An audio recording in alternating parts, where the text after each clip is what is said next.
The Express's path bridges the stars, as if it were a string of shimmering pearls.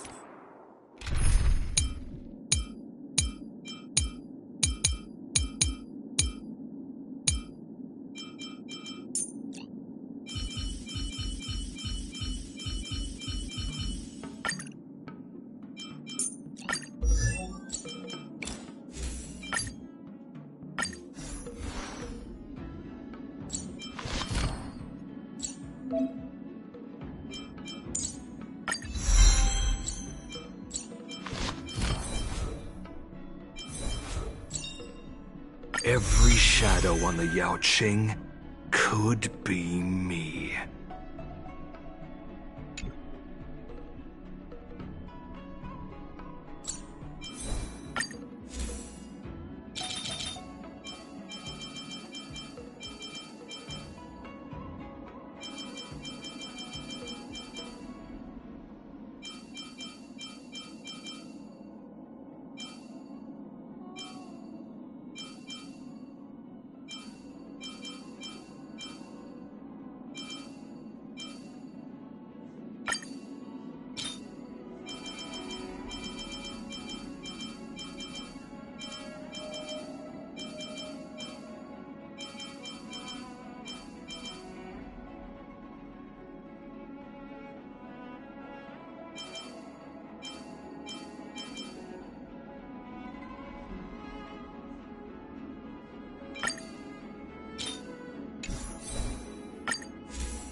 Quite a different experience looking down on Starscape.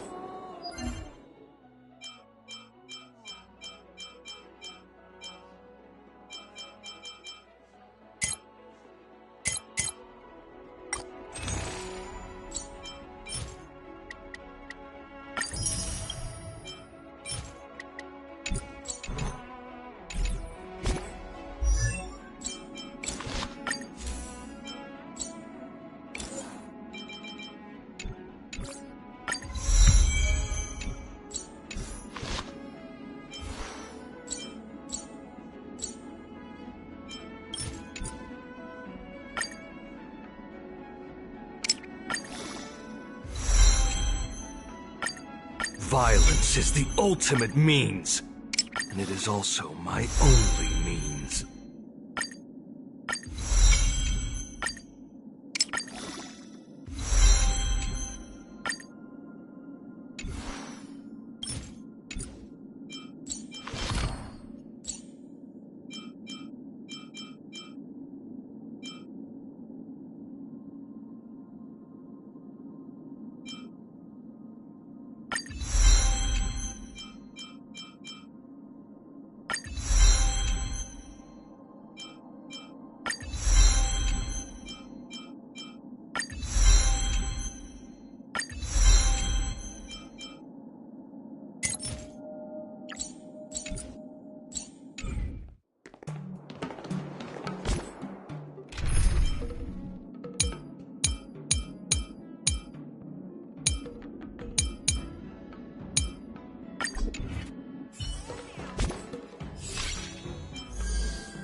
Seriously? When is this war dance going to start? The Sky Splitter has been hovering there for ages. When can we board and see what's inside? Is this how long my species live? Everything proceeds so slowly. The effectiveness of anticipation in my emotional center is at an all-time high. Oh, I need to drink some coolant. Relax. The Realm Keeping Commission will send boarding notices to all ticket holders. The Gazette said the Sky Splitter will fire a salute before the ceremony starts. I saw the schedule for the first day of the tournament. Can you believe the Ringmaster accepted 4 challenges? And he's just a kid. So, who are you betting on, Bardo? I'm betting on neither. I lost all my credits betting on Roboball games in Tychean. This time, I've decided not to rely on probability games to accomplish my target of getting rich. War dance.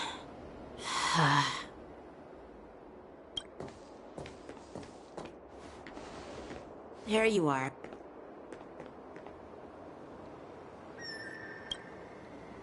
I heard you and Mr. Dan Heng went to meet the judges, and then a riot broke out in the Shackling prison. I was so worried about you.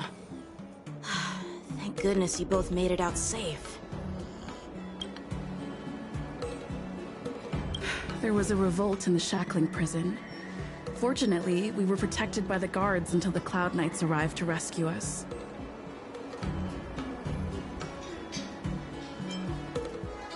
The Borisin traveled all the way here to infiltrate the Luofu, and attempt to rescue their leader with a crafty scheme. This is completely unlike them.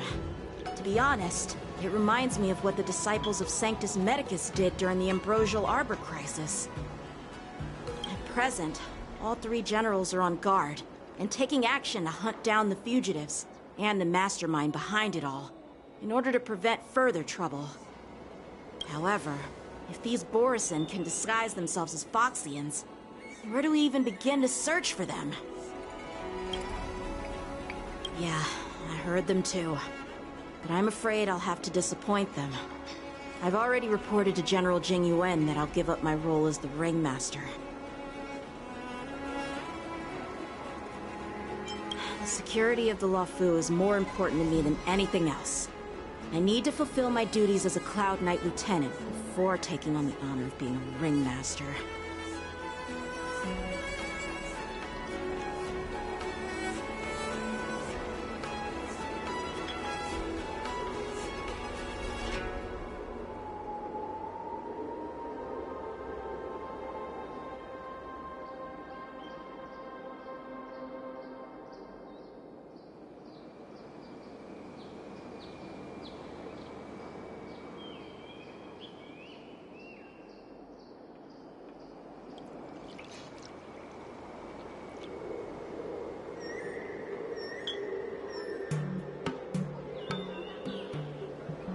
Those tourists just want to see some good sword fights.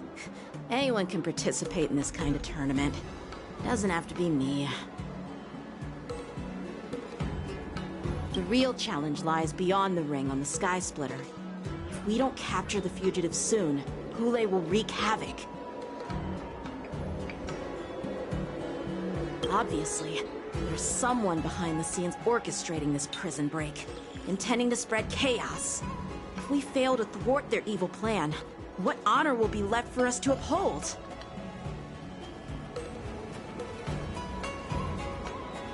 Well said.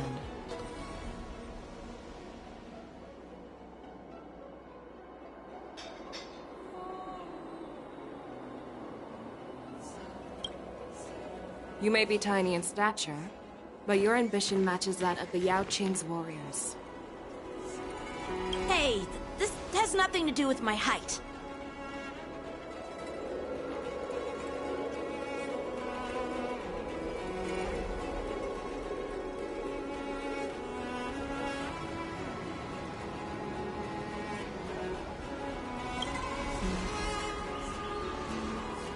Yes, I suggested to Yanqing that we find a place to have a decent meal. A hunter must be well fed before the hunt. You still have a good appetite. even in the face of disaster. You truly are the Merlin's Claw. Please finish the food quickly so we can get to work, General Fei Xiao. Well, that's not up to me. Dig in. I called you here so you could enjoy the food. Me? This isn't the time for a leisurely meal, and this is way too much for me. Oh. You'd give me time to enjoy a meal, but not yourself? Ever since you encountered those Borisin spies, you've been so busy that you've hardly eaten anything. You can't defeat Hoolay on an empty stomach.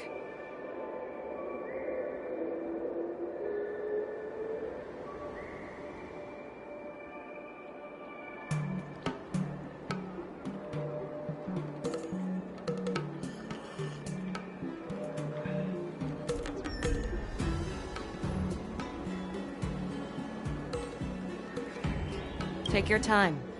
Enjoy the meal and calm yourself. Hulay's whereabouts are still unknown, and they've even taken Mr. Jiao Cho hostage.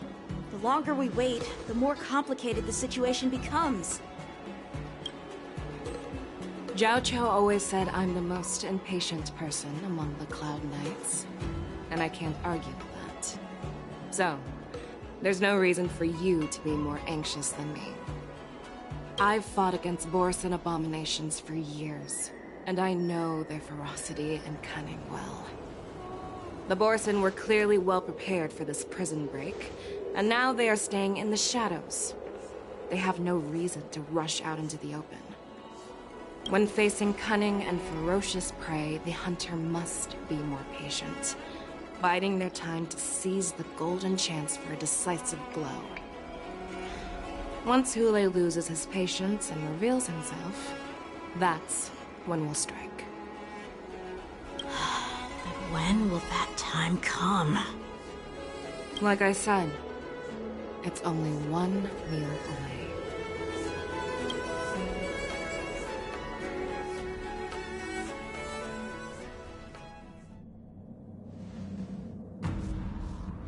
General Hua Yan, the Skyfaring Commission has finished its preparations.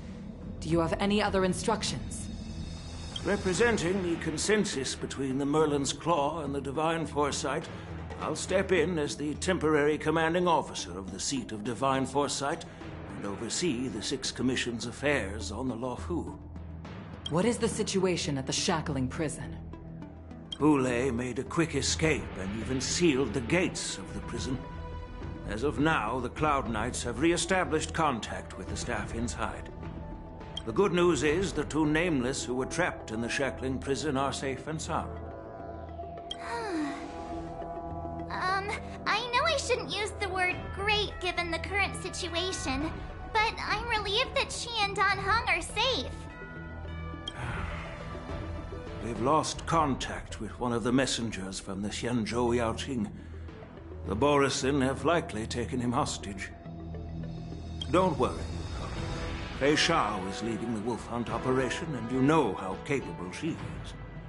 I have no doubt about General Fei Xiao's capabilities, General Hua Yan. I'm more concerned about the Wardens.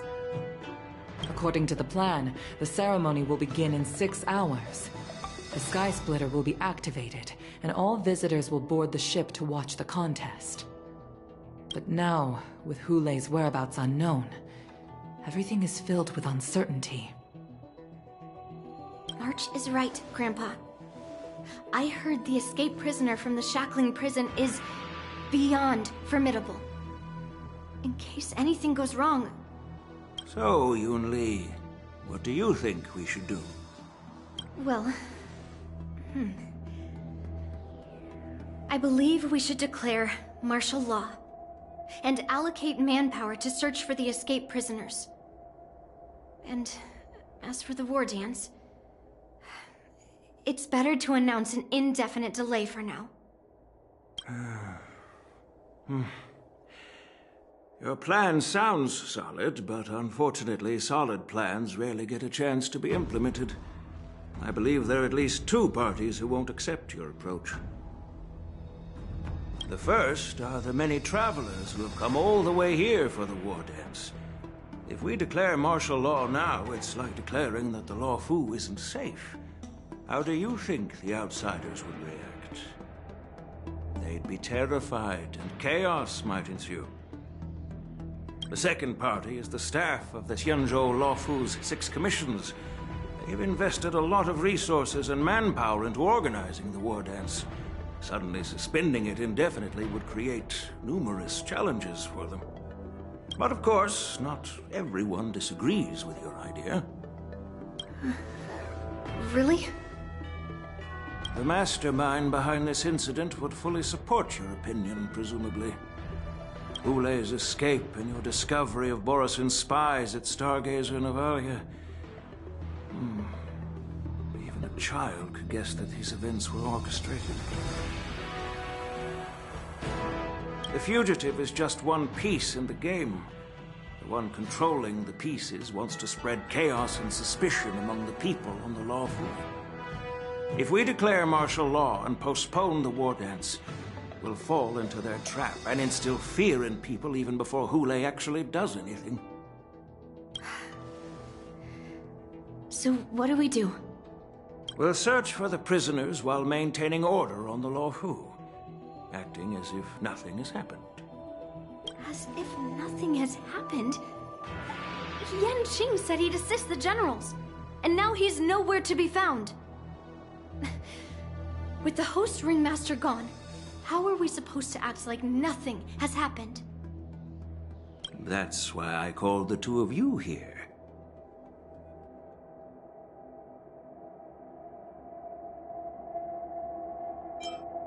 Master Yunli, is General Huaiyan asking you to be the ringmaster instead of Yanqing? No, that's not the case. General Huaiyan, are you asking me to take Yanqing's place as the ringmaster? You caught on quickly, Miss March. That's exactly what I mean. But Miss March is a guest invited by General Jing Yuan, Grandpa. How can an outsider represent the Luofu in the ring? It will make the Xianzhou Luofu a laughingstock.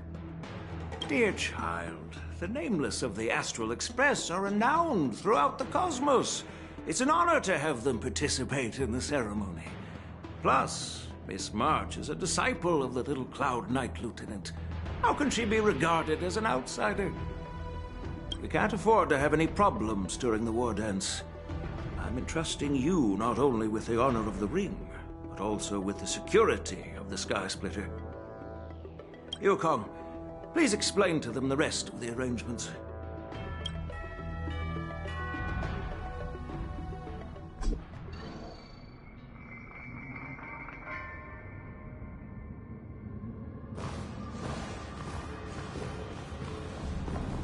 I am sorry for our improper management, and I truly appreciate your assistance, General. There is no need to apologize. We Cloud Knights fight on the battlefield while you judges punish the criminals. We are two sides of the same Xianzhou Luofu, and it is my honor to serve the Ten Lords' commission. I've grasped the situation of the prison break. Now tell me more about the current state of the Shackling prison.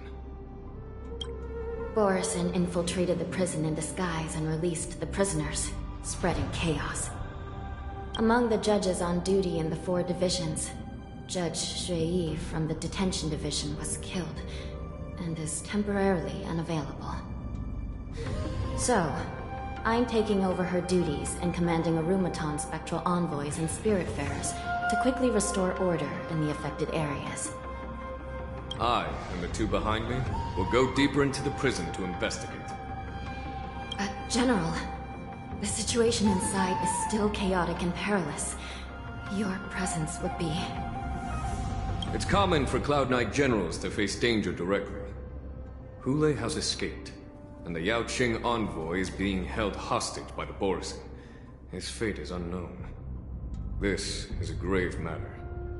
Not only did the Merlin's Claw offer no reproach, she decided to go after Hulei herself to prevent further calamity. I believe the Luofu owes her something in return for her fervent determination. How did the infiltrators learn about the location where Hule was held? And how did they time their plan just before the Yaoqing messengers were ready to escort him? Finding the answer to these questions shouldn't be too difficult. What truly matters is if we can gather the clues that lead us to the mastermind behind all of this. I understand, but I'm afraid it won't be an easy task. For a long time, this hidden force has been pursuing their own goals and undermining the security of the Luofu. Backing down now will only encourage them to further endanger the peace here. The Ten Lords Commission will support your decision with everything we have, General. Dan Heng and Ling Sha, I'll need both of you to accompany me on this challenging journey. Well, it's part of my responsibilities as the Cauldron Master. So, where would you like to start, General? Let's start with those Borisin disguised as Foxians. My people have already prepared the evidence.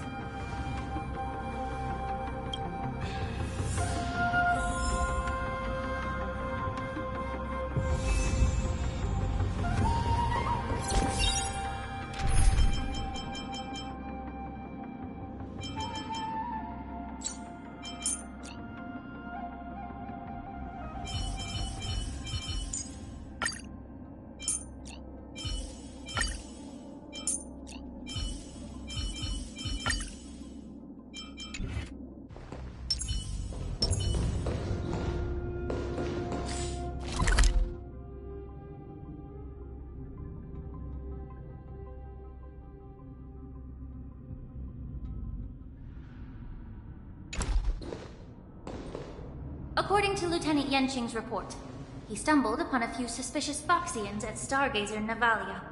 After following them, he discovered that they were actually Borisin in disguise. This is one of the bodies. Looking at him now, it's hard to imagine how he transformed into a Foxian. My alchemists detected some complex ingredients in his remains, which might explain how these Borisin were able to disguise themselves as Foxians. Simply put, Foxians and Borisin share a common ancestry. Although they look completely different now, there isn't much genetic difference between them. This medicine allows Borisin to temporarily change their shape into that of Foxians. So, in other words, if they stop taking the medicine, their true form will soon be revealed?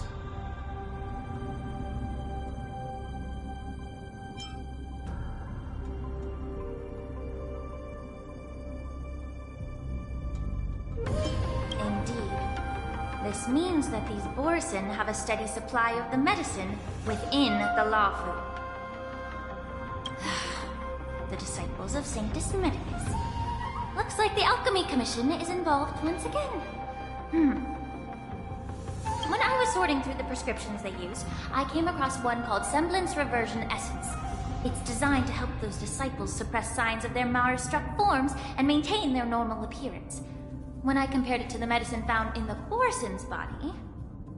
They're one and the same, aren't they? The medicinal properties and ingredients may differ, but the principle remains the same. Since ancient times, the Borisin have always sought to have more powerful bodies, regarding the Foxians as weaklings. Yet, in order to save their warhead, they were willing to disguise themselves as Foxians. Their determination is quite remarkable.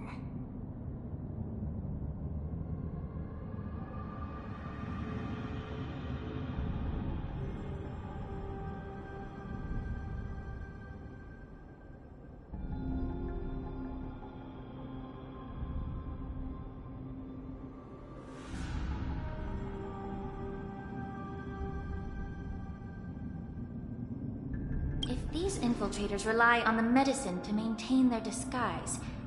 Then following this lead in our investigation seems prudent. Please follow me.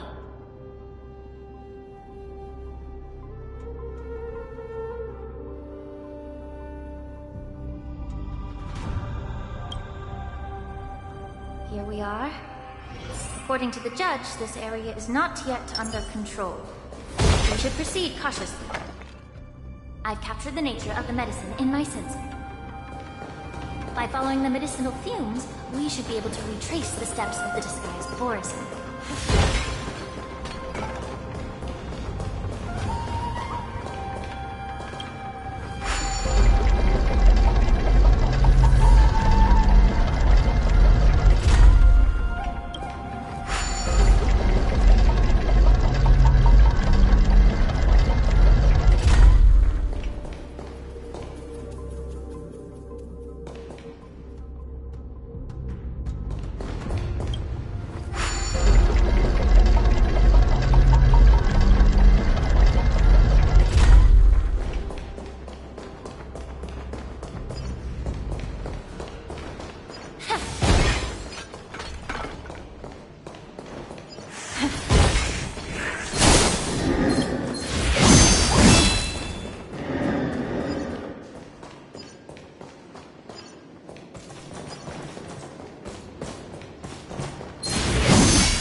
Incense ascends, entwined with ethereal clouds.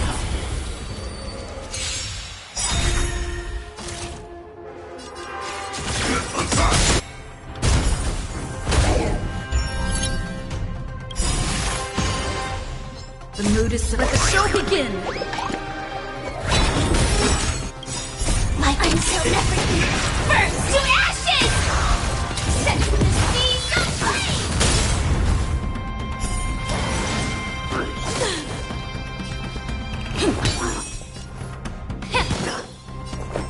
Eternal.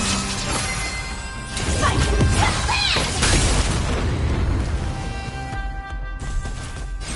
Firefly type force! Set the seas aflame!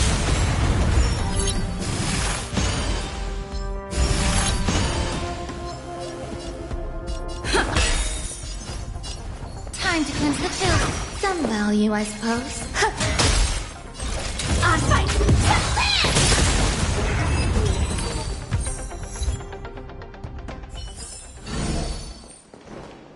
Sound lingers.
incredible strength.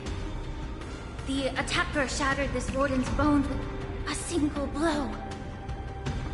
Such brute strength is not something an ordinary Borisin possesses. This is likely the work of Hule.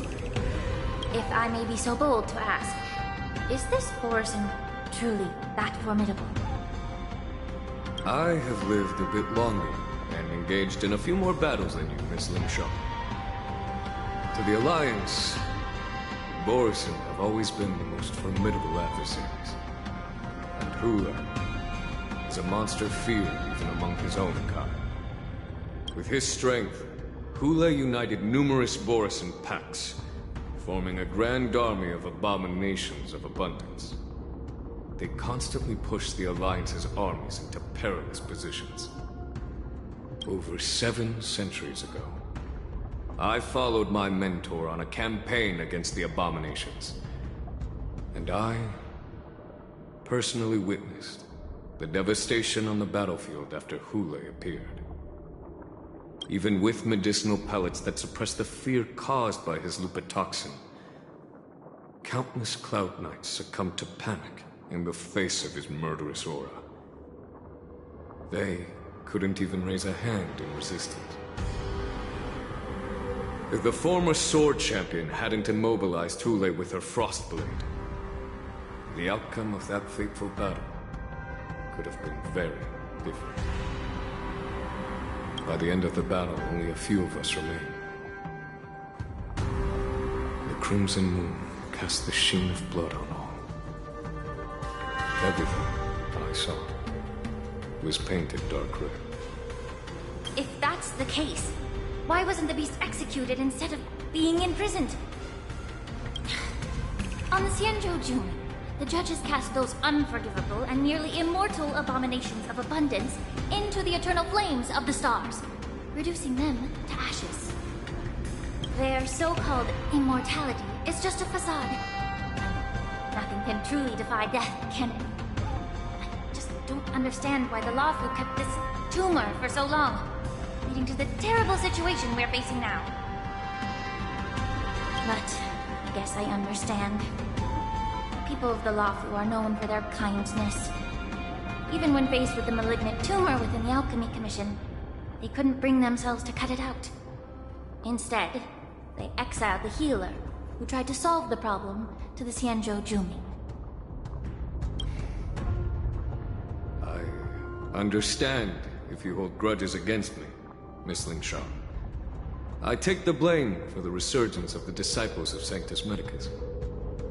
As for why Hule was only in prison, I can shed some light on that too. I'm just a healer. I'm not familiar with the past. I'd appreciate it if you could enlighten me, General. All right. Let me tell you more about it as we go.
this Cloud Knight also take the medicine?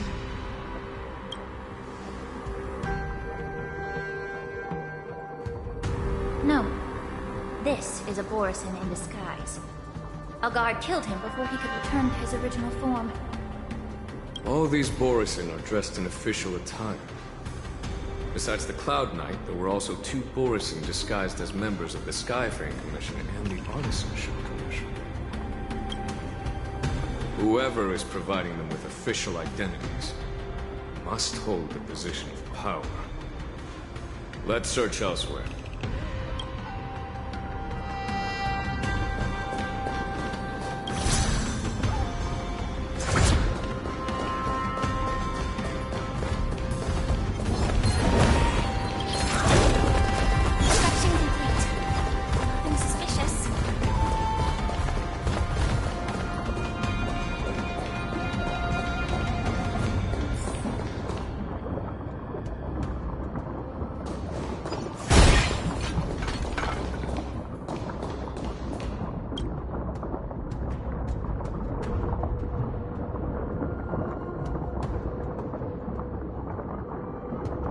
Someone bit open his arteries and drained almost all of his blood while he was still alive.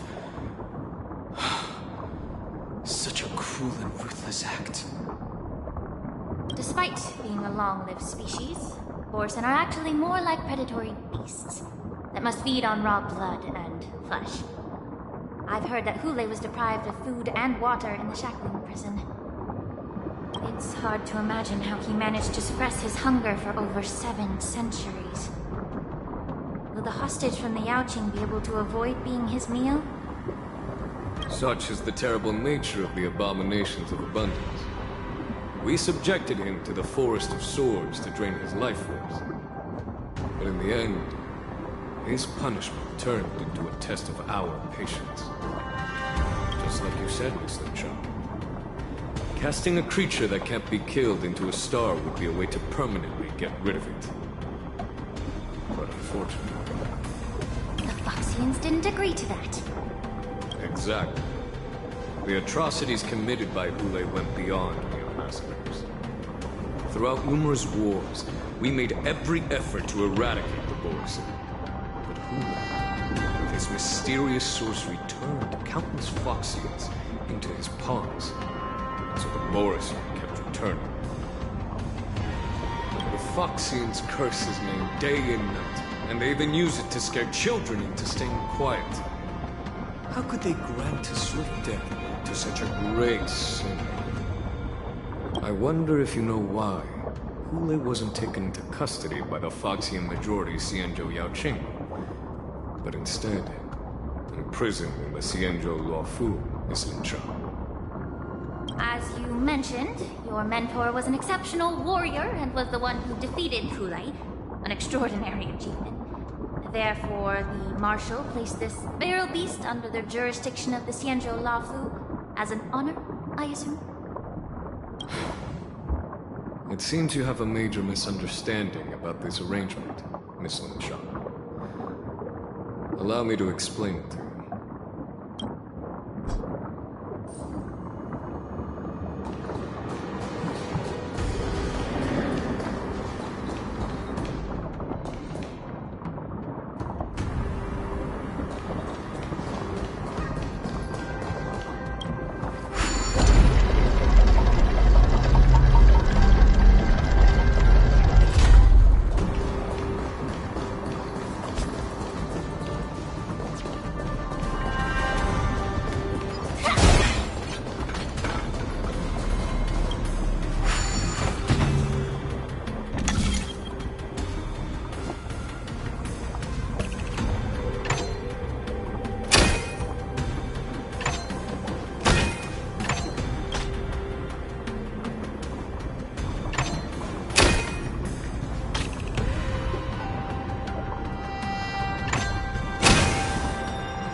Danger ahead.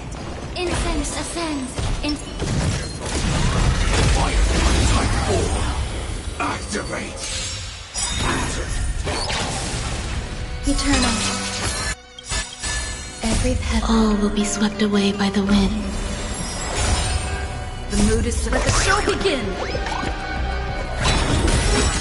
Target sighted, all units. Attack!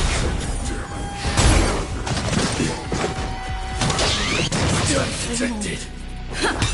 May the foul stench dissipate quickly. Time to cleanse the children.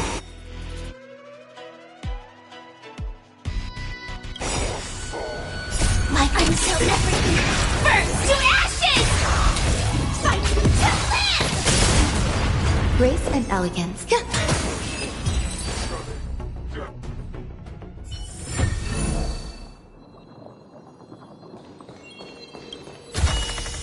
Full of supplies. A rare find.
Everything in this world is bleeding. Get it together.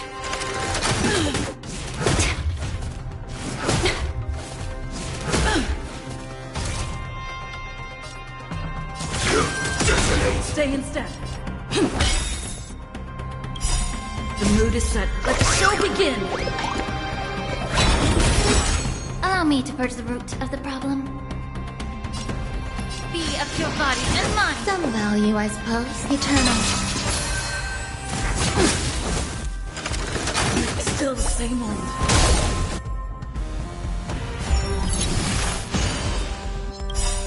My until everything burns to ashes! This is more than a battle.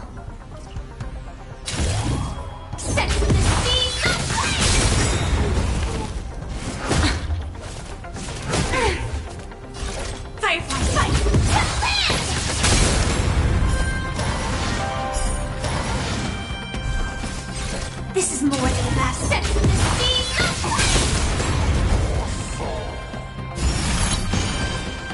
Take your positions. Made the stuff time to cleanse the truth.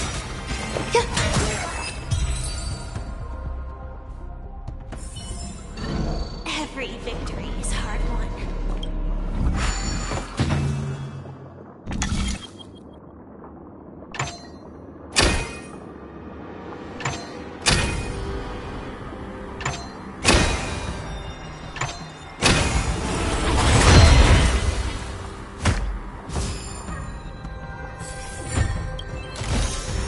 Inspection complete.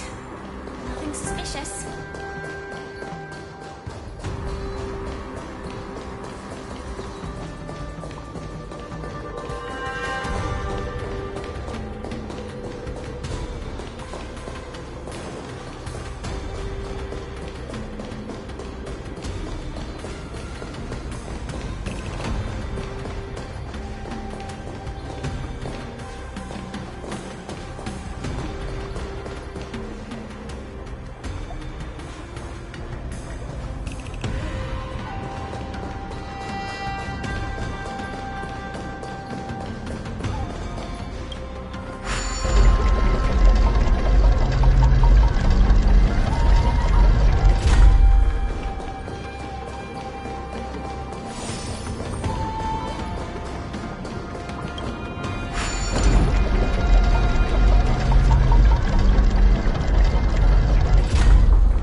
Yanqing told me that an IPC ship was attacked by Boris. Is this what they were transporting on the ship?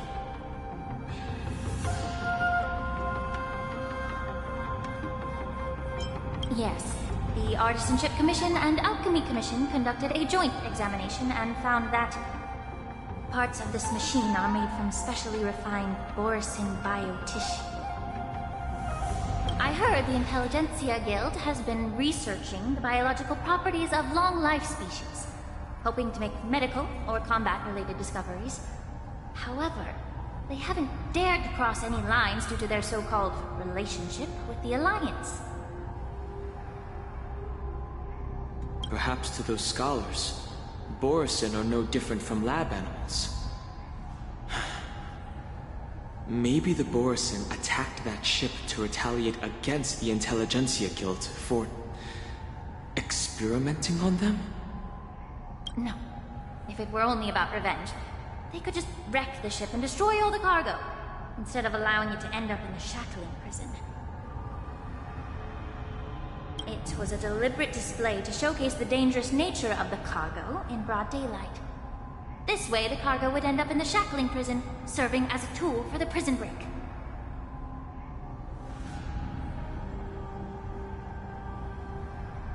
This skill in exploiting the blind spots of others' mindsets is so typical of them. I'm afraid the IPC and the Intelligentsia Guild, unknowingly, became their accomplices.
Watch out!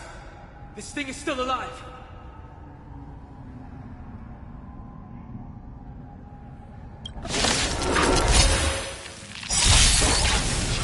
Even after suffering such severe attacks?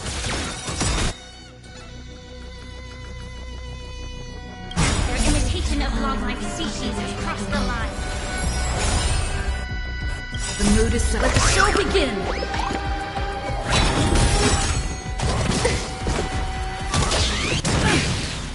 Let's improvise. Some eternal. Like until everything burns to ashes! Fight to live! Setting the seas aflame!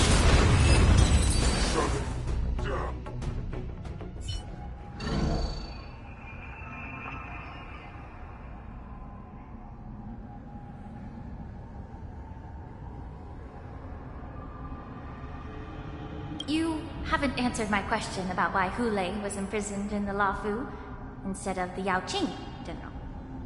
You've been reserved in your response. Could it be that such an arrangement wasn't an honor? The reason why the Marshal didn't leave Hule on the Yaoqing lies in the very mech in front of us.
Are you suggesting that there are people trying to understand Hule's secrets and use them for their own purposes? Just like with this mech?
Well, I understand. I've heard that the Voxians on the Yaoqing share a bloodline with the Borson, And just like the Borisin, some of the Foxians there experience an uncontrollable insanity called moon rage.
The Marshal believed that this would be inhumane and no different from what the Borisin did, so... Exactly. While Borisin see moon rage as a blessing that unlocks their true potential, Foxians see it as an inevitable curse within their bloodline. Countless healers of the Yaoqing have attempted to unravel this mystery, but to no avail. Why can Borisin control the power of moon rage? Can we Foxians break free from this curse? These questions were asked frequently. Each questioner had good intentions. But the road to catastrophe is paved with good intentions. To the Foxians of the Yaoqing, Hulei was not only the warhead of the Borisin, but also a monster that could be the subject of much research. Hulei thus became a poison that corrupted people's minds without their knowing. That's why the Marshal decided to imprison Hulei and the Luofu. It wasn't an honor, but rather a warning. Because such selfish pursuits in the name of good intentions once led to a tragedy on the Luofu that served as a warning to future generations. This edition of Imbibitor Lunae.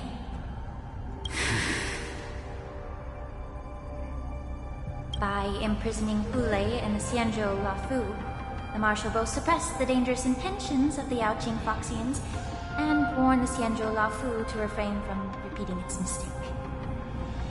That was a necessary trade-off. The Xianzhou Alliance is not solely about the Xianzhou natives.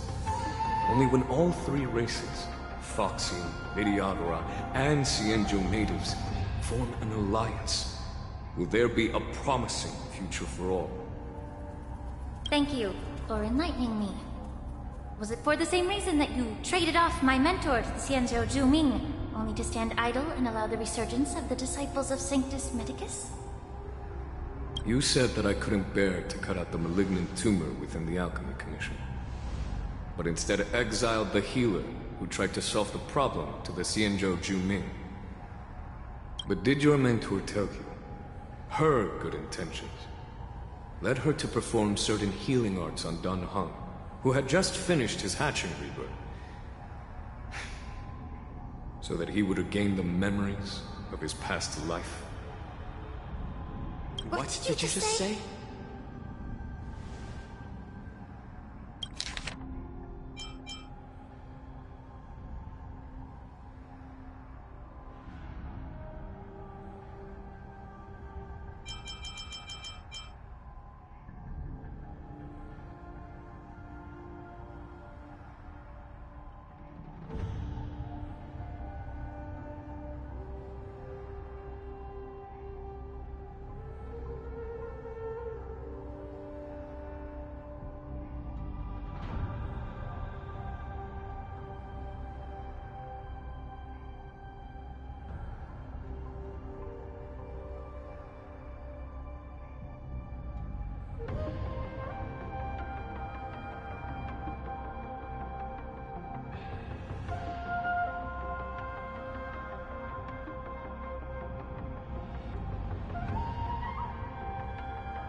She believed that restoring the High Elder's knowledge of his past life would allow the Vidyadhara to resume their duty as the guardians of the Ambrosial Arbor, quelling the strife within their clan and bringing everything back on the right path.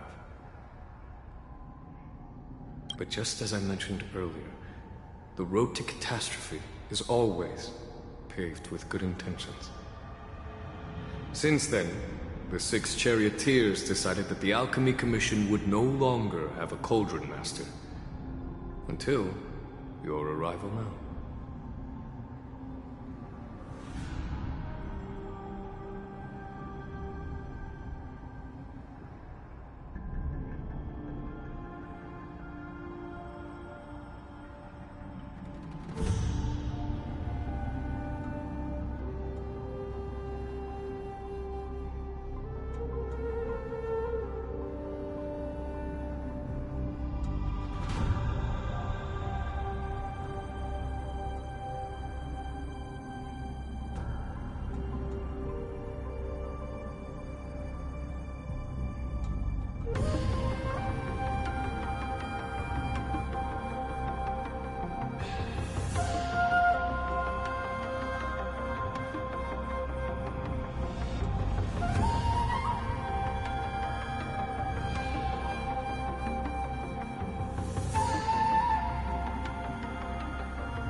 If that's the case, I should thank you for protecting my mentor by exiling her, General.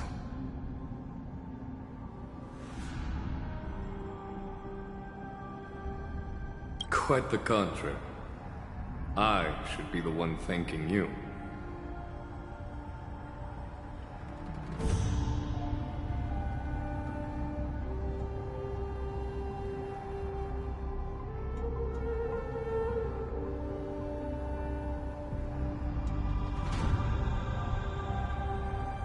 Thanking me.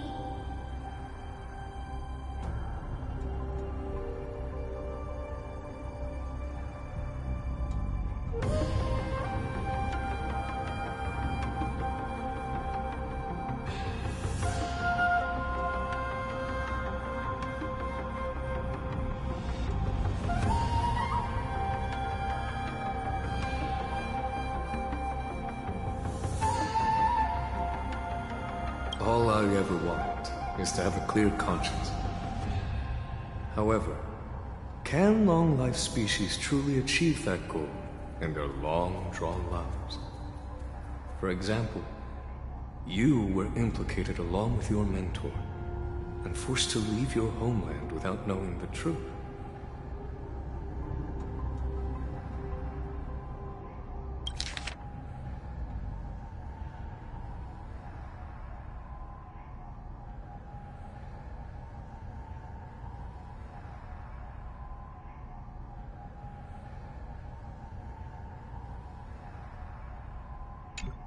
And now, with the complicated situation in the Alchemy Commission, the Alliance has spared me a lot of trouble by sending you to handle this challenging task. Shouldn't I be thanking you instead? Your eloquence is indeed impressive, the Divine Foresight. You won't even leave me any excuses to hold a grudge against you.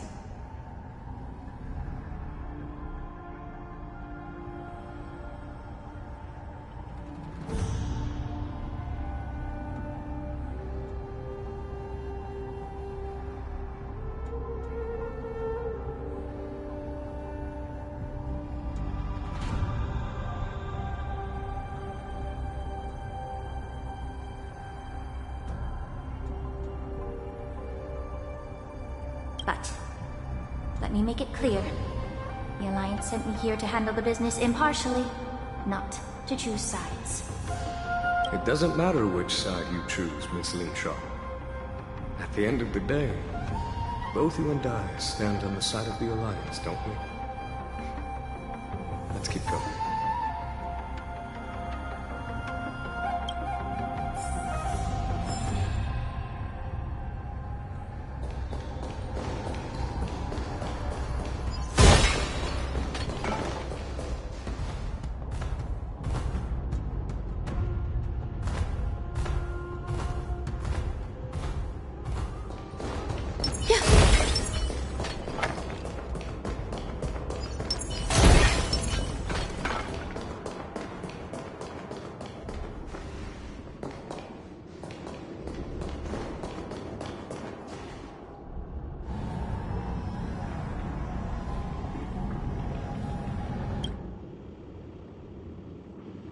These Mara-struck soldiers don't appear to be escaped prisoners.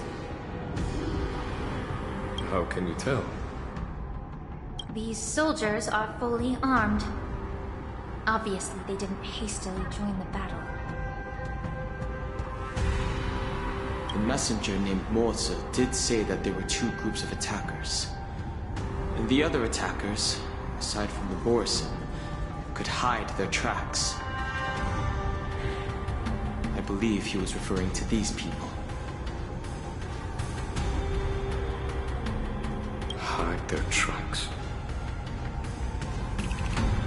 Exactly. I've engaged with these attackers before, and they used Cloud Hymn magic to hide their presence.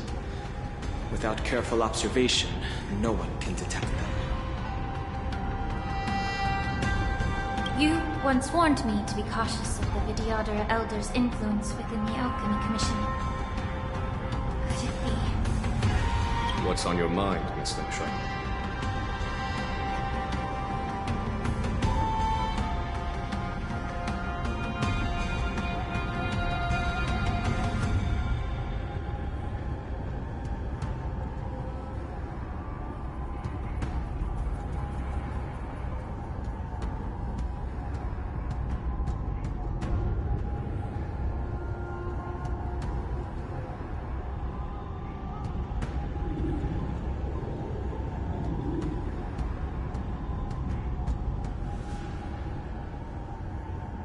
Well, it seems that someone provided the attackers with a map of the Shackling prison. And considering the Vidyadhara's involvement in the prison's construction, it raises suspicion about their role in this. Additionally, the fact that the Borisin need medicine to disguise themselves would suggest that there are still moles within the Alchemy Commission assisting them covertly. Moreover, forging official identities for the undercover Borisin would require someone with significant authority.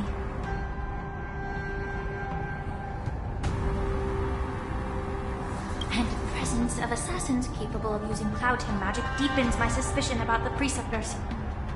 But why would the Vidyadhara collude with the Borisin and aid in Hindley's escape?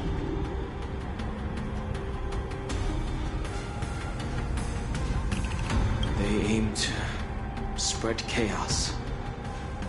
They believe that only in chaos can they regain their former power and influence. Since this edition of Imbibe de Lune, the once proud dragon race has been powerless, watching their influence wane. Being a native of the Luofu, Miss Linshaw, I believe you understand the implications. However, I don't think the Preceptors are the true mastermind. If I'm not mistaken, the one behind all this treachery is the Lord Ravager who exploited the weaknesses within the Luofu and instigated the disciples of Sanctus Medicus, ultimately leading to the Ambrosial Arbor's resurrection. Fentilia. Please remember, General, that everything I've mentioned is mere speculation.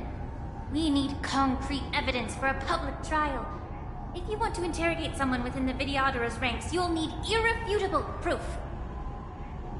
So, what's your plan, Miss Ling Sha? I'll send an invitation to the Preceptors. An invitation? The Preceptors have been inviting me for a personal meeting since my arrival on Onofu. Now, I'll send them the remains of these Mara-struck soldiers and the route map I found in the prisoner's possession. Then, I'll ask them to meet me at Scale Gorge Waterscape. I'd like to hear their explanations.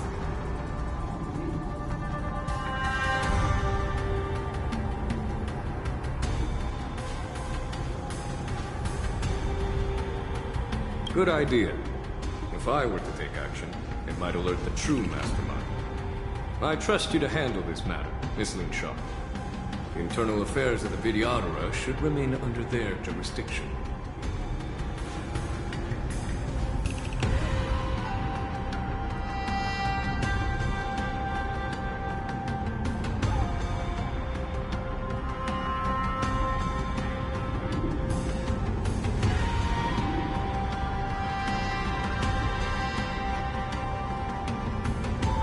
Don't worry if things don't go smoothly. Once the wolf hunt operation is over, the hidden truths will come to light. Speaking of the wolf hunt operation, I'm truly worried about the Yaoqing messenger who was taken hostage. Hulei was starving in the shackling prison for centuries. I don't know if the messenger can survive in that wolf's clutches. May Rainbow's blessing keep him safe.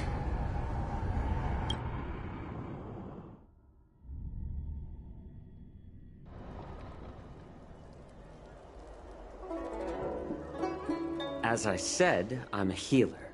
But my art of healing requires the culinary arts to be truly effective. The magic of my cauldron is its ability to make all kinds of medicines into dishes that patients can eat. When simmered and cooked together, any kind of medicinal herb or ingredient becomes a delightful delicacy. Delicacy. But isn't that just one flavor overpowering the others?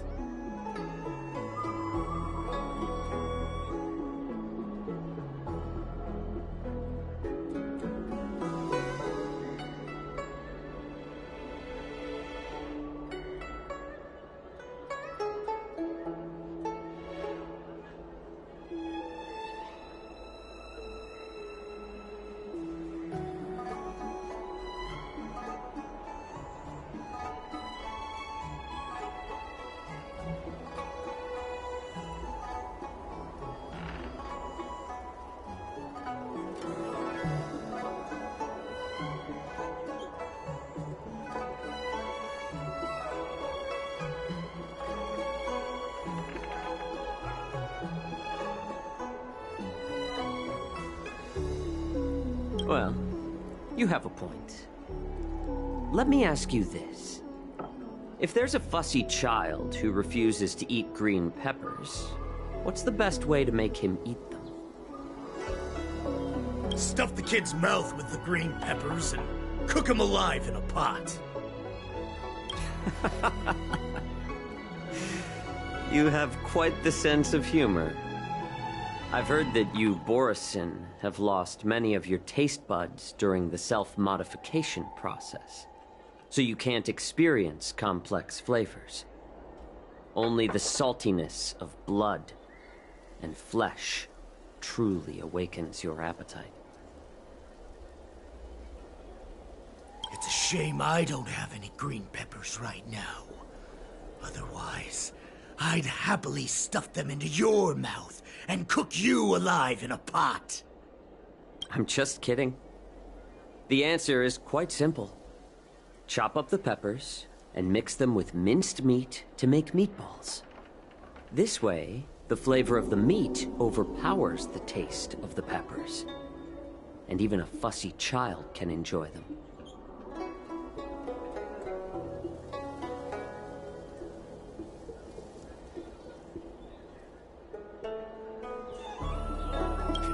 Boil your tongue in this hot pot. I know you're trying to buy time until someone comes to your rescue. You said that Jin Liu recently returned to the Luofu, right? Well, she did come back.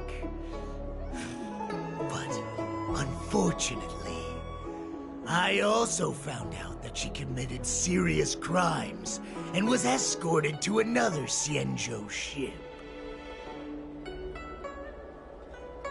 Do you really think you can delay our departure by provoking Lord Hulei's desire for revenge with your clever little tongue? You see Borisin as savages who know nothing about the Xianzhou. But in fact, we know all about your tracking tricks. Like the jade abacus you're carrying, and the side cranes in the sky.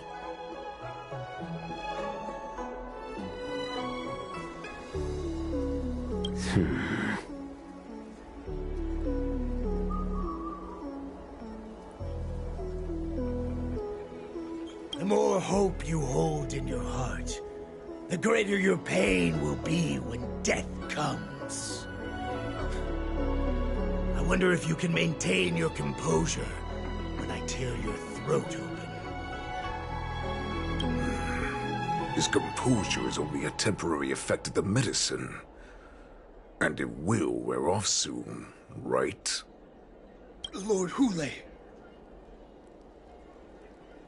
Oh, you pathetic Foxians. For thousands of years, we were the ones who allowed you to live, and who granted you civilization.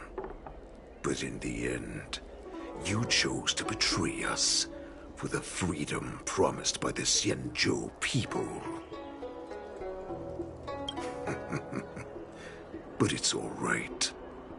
As long as you catch the scent of your masters, you obediently return to us. No matter how far you run away.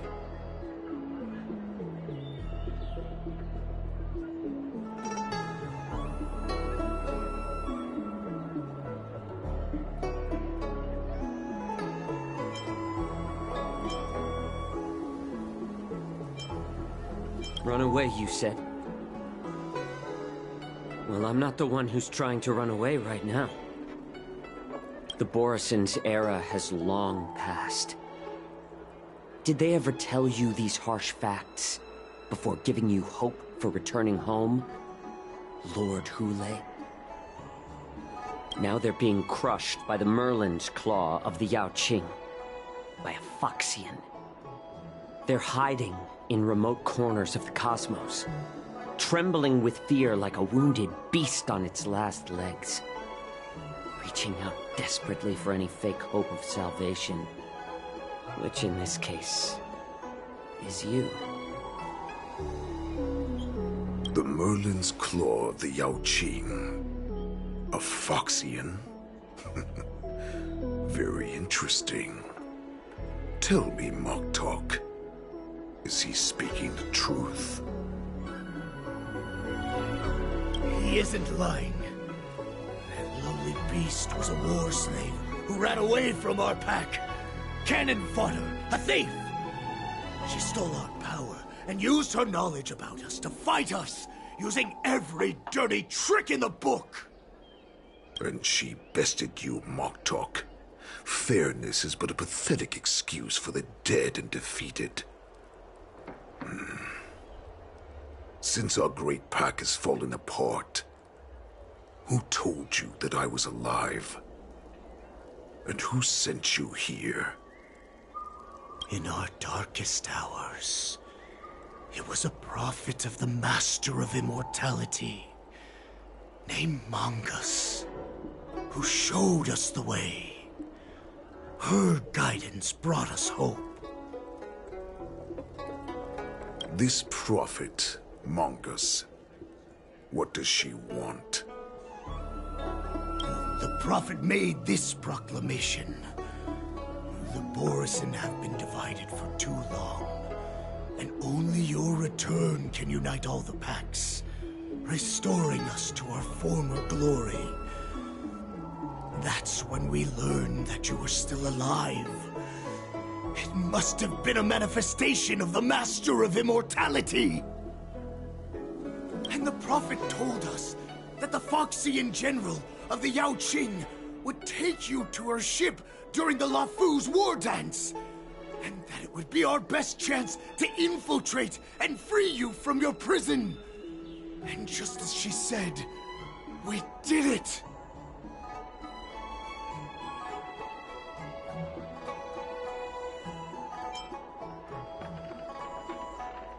That so-called prophet lied to all of you.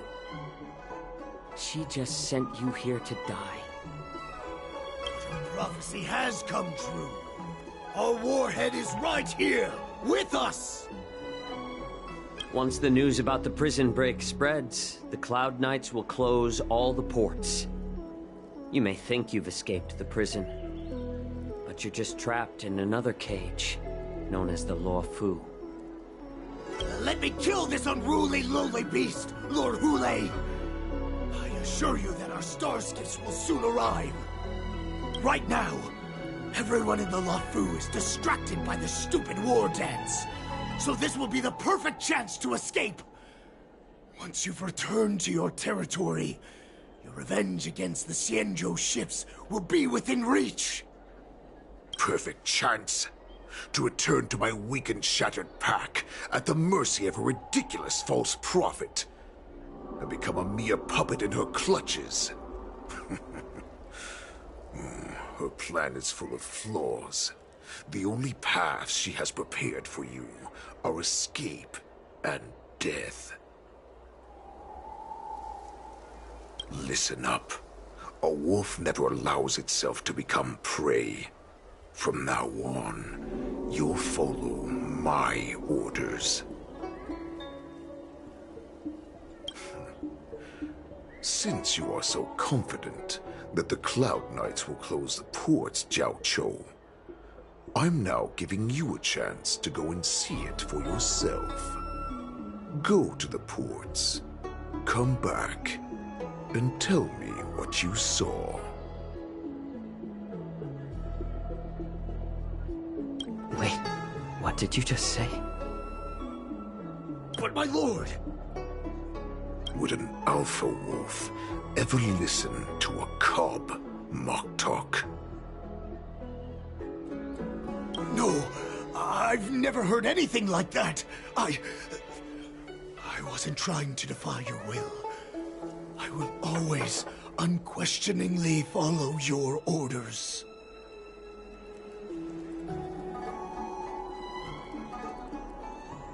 I'm offering you a once-in-a-lifetime opportunity. Don't you want to run away, Jiaoqiu? You will come back. Because Foxians like you always obediently return to their masters, no matter how far they run away.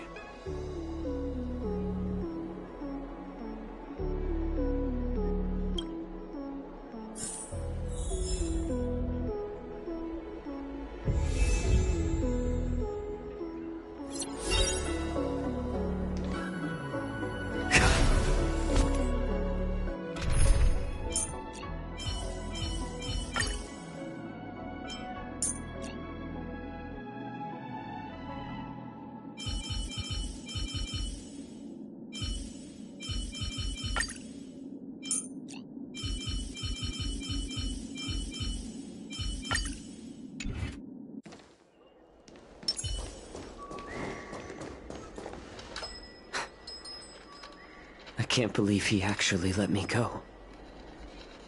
What game is he playing? Perhaps I can try to warn the Cloud Knights. No. Perhaps I can just escape.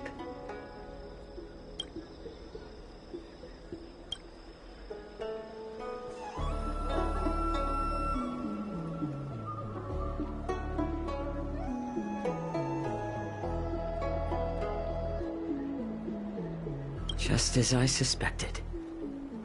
He's testing me. The Cloud Knights must have been aware of the situation inside the Shackling prison for some time. General Fei Shao personally lead a squad to capture Hule?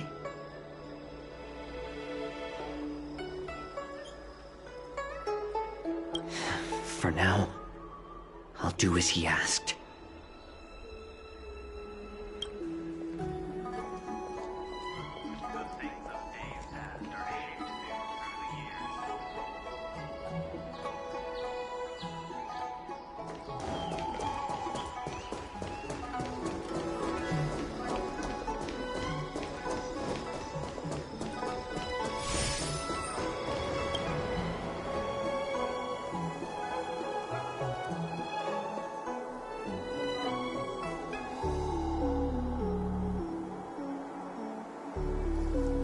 Would you like to board my star skiff?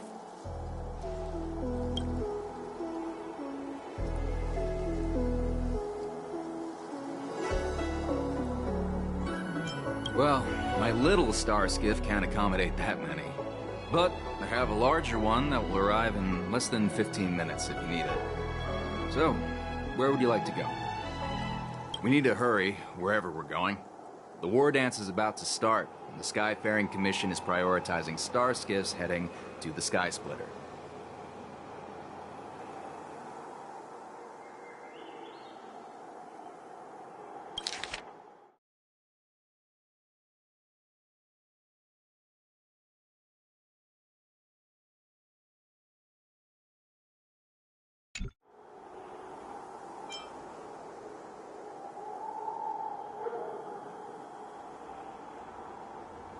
Keep what quiet? Come on, spill it if you have something to say.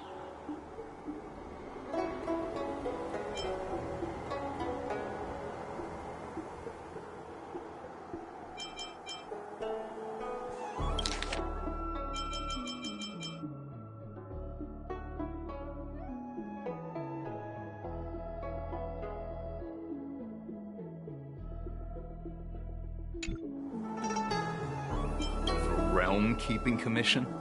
It's right up ahead. Look, I've got a business to run, so why don't you go there yourself?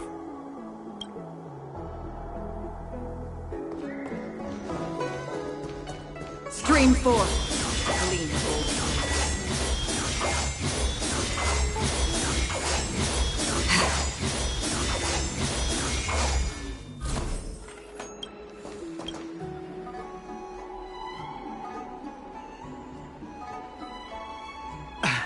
I'm sorry, but the Realm-Keeping Commission Chancery is currently closed.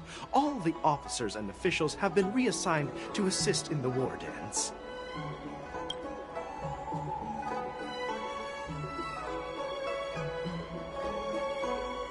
If I can help you.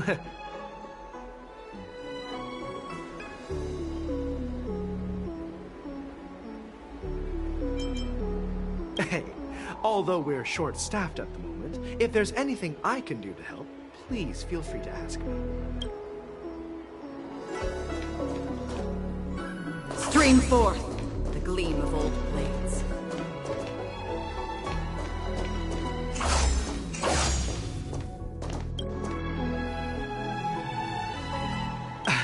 I'm sorry, but the Realm...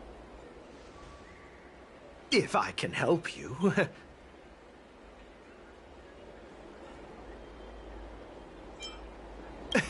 Hi, do you need my help, messenger from the Xianzhou Yaoqing? Borisin are hiding in the Exalting Sanctum. You must deliver this news to the Cloud Knights. Borisin? Here? Are you serious? These Borisin are disguised as Foxians. Please warn the Cloud Knights immediately. Will you please wait here for a while? I'll find a soldier.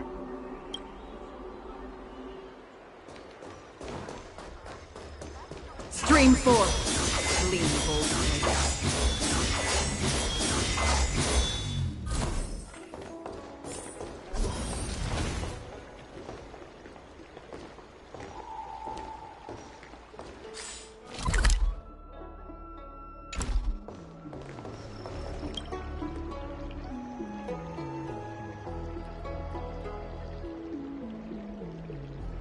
Hey there. I noticed you'd been looking at me for quite a while. Do you need my help?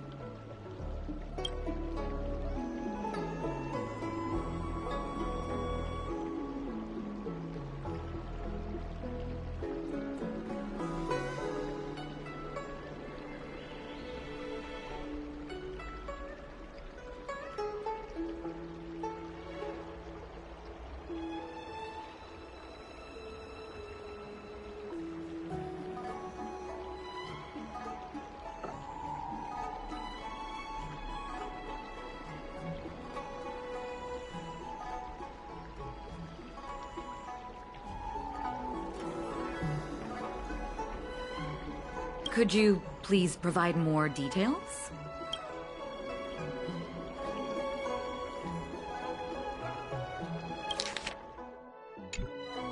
Understood. Please come to me if you need any help.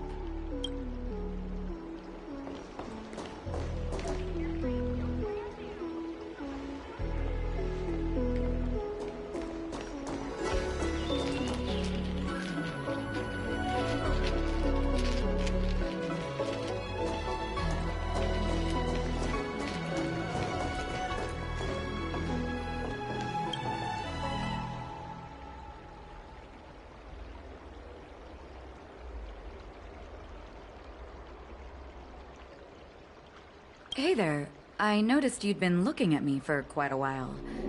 Do you need my help? Could you please provide more details? What? Are you sure about that? Wait. I recognize you. You're the lost Yaoqing messenger. How are you here?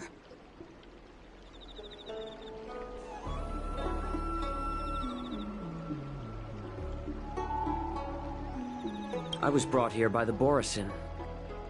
Please make sure to report this news. All right. I'll call for reinforcements.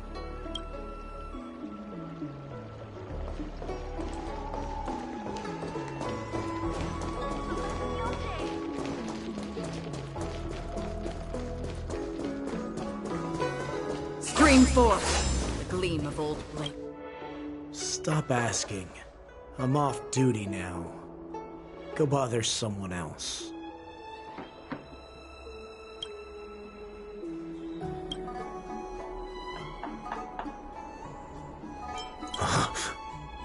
You're not one of us, but I smell a familiar scent on you. The Warhead sent me here to check on the situation.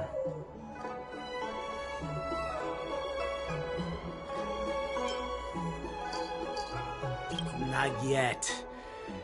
There's no way for this tiny ship to escape from the Xianzhou. Only the starships at Stargazer Navalia can break through the Jade Gate. Moktok said there would be insiders to pick us up, but I haven't heard anything yet. Ports haven't been closed? What is going on? Stalling won't help. It's time to confront Hule and see what tricks he's up to.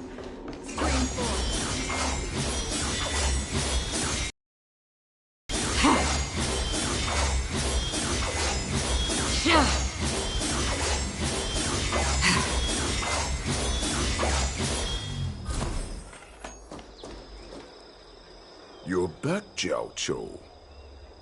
Come and take a good look. Who are these people? This Cloud Knight says there's official business that requires my cooperation. What are you trying to do, Moktok? They have nothing to do with this. Nothing to do? I told you to go to the port and check out the situation. But I never gave you permission to talk with others.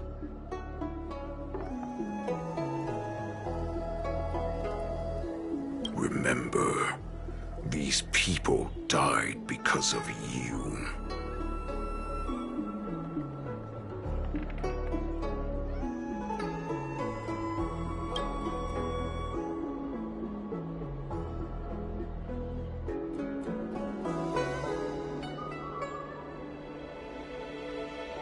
You want to prove to me that you hold everyone's lives in your hands, right, Goulet?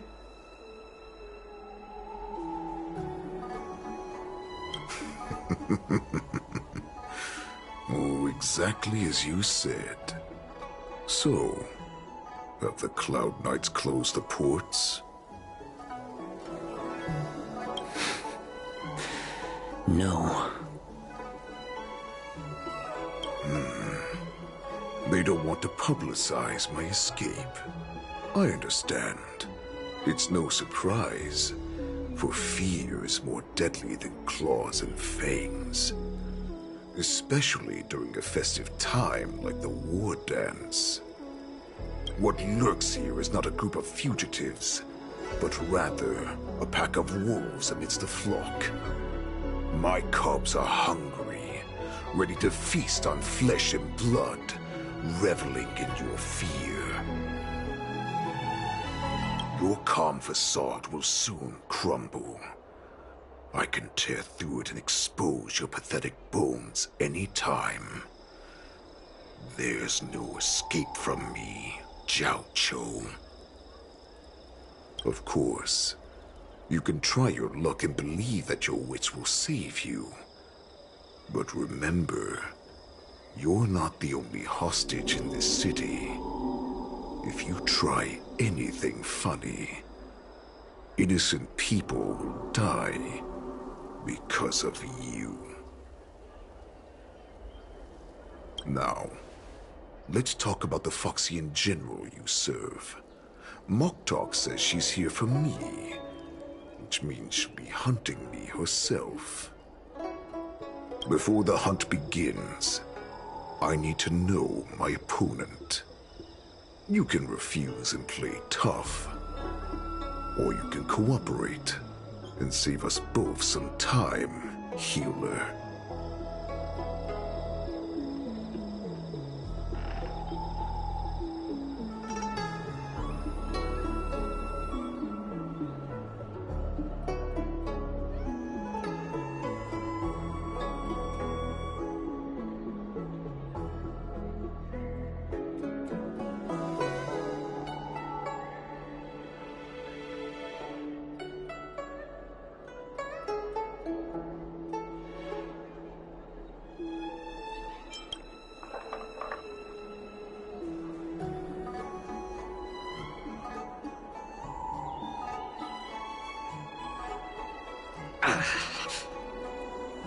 Good. At least you didn't try to draw attention with a scream. That way no one will die in vain. But remember, the next time you refuse me, I'll crush your healing hands, then your knees, then your spine.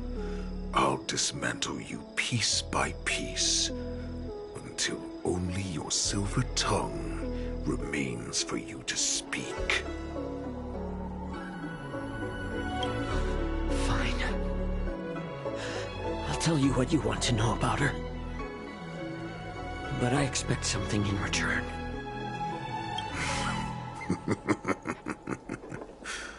What makes you think you're still in a position to negotiate with me?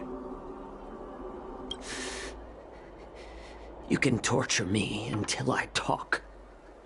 Or let's save us both some time. Warhead.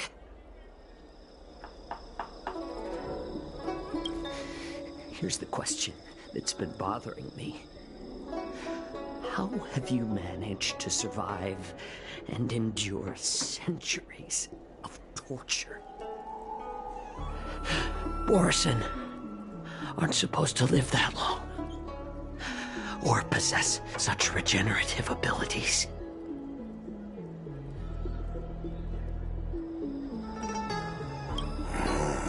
So, is that why the Xianzhou Yaoqing wanted to take me away?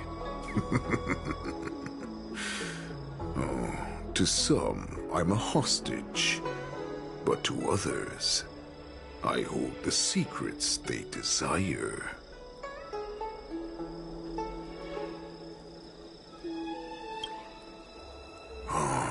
I still remember. In the early years of my captivity, the Foxians came and went. They extracted my blood and marrow, trying to unravel the mystery of Moonrage. They wanted to conquer their fear of the Borisin and free themselves from their bloodline. Unfortunately, they failed to uncover the secret. So, they resorted to the most brutal punishments they could imagine. Some seek power to destroy their enemies, while others seek power to become their enemies. Which one are you, Jiaoqiu? Ah, I see. You're the most pitiful of them all, healer of the Yaoqing. You seek power to share it with others and do good. Well, then let me tell you the answer you seek. In our ancient legends, Duran, the ancestor of the Borisin, was dissatisfied with his limited lifespan and power. He yearned to dominate the skies and become the master of all the stars. To achieve his goal, he sacrificed the lives of countless Borisin and Foxians, pouring them into the spring bestowed by the Master of Immortality. Through a form of genetic sorcery, the water gave birth to a miracle. The lunar embryo. Duran ascended the birthing bed and obtained what he desired, a heart in the shape of a deep red full moon. He cut open his chest and replaced his original heart with this crimson moon.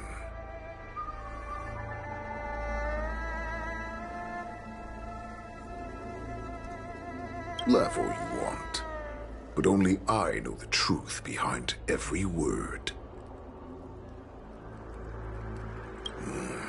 This moon heart beats within the body of every generation of the Borisin warhead. In the ritual that decides the new warhead, the successor cuts open the previous warhead's chest and consumes the divine heart, thus possessing it as their own.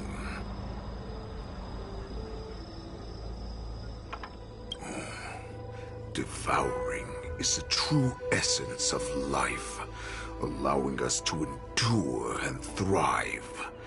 It gathers the life essence of all the prey we consume, making us stronger and stronger.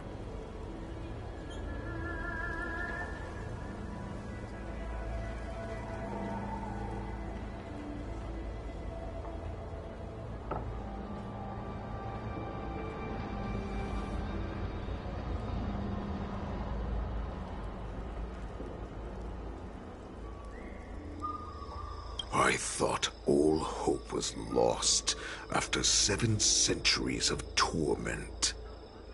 But now, this heart is beating once again. All right. Now it's your turn to tell me everything about the Merlin's Claw. Jiaoqiu, I found you.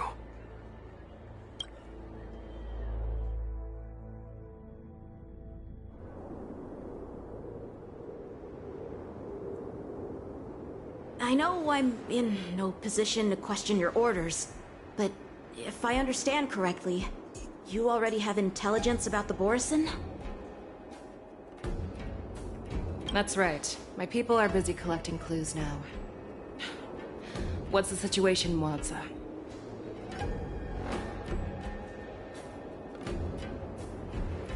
General, before we completely lost contact with Jiaoqiu, I picked up a signal from his Jade Abacus. It won't take long before we locate their whereabouts. If that's the case, shouldn't we immediately go there and join forces to eliminate the Borisin? Why are we returning to Stargazer Navalia? Looks like your general has only taught you swordplay, not the art of the hunt. There's an old saying among the Borisin. In the forest, the hunter may easily become the hunted. While we may call ourselves the hunters now, chasing them blindly will only make us become the prey.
Are you joking, General?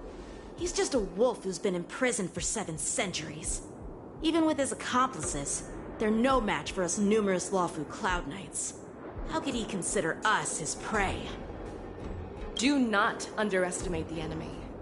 Hule is not an ordinary Borisin that can be easily killed. The advantage in numbers means nothing when we face that monster. A vicious beast who hasn't tasted blood and flesh in 7 centuries is now lurking on the streets of the Luofu right before the war dance. This is what makes the situation treacherous and unpredictable. To him, the lives of ordinary people are just meat, ready to be devoured at any moment.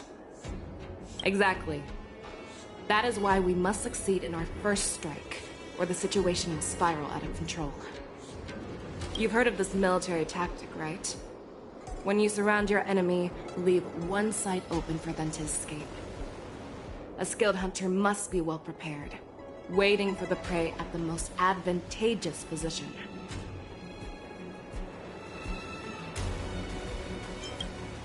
What would we do if we were the escapees from the shackling prison? While we can disguise ourselves and blend in with the crowd, we don't plan on staying here for long. In this case, what do we need most now?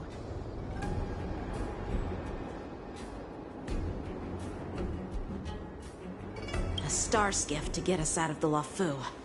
The Borisin we discovered at Stargazer Navalia were actually preparing a vessel for their escape.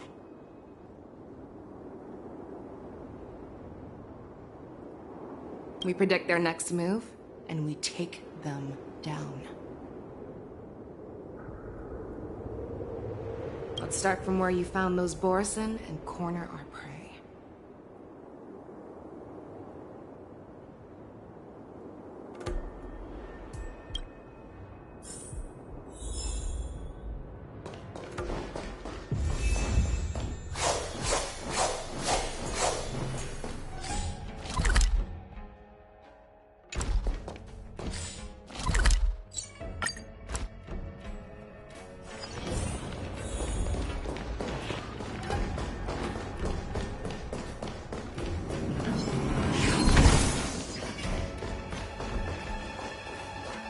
This is where we ran into the Borisin last time. It looks the same as usual. Because I blocked all the relevant news to make it seem as if nothing had happened.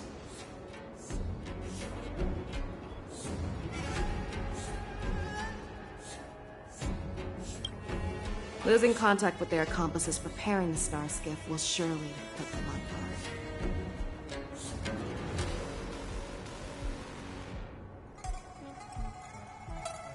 However, The more well-prepared a plan is, the longer it takes to adjust when it's disrupted. If any Borson wants to stick to the original plan despite the risks, they'll surely come back to Stargazer Navalia to check the situation.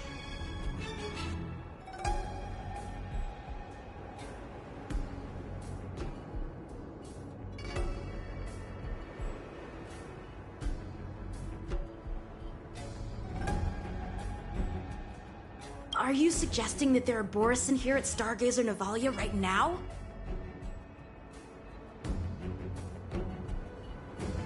This is an automated area. So don't you think that there are a bit too many people here today? First, look at those 2 Skyfaring Commission staff members. They've been observing us in secret since we arrived here. Then, there's a Cloud Knight soldier over there. Perhaps he's here for patrol, but each patrol team must consist of 2 members. And obviously, he is not following the rules. Lastly, there's that craftsman wearing Artisanship Commission clothing. He's unusually focused on checking that device. If you have a target in mind, let's go investigate.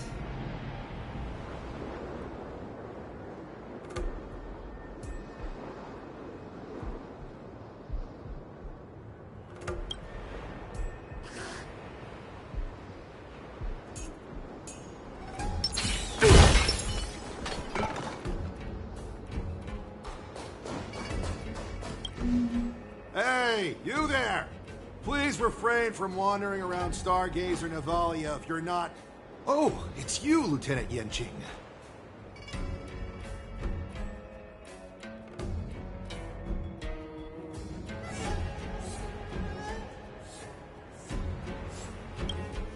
No, not at all.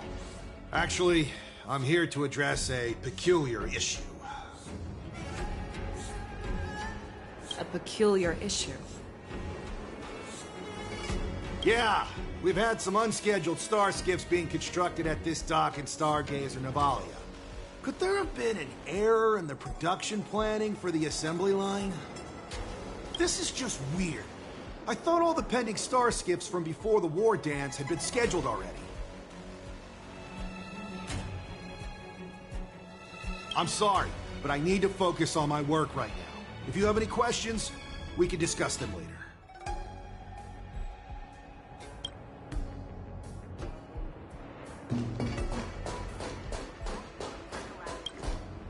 Who are you? Don't you know that Stargazer Navalia is on lockdown now? Hey, chill out. They're just a few lost tourists.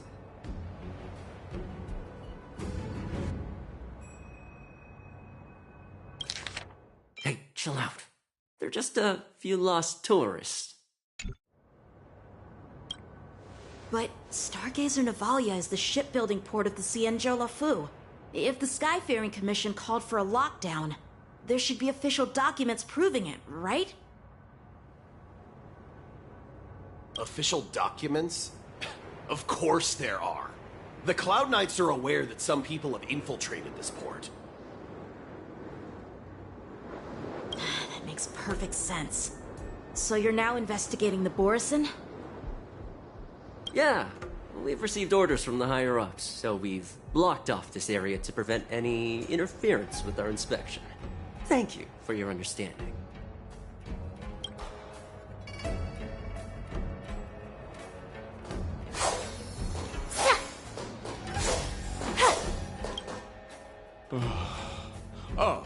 Lieutenant Yanqing and General Fei Xiao? You're aware of the Borison prison break, right? Yeah, I've received the news, and I'll be on the alert. Looks like you've been keeping an eye on the Sky Splitter. Have you noticed anything unusual? No, everything is normal on the ship. Nothing out of the ordinary. This is not a location for a Cloud Knight on guard duty, is it? Well, this spot offers a great view. Are you here to keep an eye on the Sky Splitter? Yes.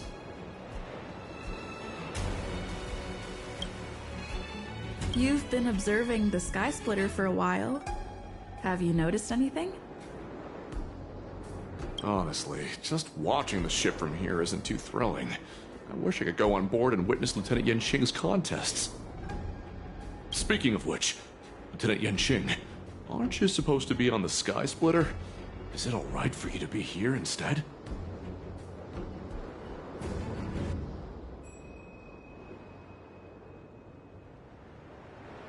Thank you for your concern, but I have more pressing matters to attend to.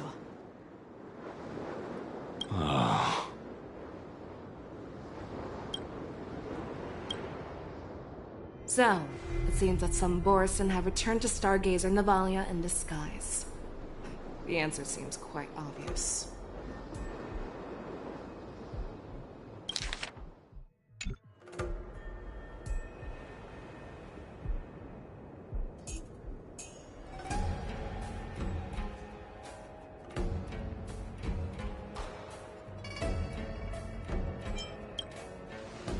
I believe he was just slacking off. In my opinion, the staff members from the Skyfaring Commission appear more suspicious. Remember when I mentioned that the Cloud Knights blocked all relevant news to make it seem as if nothing happened? Stargazer Navalia is not under lockdown.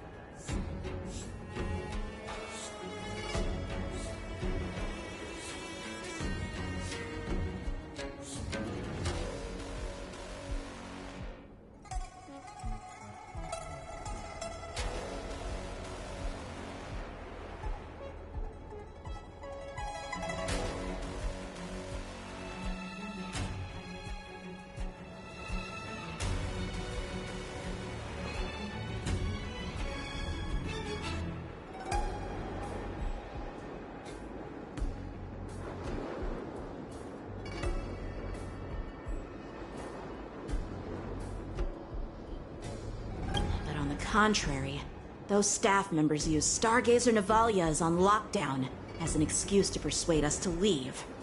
This contradicts the Cloud Knights' plans. Their flimsy disguise has been exposed. Even if they try to hide, there's no way they can escape us.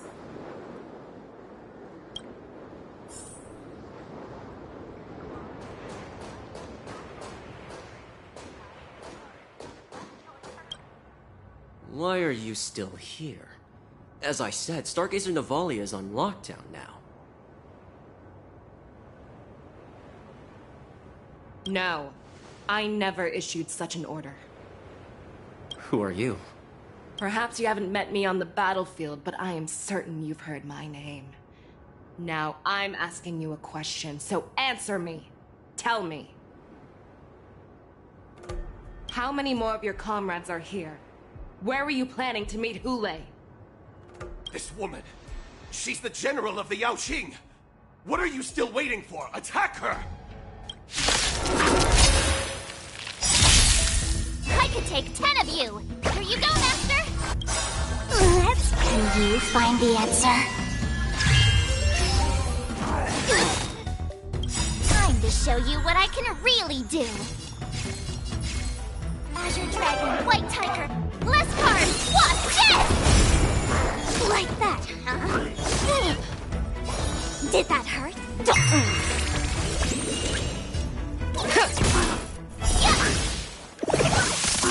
I'm scared! Stay put! Pretty good perk.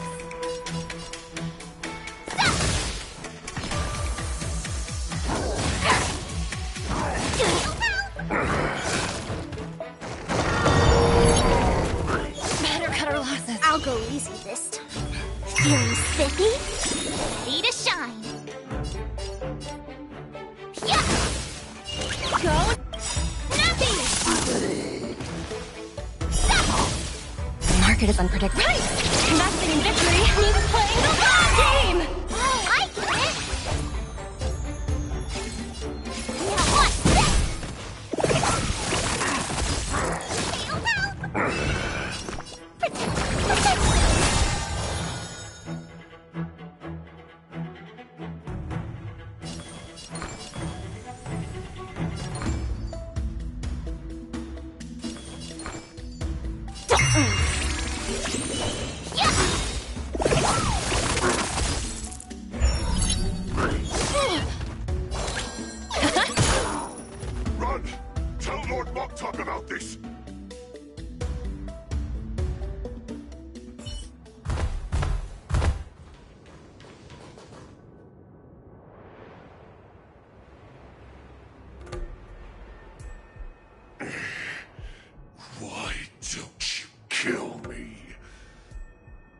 Because I need answers.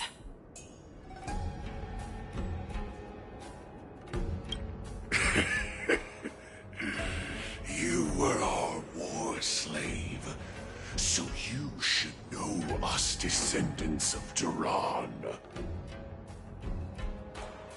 You want me to talk? Fine.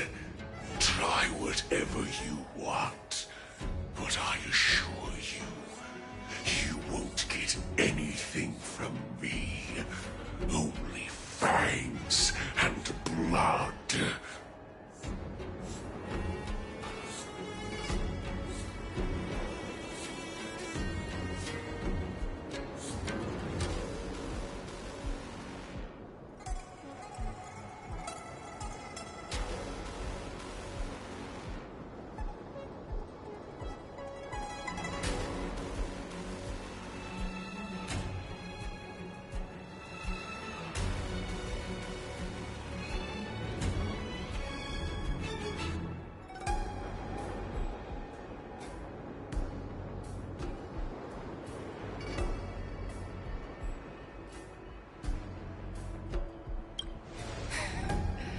If I were to do that, I wouldn't be any different from you. I am the arrow that pierces the wolf's heart. I grant you a swift death. That's exactly what I desire. Wolves that leave the pack are prepared for the fate of never returning home. But sadly, you didn't catch my partner. He will alert them. Before you close your eyes, you should know that I allowed him to escape. Because he will lead the Cloud Knights to Hule's hideout.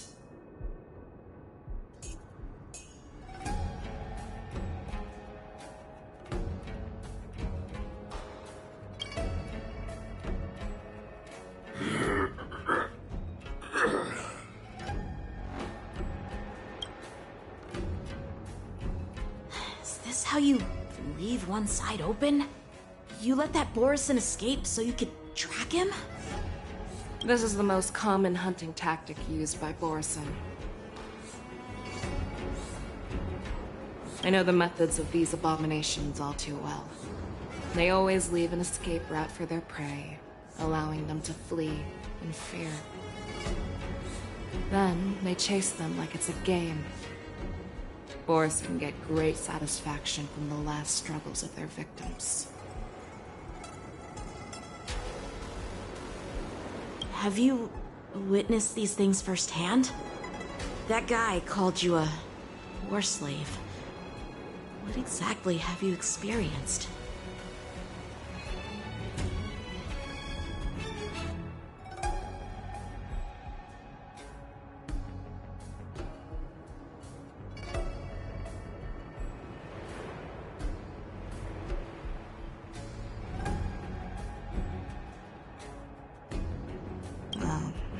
Just a hazy past that I can barely recollect. Long ago, I was one of them.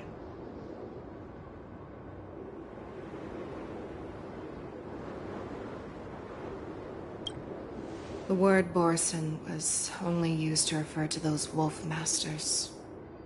I'm a Foxian who was born in one of the Fallen Territories. In their eyes, we're mere consumables. Cannon fodder used to slow down Xianzhou attacks on the battlefield.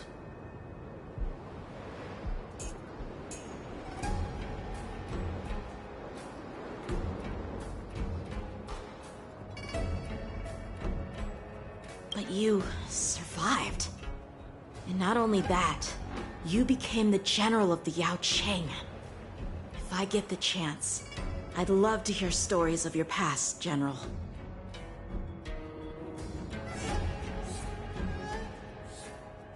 Speaking of stories, you've reminded me that now is not the time for them. Swaza, we've sent the warning from Stargazer Navalia. What's the situation on your end? I've found them.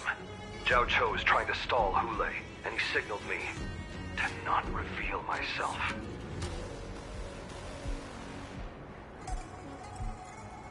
Trust his judgment and keep watching. We'll be right there.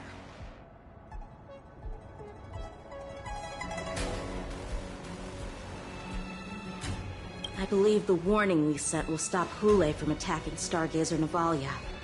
What will he do next?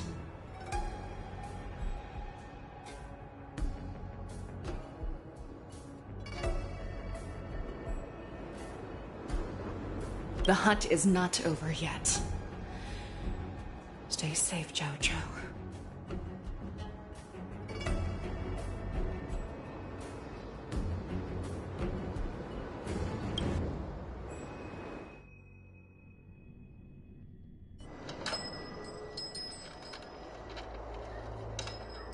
Please, save me. I want to live. Doctor!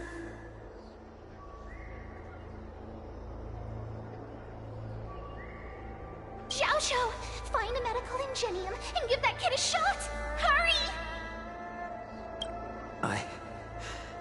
I see.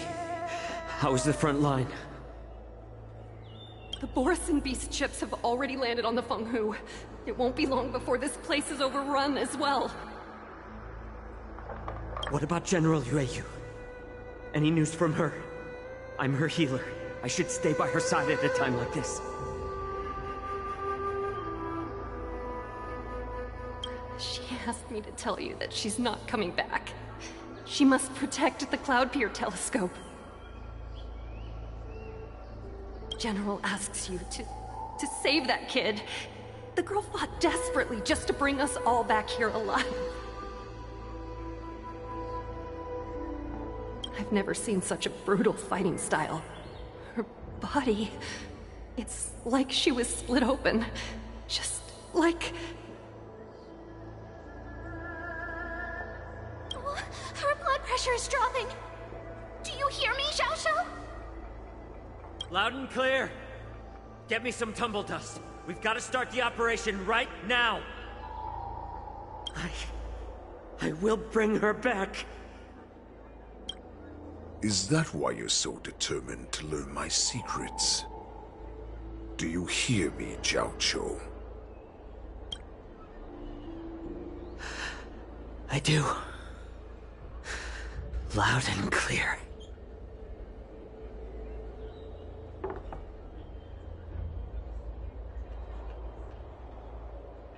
So she saved you all in that great battle on the Xiangzhou Fenghu 3 decades ago. But to your surprise, you discovered her Borisin bloodline while she was at death's door.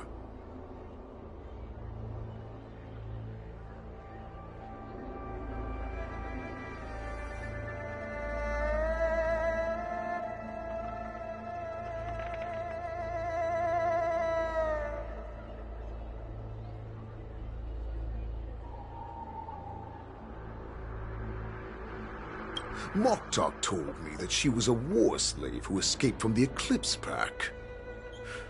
Oh, what a twist of fate. Turns out, she's from the same clan as I am.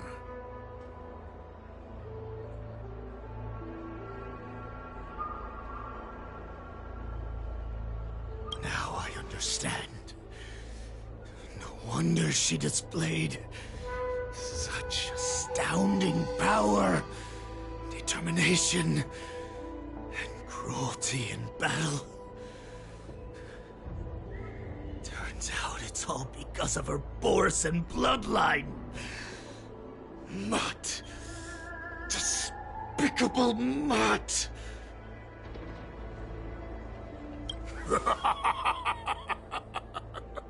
And she used the gift of her bloodline to destroy the Borisin! Ah.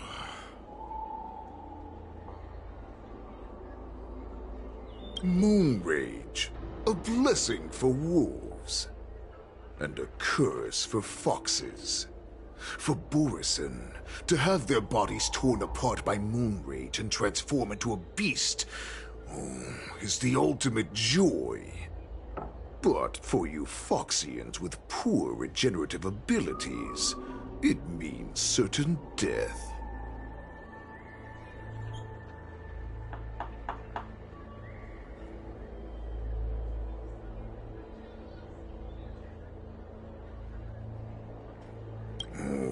With the burning fury in her heart, that Foxian general will eventually lose her sanity and indulge in endless bloodshed.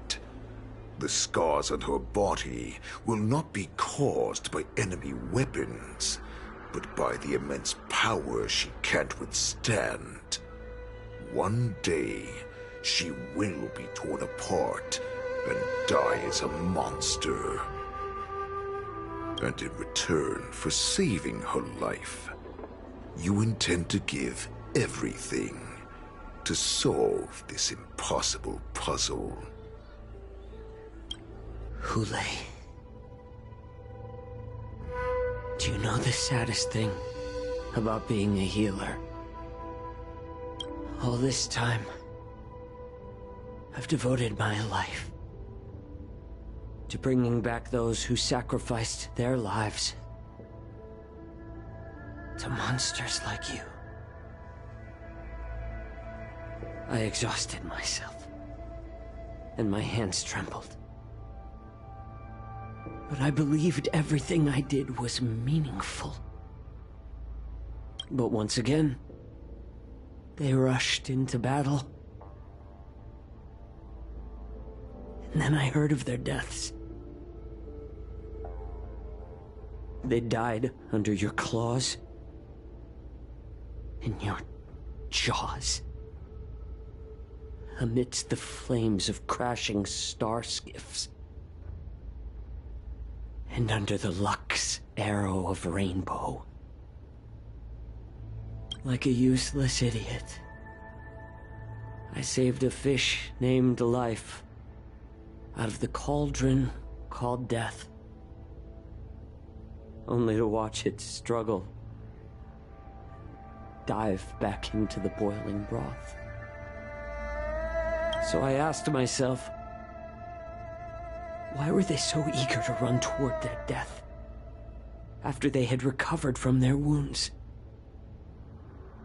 Why wouldn't they value their hard-won life? All the doubts left me feeling lost.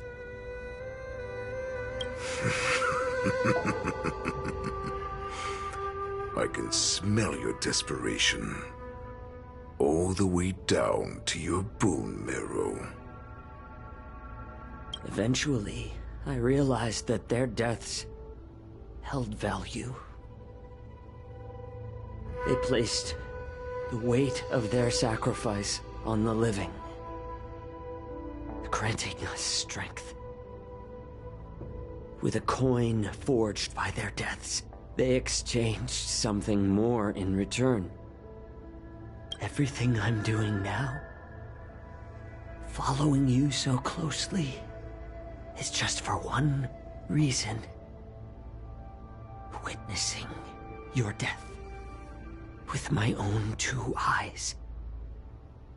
Even your death has value.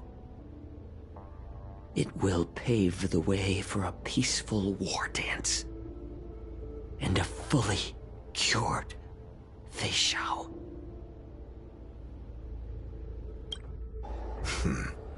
The thoughts in your pathetic head are hardly surprising. Did you already know this? Yes, I did. As Borisin, we understand the value of death more than anyone. And as a healer who has witnessed so much death, you won't be swayed by fear. What a shame, what a shame. Your story actually sparked a trace of respect for you in my heart. Can you even feel respect with your corrupted heart? Of course. Because I caught a whiff of my own kind in you. Unfortunately, in the end, you're still just a weak fox. As the wolf's creed goes, gift the wolf a dead end where new paths arise. Raise him to a doomed fate where satiation lies. The cowards in forgotten corners meet their unworthy demise. Yet the valorous in brutal battles embrace their eternal prize. That's why I'm keeping you alive for now. I want to show you how Borisin truly respect their enemies. We will consume your flesh and blood, nourishing our own. We will crush your hopes and dreams, clearing a path for our hunt. Your feeble souls will witness a new future. A future that belongs to me. My lord, we received a message. Our arrangement at Stargazer Navalia has been discovered. We must act quickly! That doesn't surprise me at all.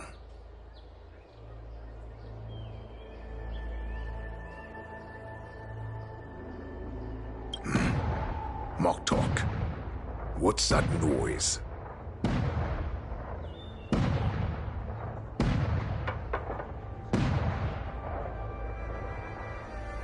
It's the Sky Splitter!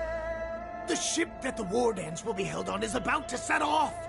The Skyfaring Commission will clear the air routes! And if our star skiffs try to escape, we'll be spotted!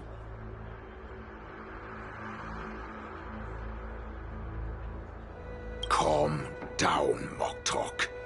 Look at you now, hiding and fearful. Where is your Borisin dignity?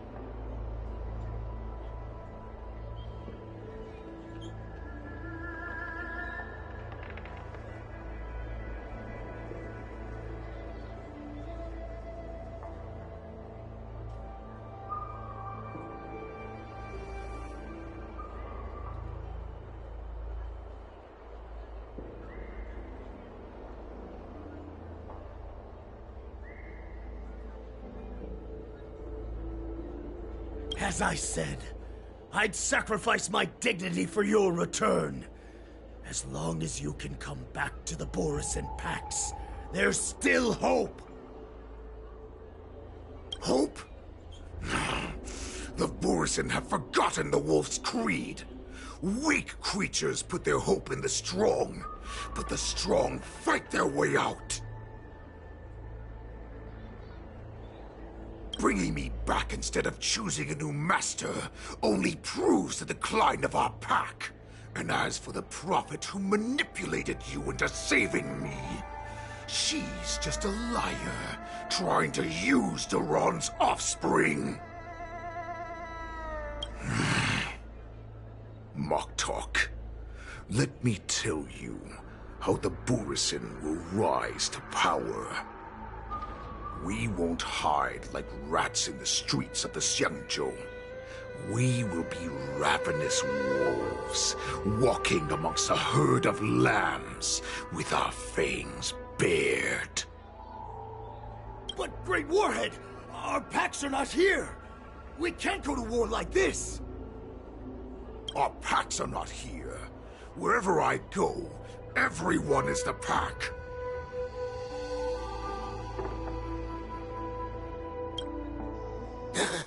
Stay away. Don't come any closer. No!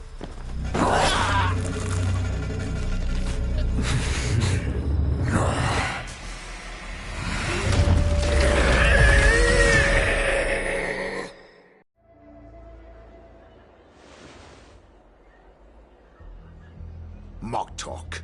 We're the apex predators at the top of the hierarchy. As wolves, we create fear. We don't become servants to it. If you're blind to the path, I will be the crimson moon that lights the way for you.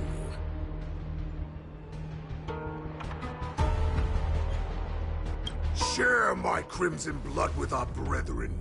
Use it to infect those Foxians and strike fear into their hearts. Now, you devious monkey, come out and face me.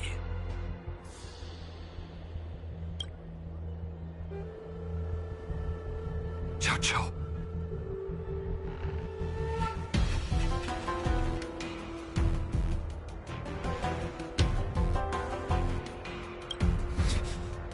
Militia.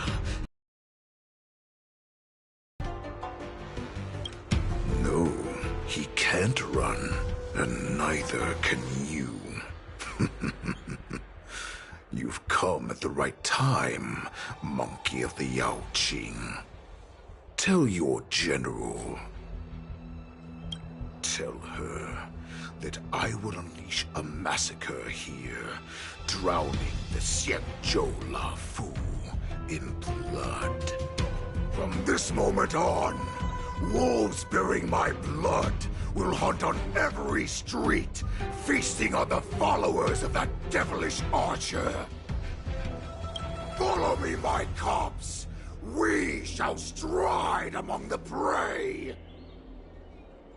Give the wolf a dead end when new paths arise. Raise him to a doomed fate where satiation lies. The cowards in forgotten corners meet their unworthy demise. Yet the valorous in brutal battles embrace their eternal prize.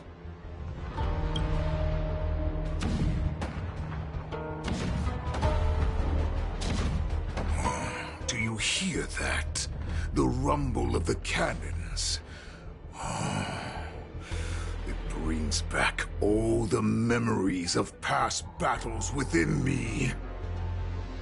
My return will bring back the wolf's greed.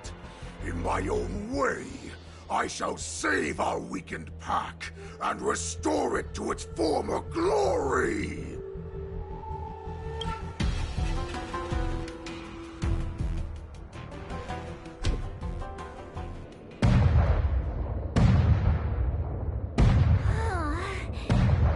The Sky Splitter's gun salute is really loud. So this is what the war dance is actually like? I feel like my eardrums are going to burst. Well, how could they expect to attract people to come and watch if they didn't make a huge spectacle? March, you haven't forgotten what you came to do, have you?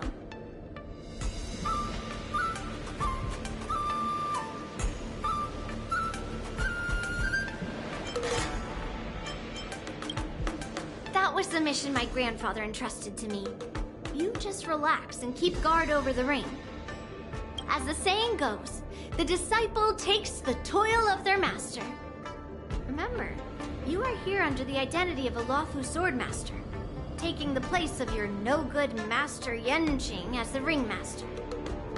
But what am I supposed to do if my opponent for this round is super talented and just wipes the floor with me in seconds? I'm still a beginner in swordplay.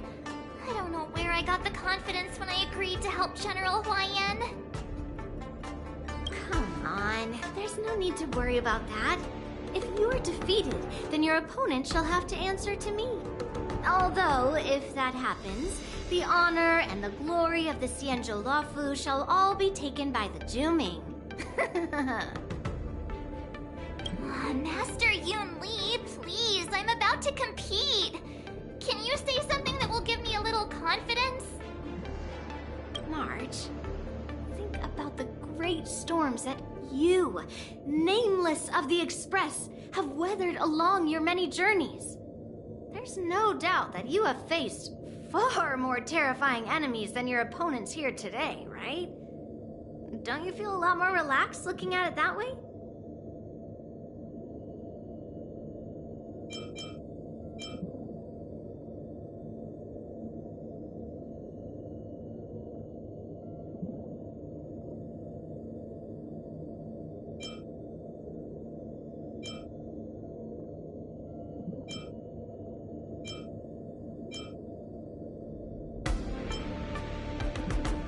Why don't we call Master Yanqing back? What kind of master would retire at the height of their career and leave their disciple to fight in their place? March, your master has dropped out of the contest. This is a great opportunity for you to stick your neck out. Stick my neck out and get my head chopped off, you mean?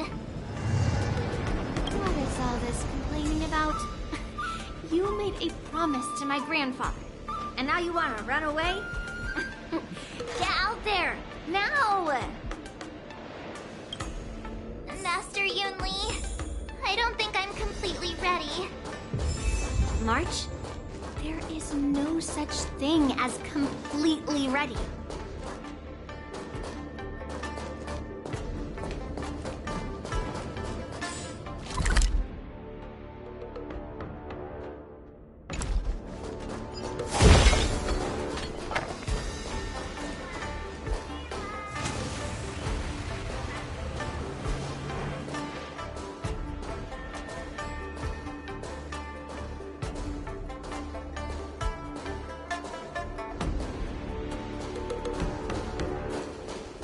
Miss Yunli, Miss March, this way, please.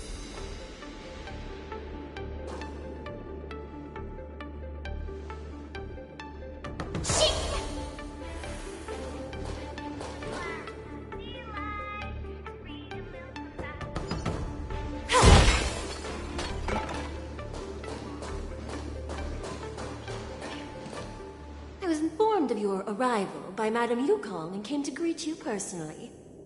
The news that you will be the ringmaster in place of Lieutenant Yanqing has been made public, Miss March. Just now, as I passed the contestants' hall, I overheard them all discussing this news. The most common question I heard was, who is March 7th? If they ask you this, how will you introduce yourself? Do you have something prepared?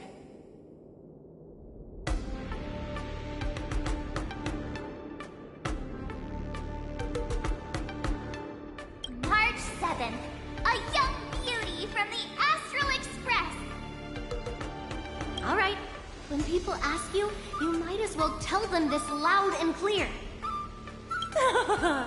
I see you are both quite relaxed. Impressive! Given the imminent danger you face. Miss Yunli's contestant information was registered for the war dance a long time ago.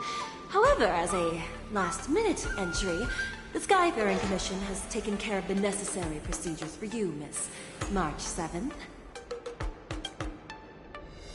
Please, follow this path.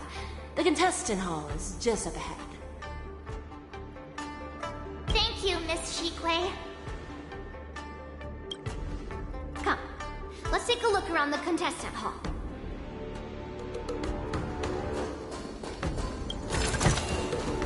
Wonder how much mung bean soda we can buy with this.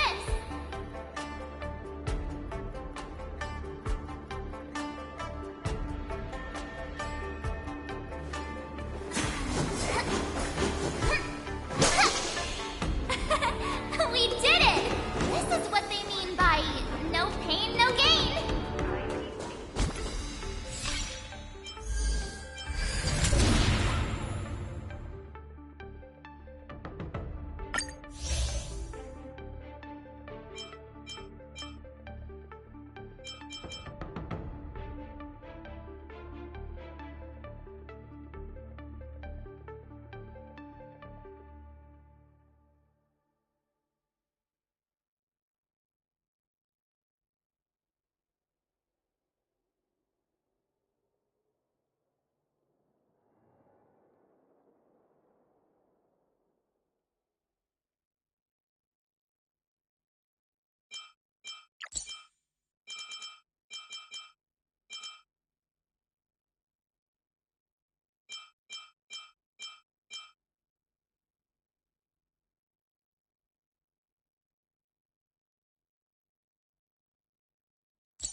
So, this is the contestant hall. There are so many people! March, before the war dance begins, allow me to give you one more lesson. My grandfather always told me that a weapon mimics its master. That means that a person's weapon will reflect their habits and personality. You've seen me wield old metal before, haven't you? Tell me, what did you observe from that?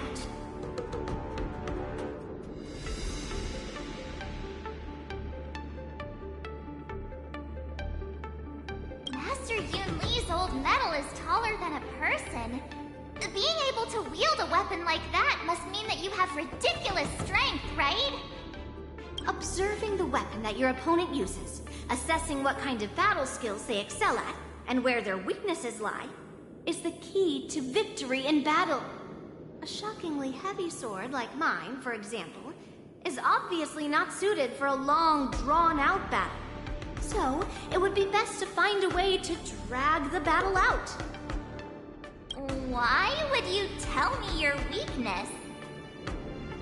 That's the only way to ensure that we have a fair fight, don't you think?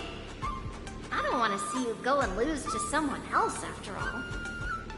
Now is a perfect opportunity to learn how to evaluate your opponents.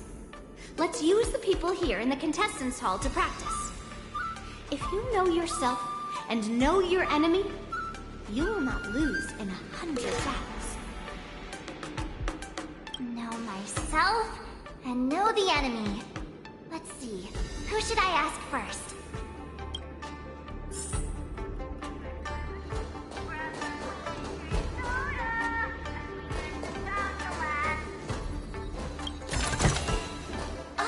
Shiny! Ooh, sparkly!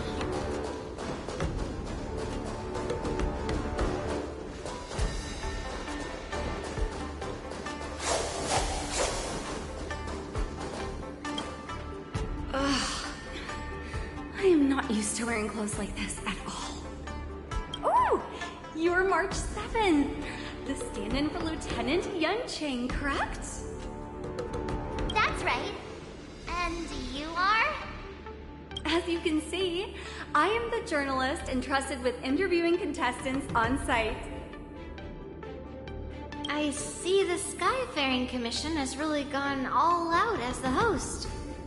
Interesting. That's right. A big event like this just can't go ahead without a few of us running around. Since the competition is getting started, could I ask you some questions that are on my mind?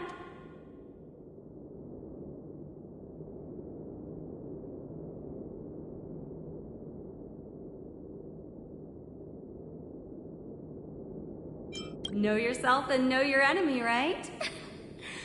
If you accept my interview, you'll learn all about yourself.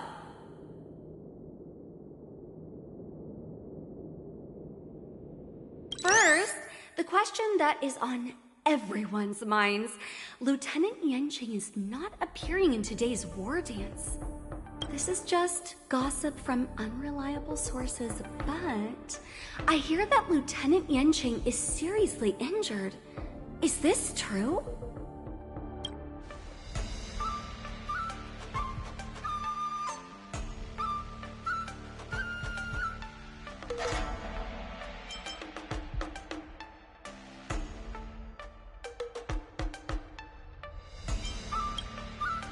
Then what is the real reason?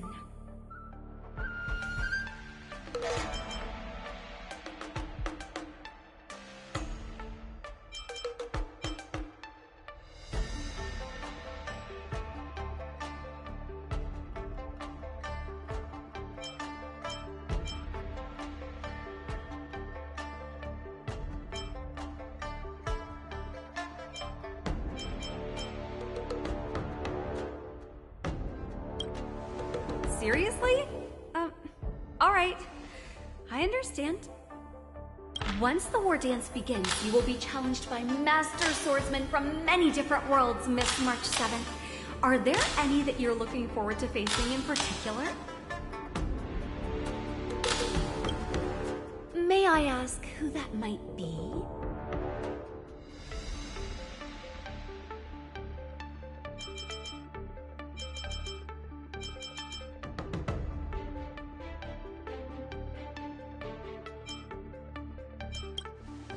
So March 7th is ignoring everyone around her and is declaring her will to challenge the Merlin's Claw of the Xianzhou Yaoqing.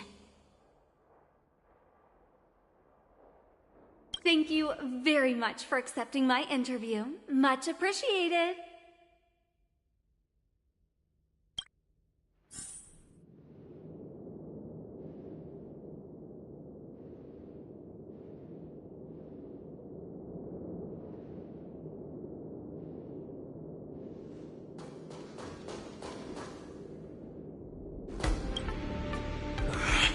I came here because I wanted to meet the great Lieutenant Yanqing I've heard so much about, and finally cross blades with him myself. Who would have imagined that he would take a disciple and have her be the ringmaster in his place? This is no more than running away from a fight, and is a great dishonor to the Yaoqing. This last-minute replacement, March 7th. Who exactly is she?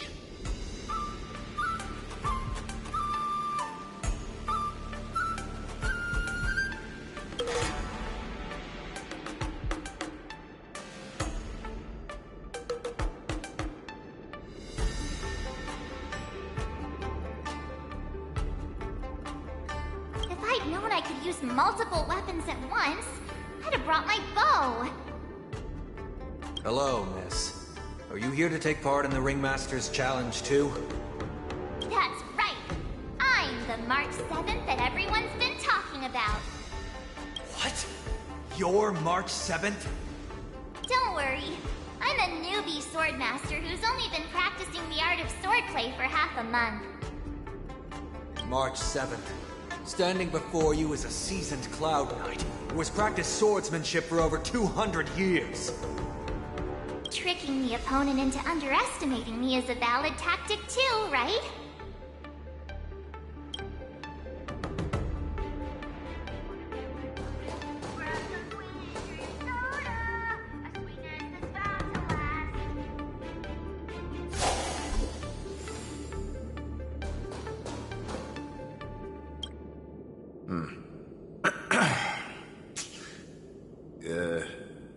Was there something you wanted to ask me?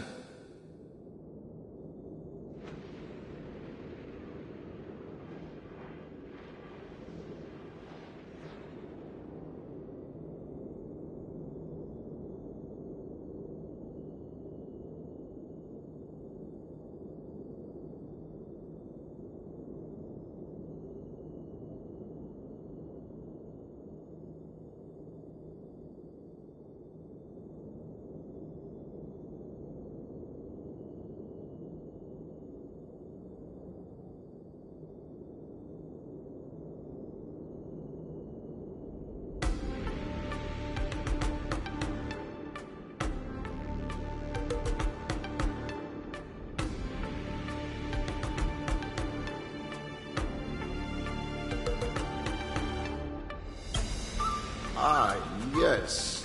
Yeah, this is just a regular Cloud Knight Devastator glaive.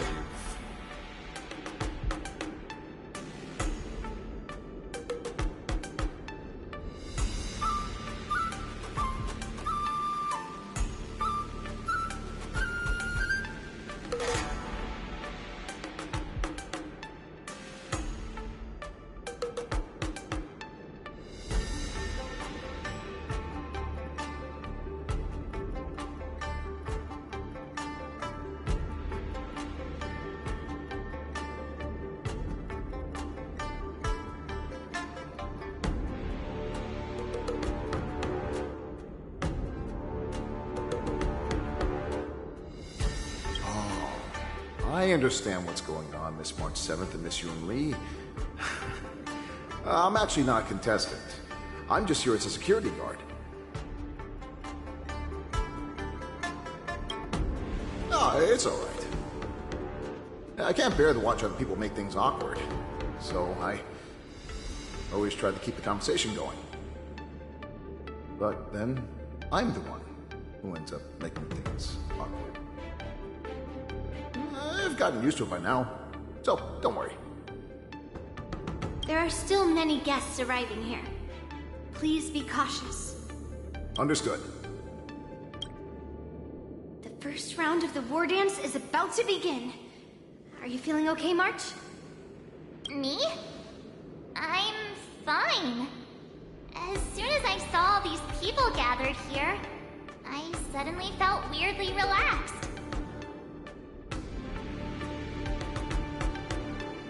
Looking at these contestants, I suddenly feel a lot calmer for some reason. I understand why you wanted me to know myself and know my enemy. I don't feel as nervous as I did before. So, do you want to go out and see the ring?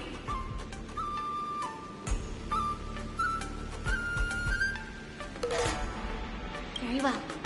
Go and get your intel.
That's enough knowing the enemy for now. Come on, I want to see what the ring looks like.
You're even asking dating?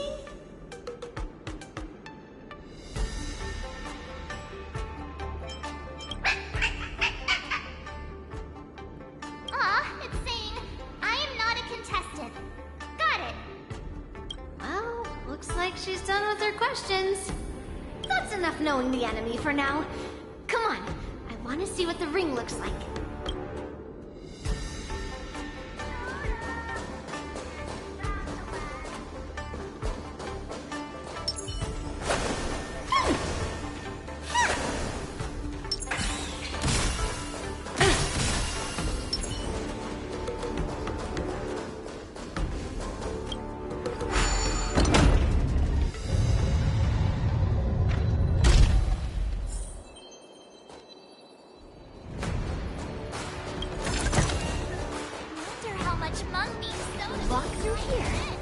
you'll be able to see the War Dance's official...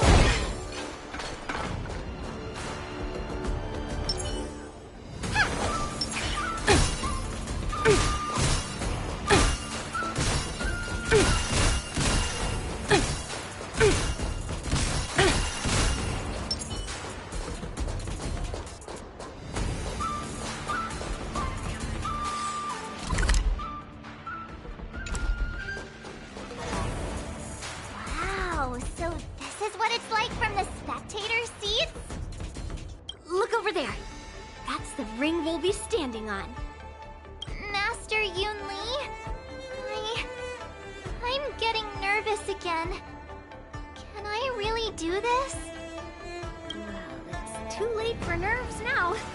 It's almost time. Almost time for what?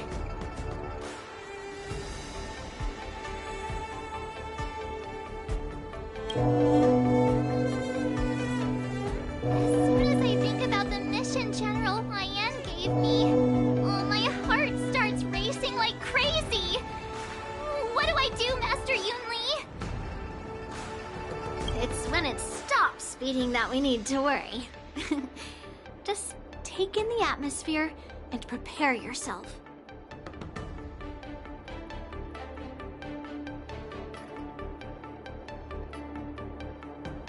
I have to leave for a moment and do some inspections around the ship.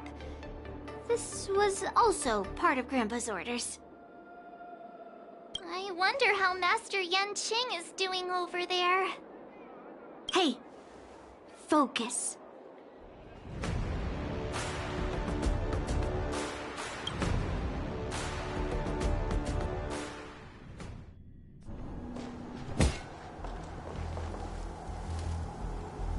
General, report!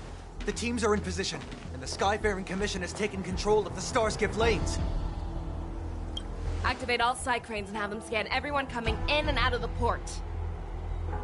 Remain vigilant at all times. Any suspicious movements must be suppressed as quickly as possible before the situation gets out of hand. Yes, General! You two, follow me.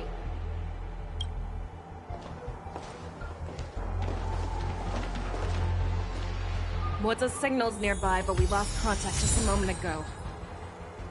Could that mean... He will be fine. Cloud Knights, search for the target.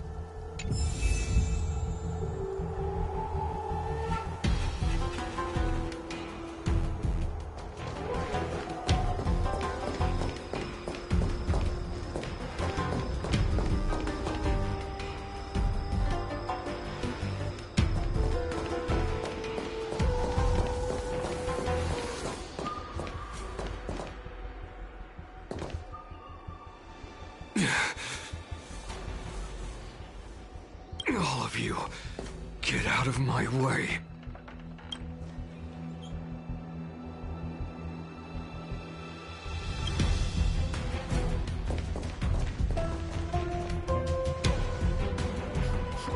Wait. Don't go any closer. General, I failed you. That mad dog left me here as...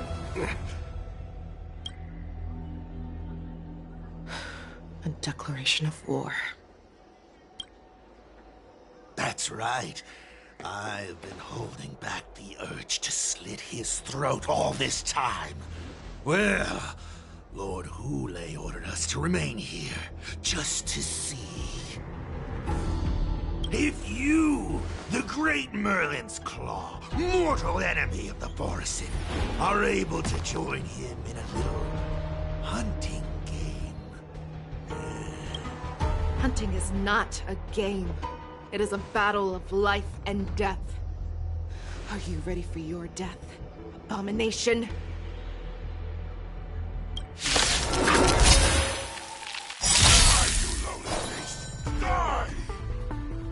Save your breath.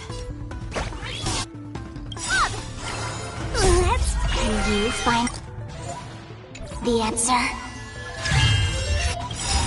Time to show you what I can really do. Azure Dragon, White Tiger, less cards, swap, yes! devil! Now crush them all! Like that, huh? Did that hurt? Feeling spiffy? Easy, Numby. Liquidation! Yeah! I'm gonna hold everyone back again! Give me strength! I could take 10 of you. There's no power like team power. I'll go easy this time.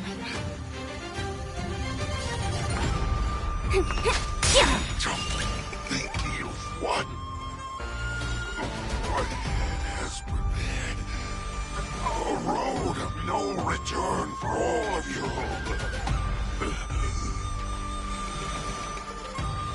The market always fluctuates. Eat it up! Awesome! Now watch this!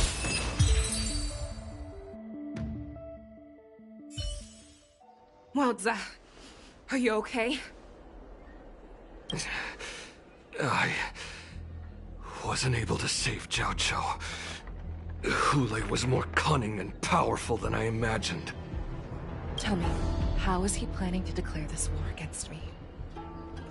The one-on-one duel? Or with a hostage exchange, maybe? Hulei is planning on attacking the bustling streets of the Xianzhou Luofu. What did you just say? Impossible. Even if there are still undercover Borisin that we haven't sniffed out, Hulei can't have more than a few dozen people. How is he planning on simultaneously attacking the streets of the Xianzhou Luofu? He has an ace up his sleeve. Hulei's body holds a plague mark passed down through generations of Borisin. I've seen him convert a Foxy into a Borisin wolf trooper with my own eyes. This is Hulei's declaration of war. His blood. It can cause Foxians to rapidly transform and lose their minds. He has passed his blood to his minions, and is planning to spread it across the Luofu and stir up panic.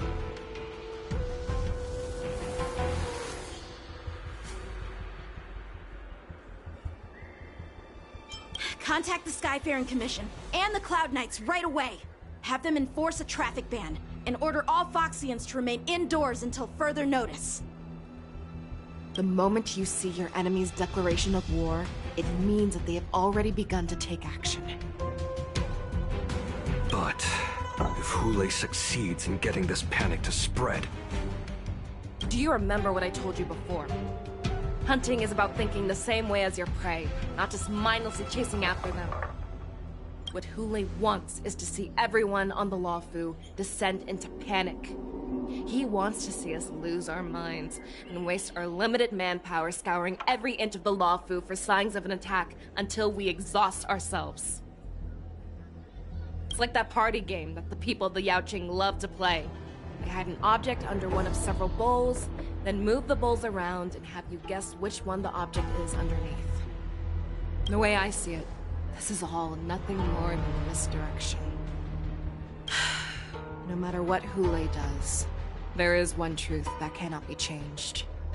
He is trapped aboard the Xianzhou Luofu. The only way for him to escape is to find a ship. Right now, the only ship he'd be able to see is the Sky Splitter. In his eyes, that ship is full of countless hostages. That would be the best place for him to go. So, that will also be our final battlefield. But if we're wrong about this, if he goes somewhere else, or if he does as he said he would, and his minions infect the Foxians everywhere with wolf blood, what do we do then? Are we just supposed to abandon those less likely locations? This is another lesson that you must learn outside of swordplay. Weighing your options and making a decision. There are always questions that we will ask ourselves, but never be able to answer. Before making a decision, we must destroy any hesitation that we are holding on to. Once we make a decision, we must fight off any regrets. There is a chance that we will make the wrong decision, and allow our allies to be sacrificed in vain.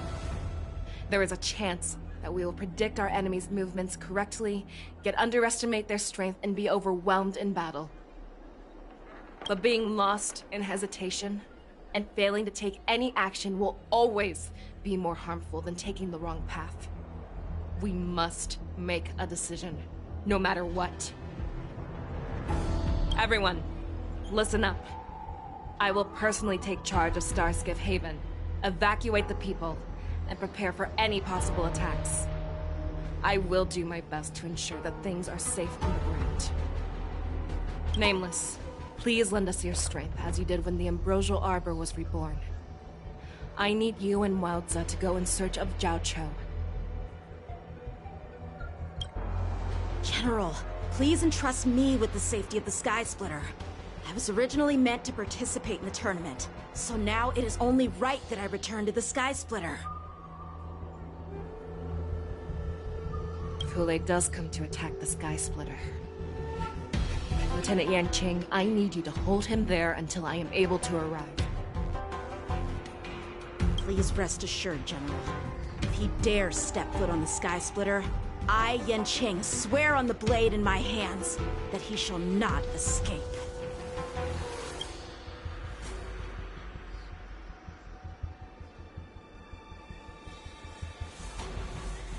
Cloud Knights! The Borson have arrogantly decided to challenge us on Xianzhou territory.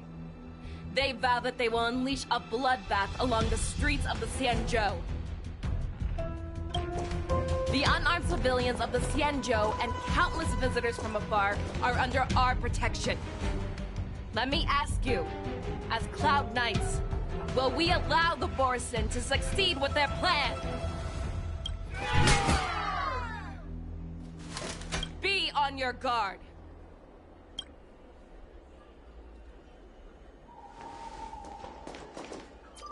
Calling Starskiff Haven. Have all Cloud Knights be on full alert for Borson attacks. Fei Shao, the ports of Starskiff Haven are crawling with wolf-like creatures. They're moving fast. Hold them back! I will be there immediately!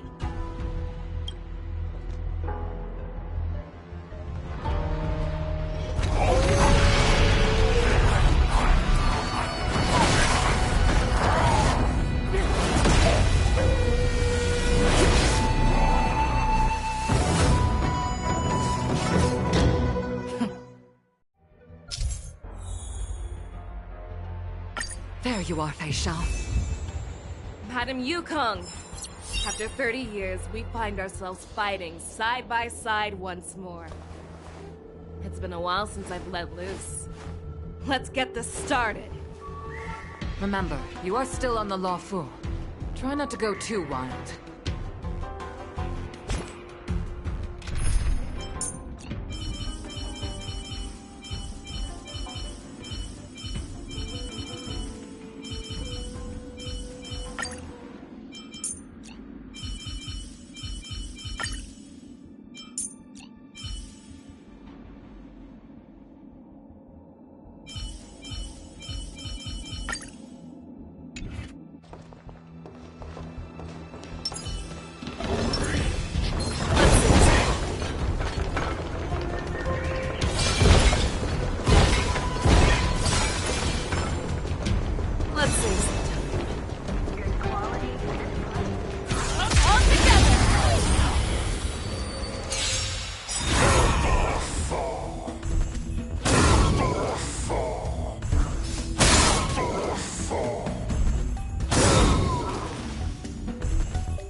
Short respite, then time for the next fight.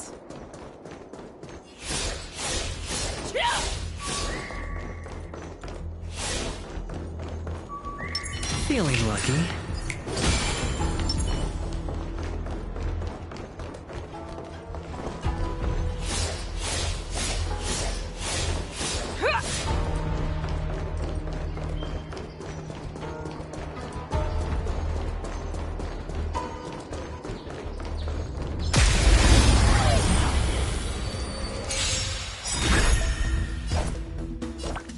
Nice job! Kinda. to show you what I can Azure Dragon, White Tiger, less cards! Watch this! No dirty trick.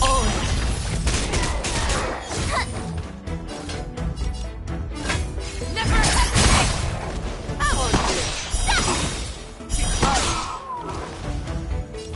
Resonate all together!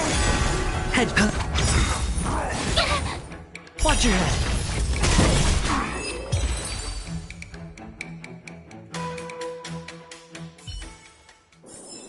A short respite, then time for the next fight.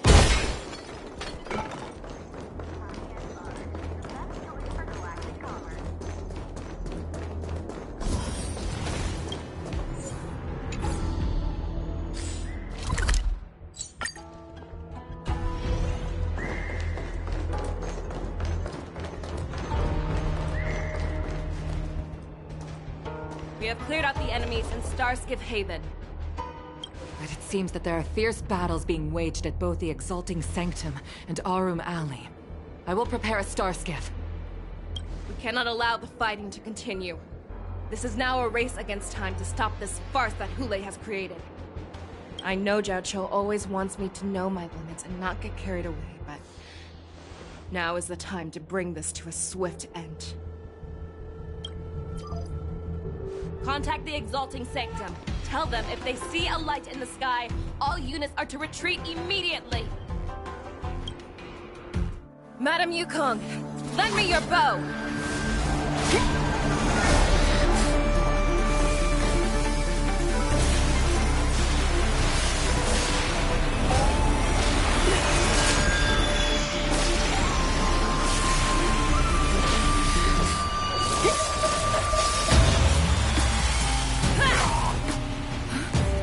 Everyone, out of the way!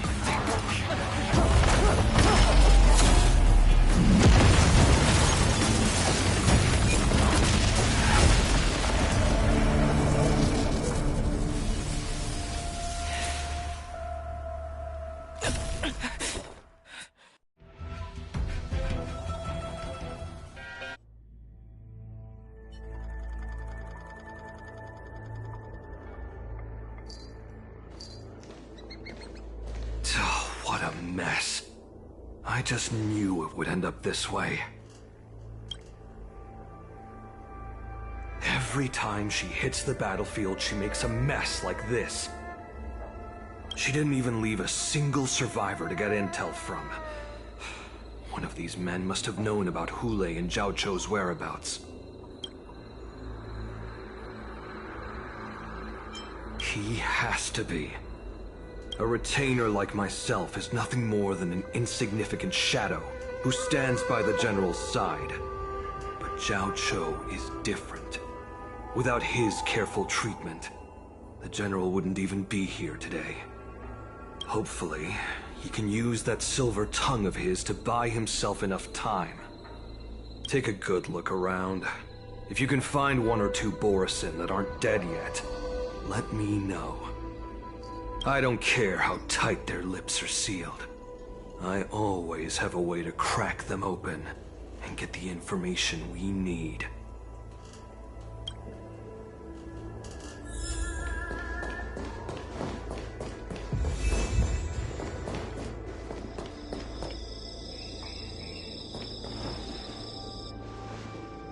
What a terrifying attack.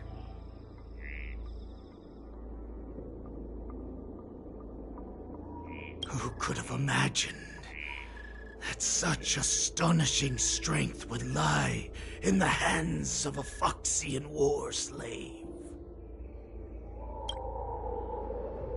So decisive, so brutal. She is more like a descendant of Duran than we who have fallen to our current state. No wonder the Warhead has his eyes on her.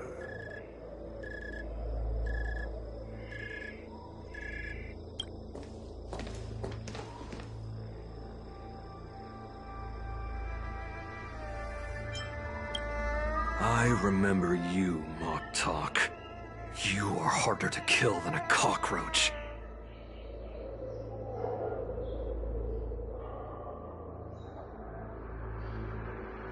But the fact that you have willingly shown yourself saves us some time. It is not too late for you to surrender. Tell me, where are Hule and Jiao Cho?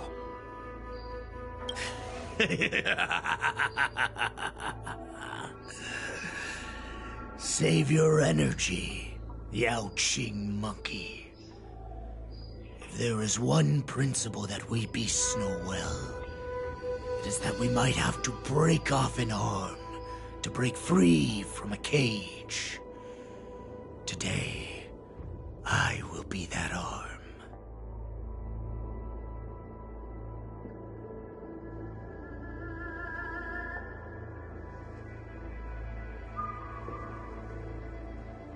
I lived as a hunter for many years. Yet I have only followed the warhead for this recent, brief period. However, his existence has brought light back to our once blind eyes, like the moon of Verdantia. He has shown me the way.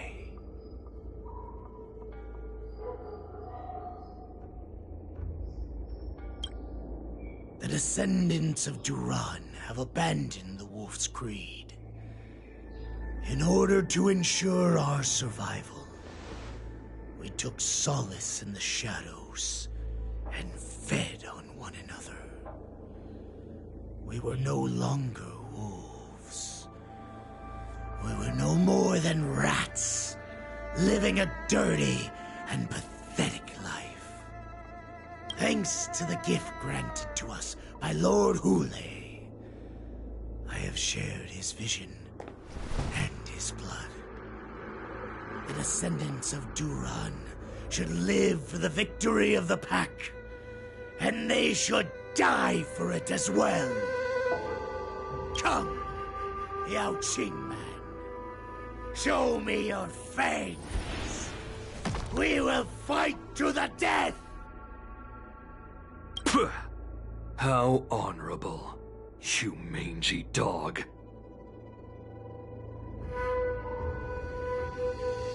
But you seem to have misunderstood. There will be no fair one-on-one duel. Let's see how tough you are once we've put you down.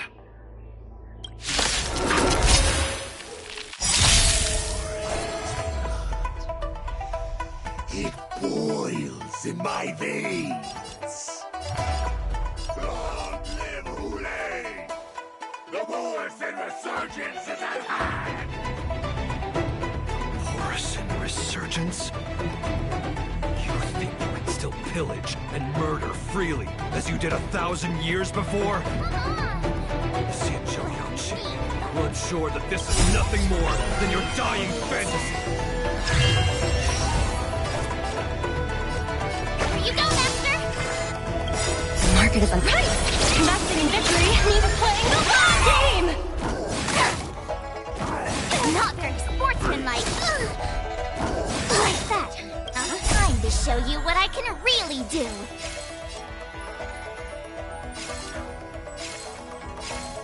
Azure Dragon, White Tiger, less cards! What's this? Did that feel spiffy? Easy, Numby. Whip it, Drip!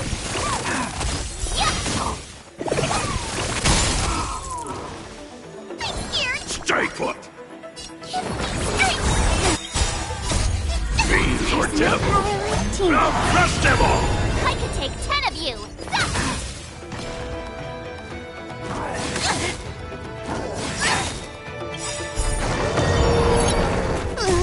Can you find the answer? Better cut our losses. Let's play pro.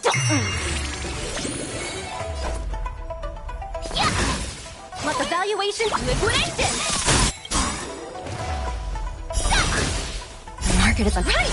Investing in victory means playing the long game! Awesome! What's this?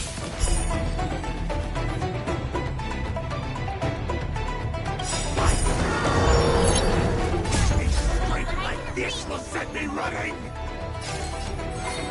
White Tiger, less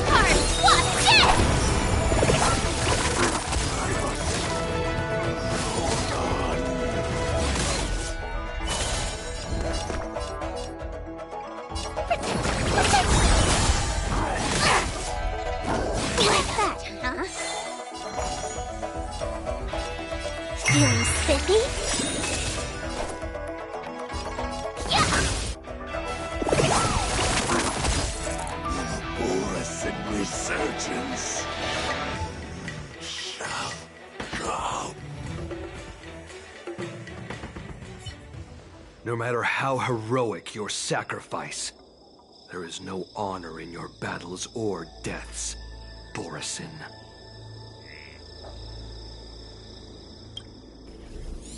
It seems that Moktok got what he wished for. Hule, your declaration of war is over. From now on, no matter where you run, General Fei Xiao will catch you and send you to the same fate as Moktok.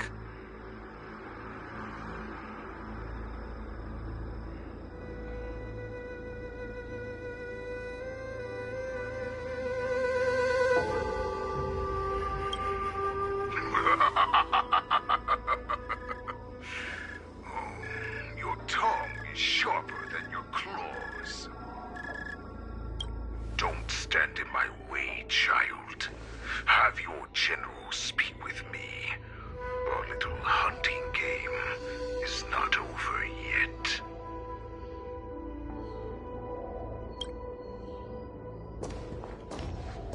Stand down, Watsa. I am here, Hule. What do you wish to say? The Merlin's Claw. Though we have never met on the battlefield, I have heard many interesting things about you from both my men and your healer.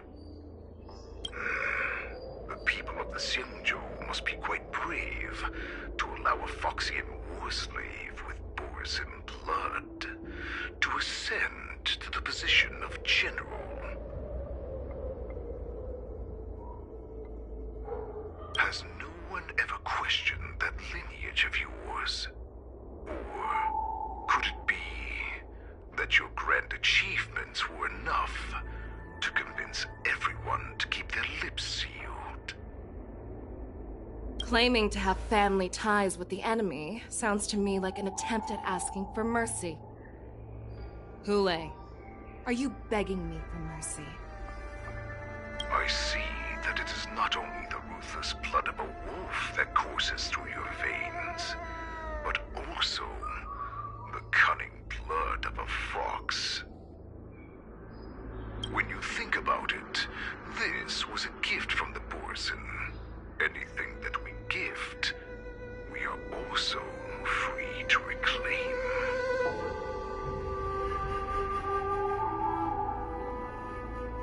The Merlin's Claw. I shall extend a final waiting for you on the Sky Splitter. Before you arrive, I will slaughter all in sight, allowing the crimson moon that has fallen dim for over 700 years to once more come to life. I will illuminate this ship with the sheen of blood and show everyone just how weak and powerless the Xianzhou is.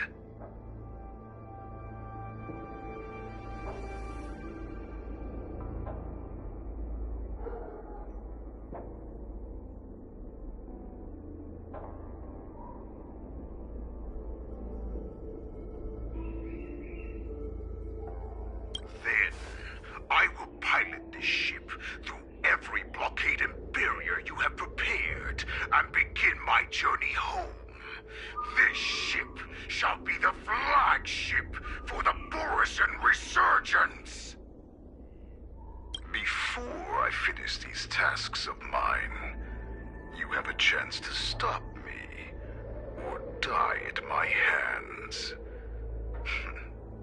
This is the path that I have prepared for you. I accept your challenge, Hule.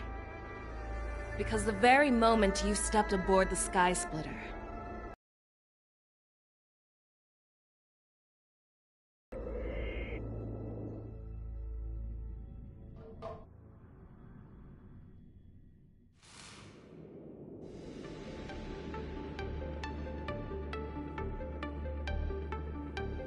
I'm entrusting you not only with the honor of the ring, but also with the security of the Sky Splitter.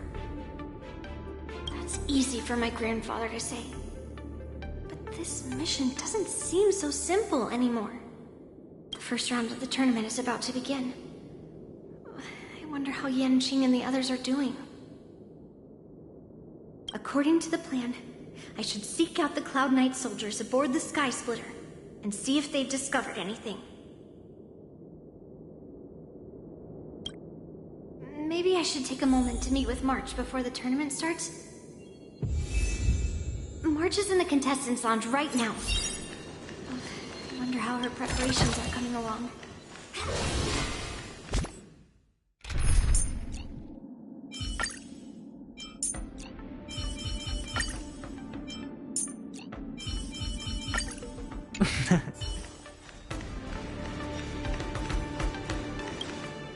Is that you, Miss Yunli? If there's anything that I can help you with, please let me know. We haven't noticed anything out of the ordinary yet. Very good. Although, there is one thing I want to confirm with you. Unfortunately, we don't have any means to distinguish between Borisin and the Foxians. However, you can rest assured that the Cloud Knights are working hard to investigate the source of forged identities.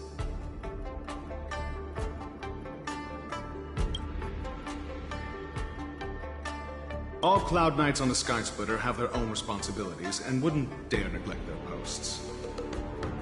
March 7th and I could already tell. It's clear that every Cloud Knight soldier we've met on the Sky Splitter is an elite warrior.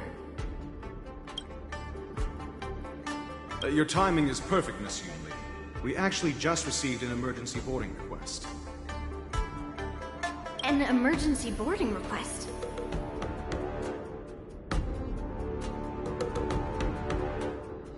It wasn't on the Sky Splitter Starskiff registry, but all the documentation checked out. Who would be boarding the ship at this time? Where are they? I'll go check it out. The Starskiff is using the contestant docking bay. Would you like me to lead the way? No need. You have your own duties to take care of. I will be fine by myself. I have to check on this immediately.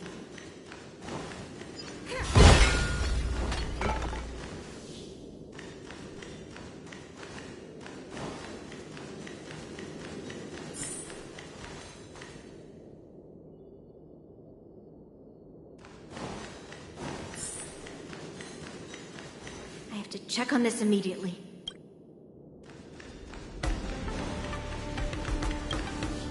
March, it's me, Yunli. Are you okay?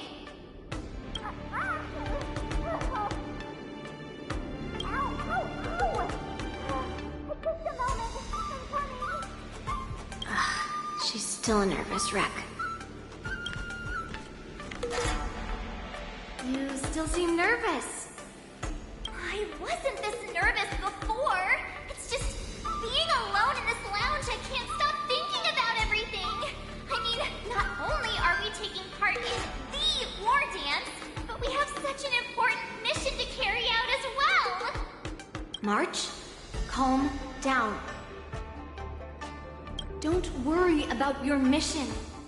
You have me here too, right? I know my grandfather said that you must represent the Luofu as the ringmaster. But don't let that intimidate you. Ask yourself, you are a nameless of the Astral Express. You have always been free to come and go as you please. So why did you board the Sky Splitter with me when my grandfather gave us this mission? Why? Because I also want the war dance to go smoothly. For us Nameless, even though we're just visitors at every stop, it was here that I met my two masters and made many new friends. I want the war dance to go ahead without any problems, for everyone's sake. Good answer. The tournament is about to begin, so I must go carry out the mission that Grandpa gave me. March, May your blade be sharp, and your victory glorious. Thank you, Master Yunli.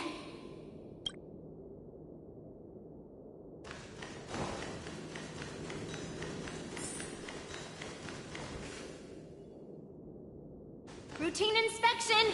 All passengers, please prepare for an inspection. So this is the suspicious Starskiff. Where did the passengers go? I'm going to count down from 10. If you do not come out, I will destroy the ship. 10, 9, 8, 7, 6, 5, 4. Time is running out. 3, 2, 1. Wait a second!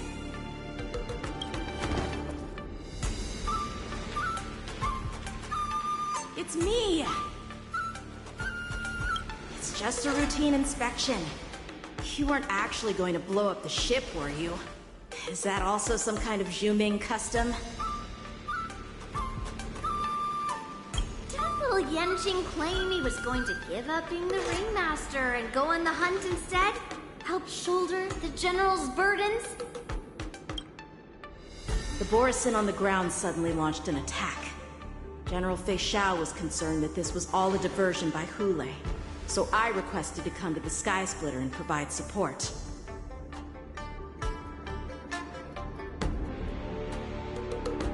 Can't believe you ended up back here on the Sky Splitter after running around all over the place. But you're too late to enter the tournament now. Following Grandpa's plan, our disciple March is taking your place as ringmaster. Aren't you proud of her? When I first heard the news, I was definitely proud, but also a little concerned. More manpower is always a good thing, since the Sky Splitter is so large. Oh, and by the way, you should know that... What's happening?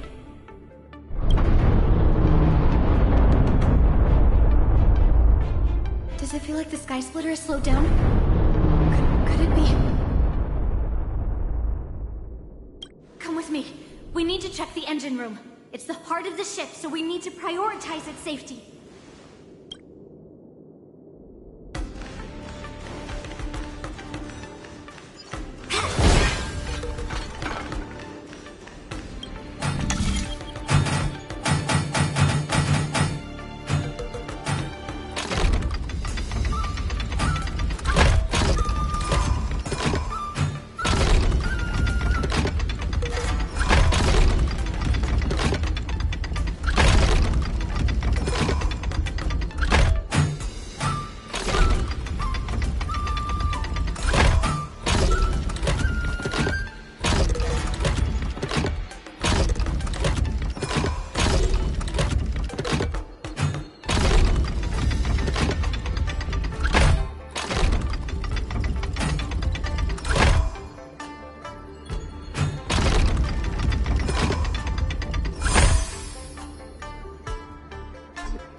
What do we have here?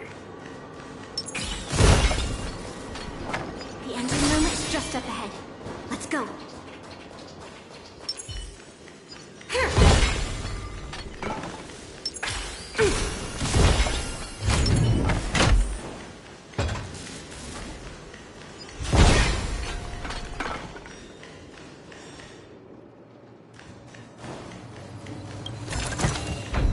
Hello there.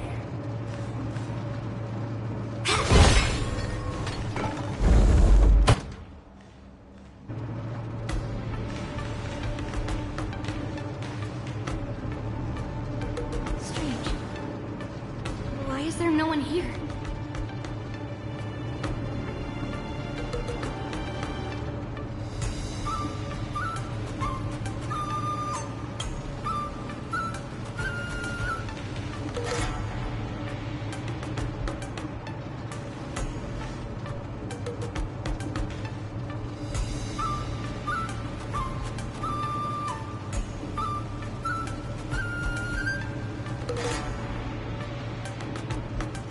Cloud Knights.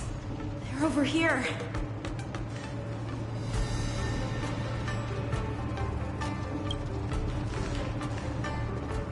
And you should be lying alongside them. Don't worry, children. There's plenty of space to hide your bodies over here.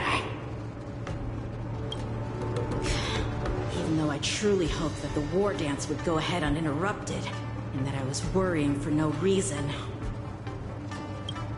Now that these guys have finally shown up, it's a huge weight off my mind.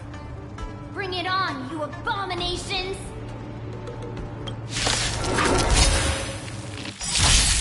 The dice have been cast. Bust. Or maybe I'll take it all! Right on time! Yes, you!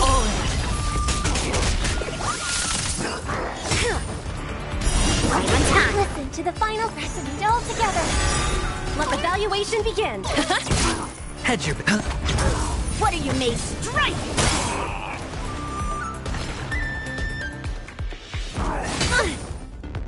Yes, you! Watch your head! Right on time!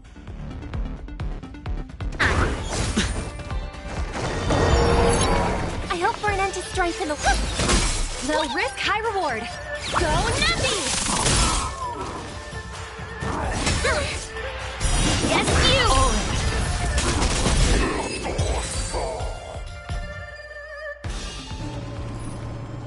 We found 2 wolves in the engine room. That means that even more abominations have infiltrated other areas. Hule is already aboard the Sky Splitter! There's no time to talk about this. The war dance has already started. If my guess is correct, the Borisin will most likely use the ceremony to begin their slaughter. Let's go. We need to get to the war dance ring. Come with me. To the ring.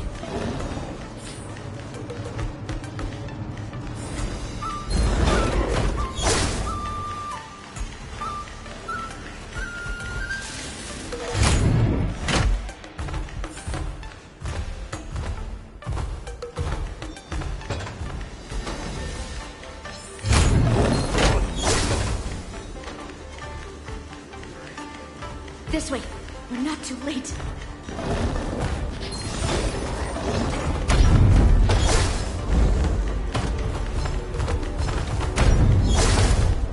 We would like to welcome all of our honored guests and contestants to the Xianzhou Luofu's Luminary War Dance Ceremony.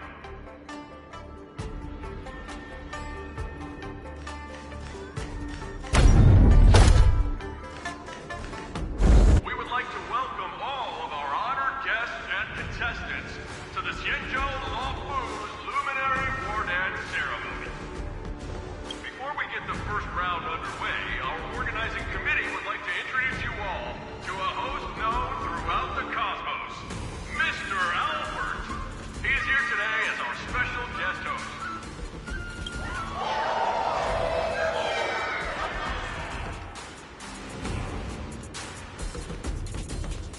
Let us invite our special guest host, Mr. Albert, to the stage to formally open the war dance.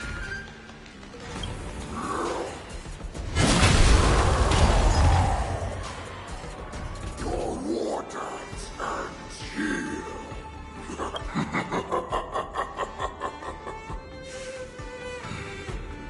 From this moment on, the Sky Splitter belongs to me.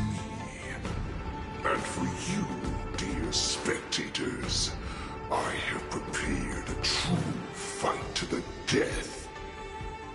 Now, run for your lives!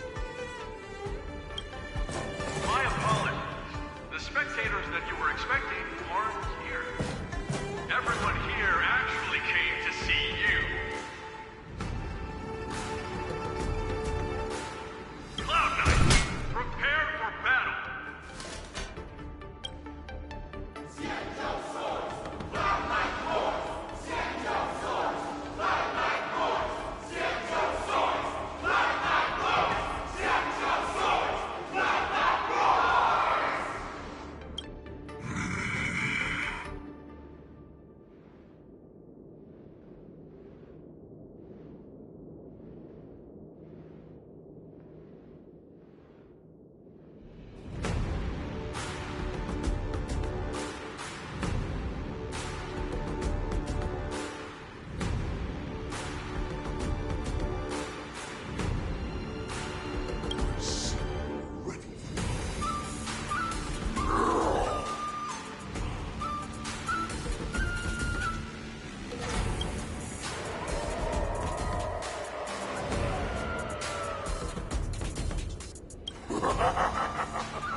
That's fine too. Since you're all prepared for your dance, come, give me all you got. Entertain me.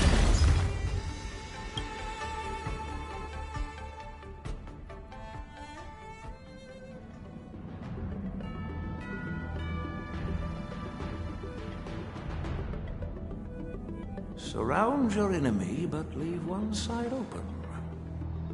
This is your strategy for ensuring that the war dance will be able to be held as usual? Precisely.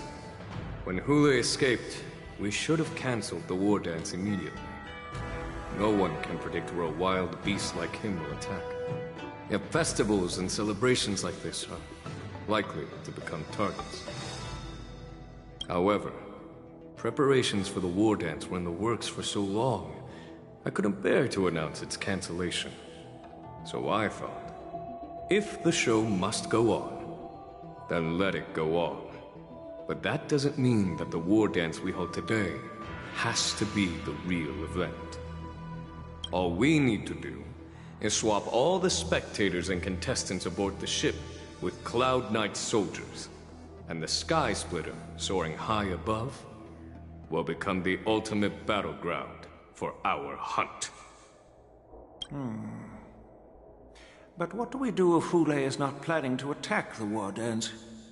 Then we just need to draw his attention to the Sky Splitter. We'll have the Skyfaring Commission clear all transport lanes and cut down Starskiff traffic. Then, when the time comes, there will be only one ship in the sky, and he will have no reason not to attack. General Fei Xiao will be in charge of scaring the wolves and cutting off their other means of escape, making him think that this will be his best way out. Given that the Borisin already have insiders on the Luofu, I will be in charge of putting pressure on them, making them focus solely on keeping themselves safe. Very good. Then I'd better dust off my weary bones too. I will go with the Skyfaring Commission to guard the Jade Gate and ensure that things do not spiral out of control. Knowing that Elder Huayan is part of our last line of defense is a great comfort. This hunt will make Hule understand that the arrows of the hunt will always be one step ahead of the abominations.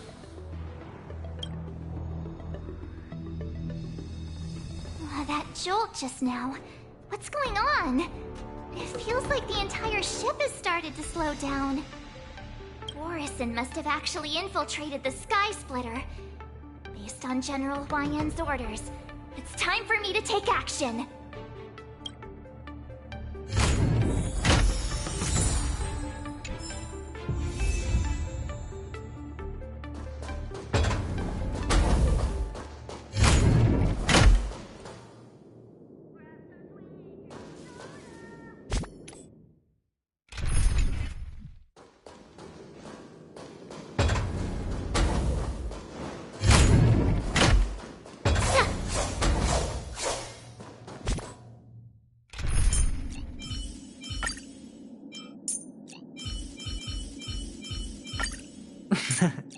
Same project again?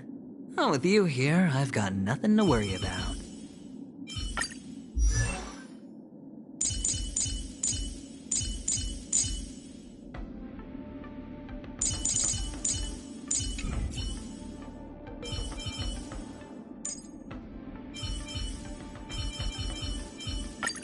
Keep to yourself.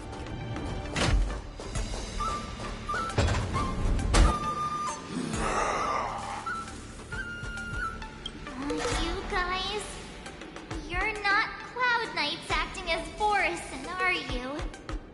You're real Borison, aren't you?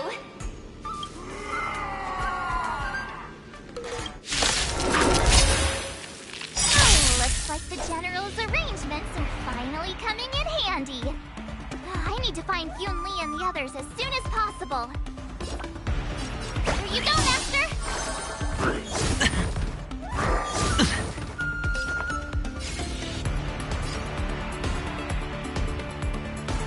Pressing it all together.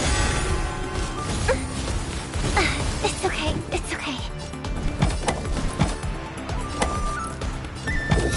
Answer me.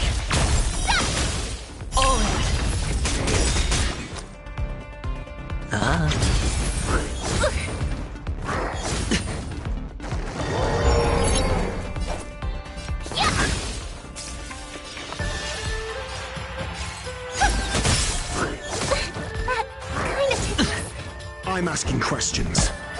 Test. 0 points. Watch your head. It's on me. Ready to shine. Yeah! Oh, I get it! Watch this! Not very sportsmanlike. You fool! I hope for an end to... Answer me.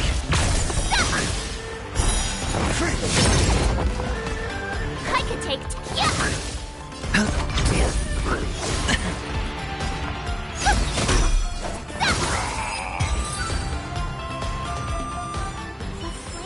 That if Hule appears, the Cloud Knights will assemble and do everything they can to suppress him. Master Yun Li, where are you? March, I'm below the ring.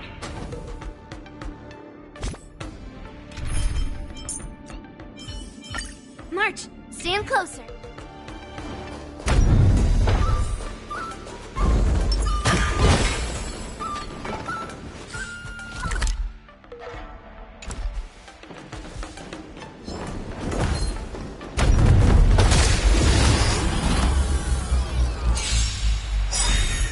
The dice have been cast. Bust. Or maybe I'll take it all! Right on time. Yes, you! No dirty tricks. Right on time. Watch your head. You'll make good practice. Here you go, Master! May song bring us victory, harmony and unity. Sure, I'll play along. Yes, you!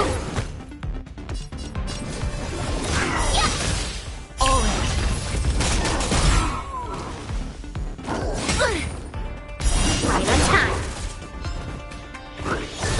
That kind of takes... You'll make good practice.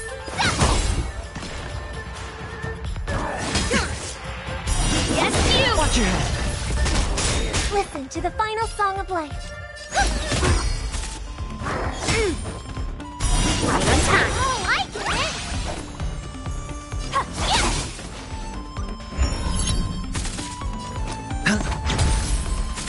What are you striking?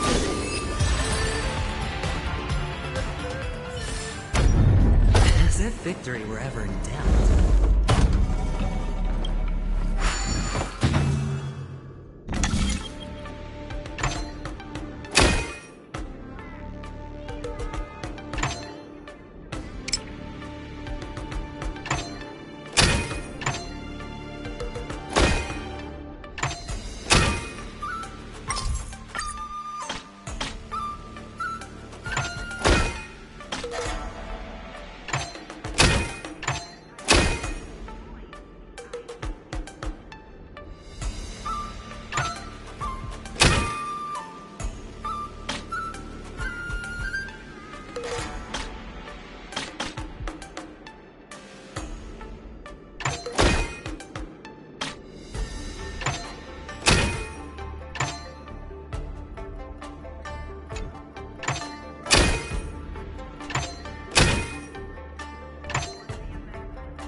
was concerned about the safety of the Sky Splitter, and my dear disciple, of course.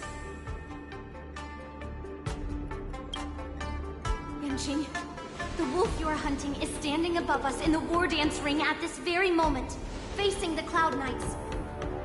This war dance will not be seen by the people of the Xianzhou, nor will it be just a ceremonial sword fight. This is a battle to the death that offers no honor, only mortal danger. March, are you ready?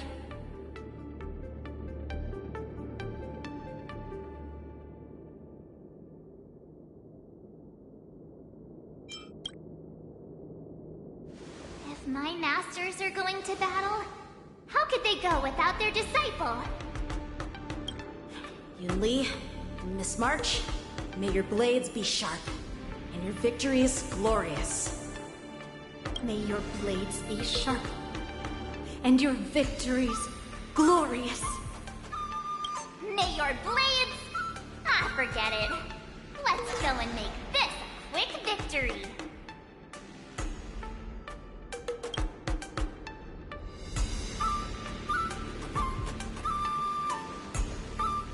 Let's go.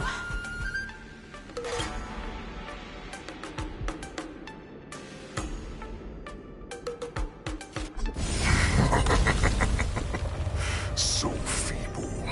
Such weakness is truly pathetic.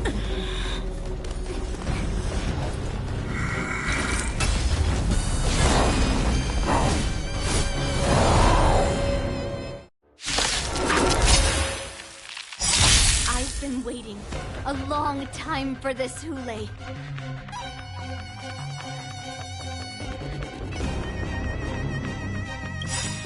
A single show and send some yummy carbs to the slaughter. Remember this!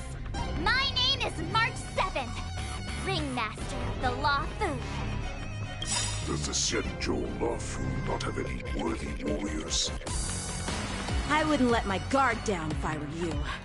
It's about time this old wolf tasted defeat at the hands of a young cub. Bust? Or maybe I'll take it all! Time to show you what Azure Dragon, White Tiger, less cards, watch this! Right on time. Watch your head.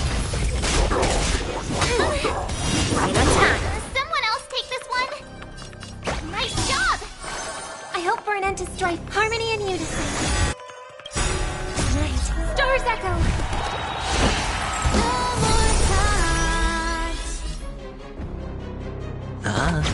What are you made of? Ready to shine. Yeah.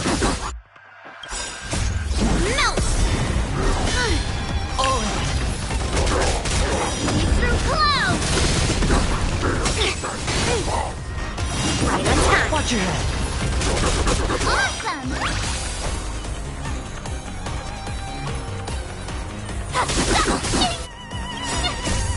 Melt!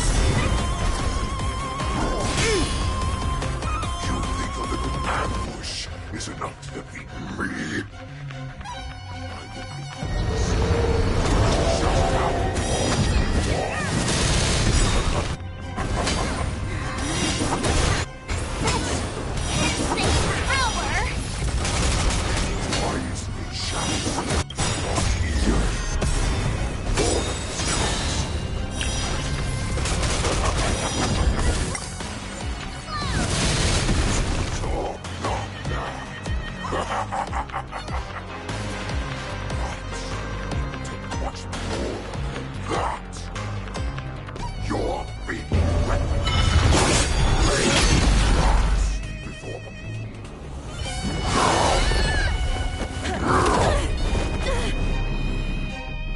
I've had enough.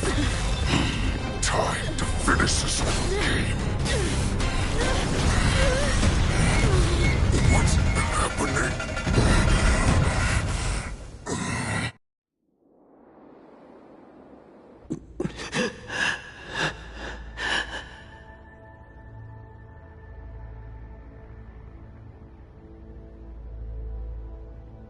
Secrets are a weapon, that a hunter cannot live without.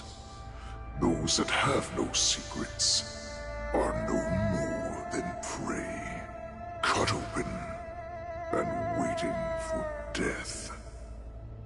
What you're saying is, in your eyes, I am no more than prey that has exhausted all of its secrets and is simply awaiting its death.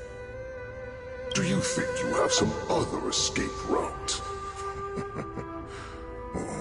Jiao Cho, I have already peeled back your disguises and defenses, layer by layer.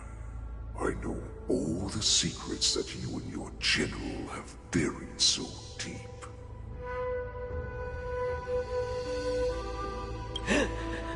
But you have told me all of your secrets too, Warhead.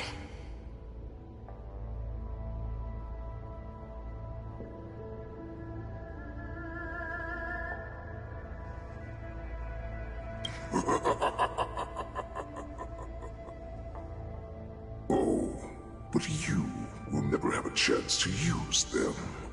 You will be buried with them right here. Although, you are a fortunate one.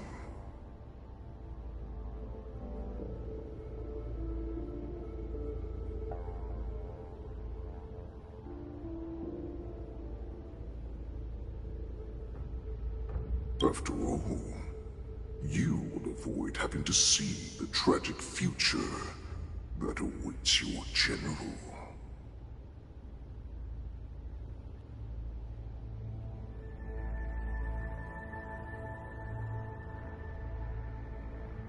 I'm sure she understands her fate far better than you ever will. One day on the battlefield, she will be overpowered by her ever-intensifying moon rage, and finally be torn apart by her fury and transformation. Not even your god can save her from this fate, although they can lead her to liberation. And the only way to save her is here, in my hands.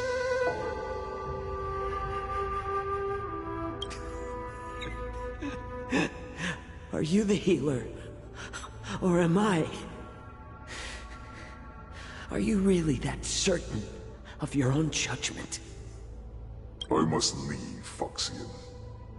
But before I go, you know what I must do, don't you? Drink blood wine. I hear it is a Borisin custom to kill prisoners and drink their blood before battle to stir up their madness.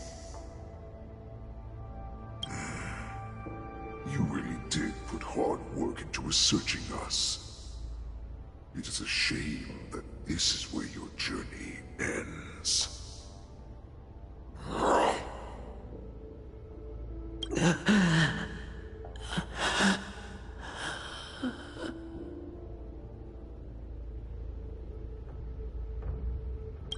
Are you the healer, Jiao Cho? Is there anything that I can do for you?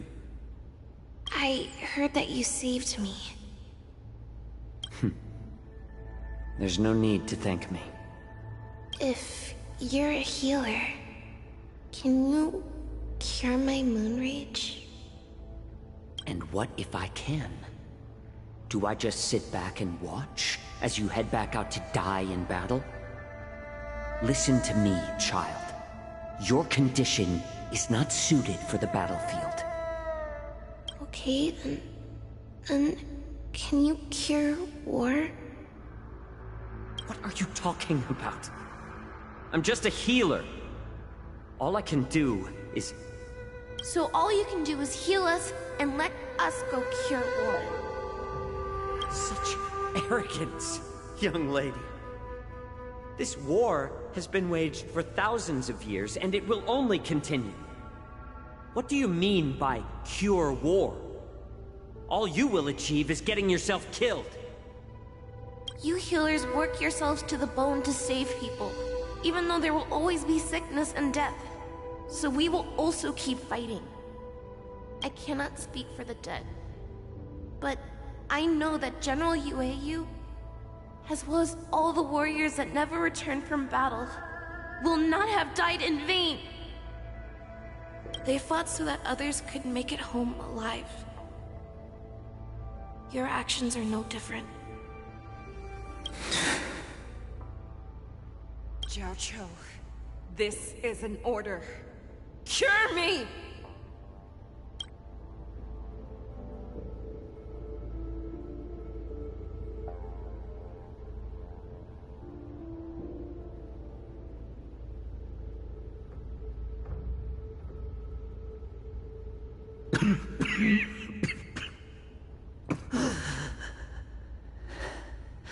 Those who have no secrets are no more than prey, cut open and waiting for death. Enjoy the taste of my fresh blood, Hu Lei. Unfortunately, I am not a man without secrets. I still have one little secret hidden up my sleeve. Tumble dust. I drank it a while ago, and the poison is already flowing through my veins. Sooner or later, you will begin to feel the effects. If the most lethal poison known to this world is able to save innocent lives, then it can also be called a great medicine. I will do my best to cure you. Fei Xiao, I kept my promise at the cost of this insignificant life.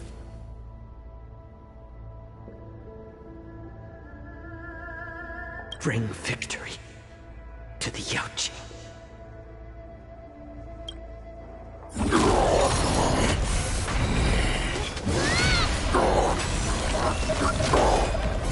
So, you want to play dirty?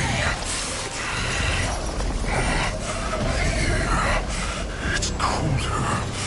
My sword is even colder!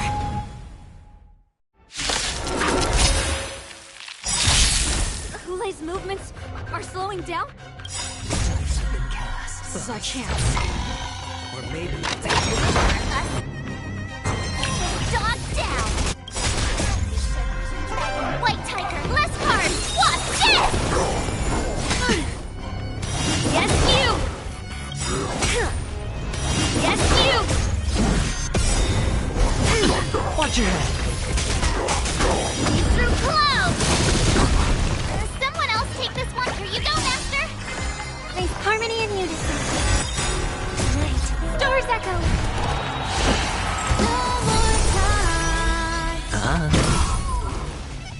What are you made of? Strike! Yeah!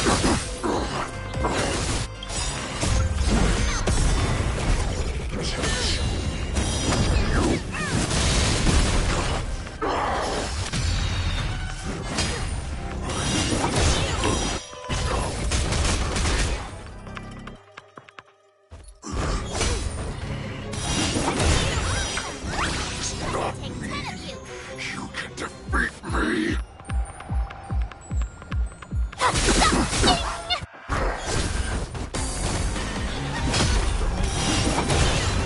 That does not mean you cannot be overpowered. Hu Lei, take a good look. The power of the Cloud Knights is in my blade.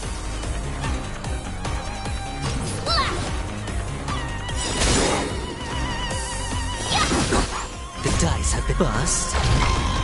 Or maybe I'll take it off! Watch your head!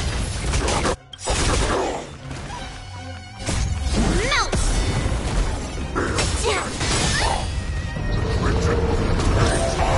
All in!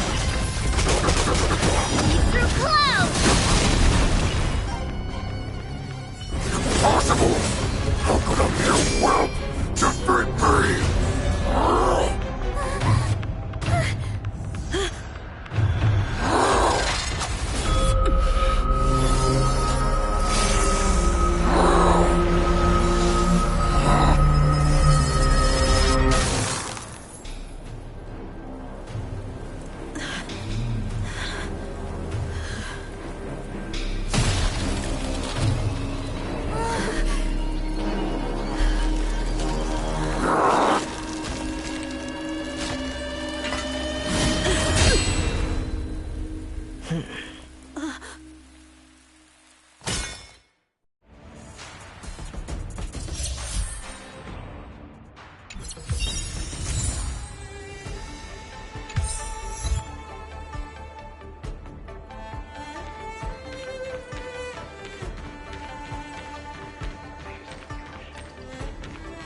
hunt is finally over. Thank you for holding out so long. The Cloud Knights are withdrawing as we speak. Lieutenant Yanqing, how are you holding up?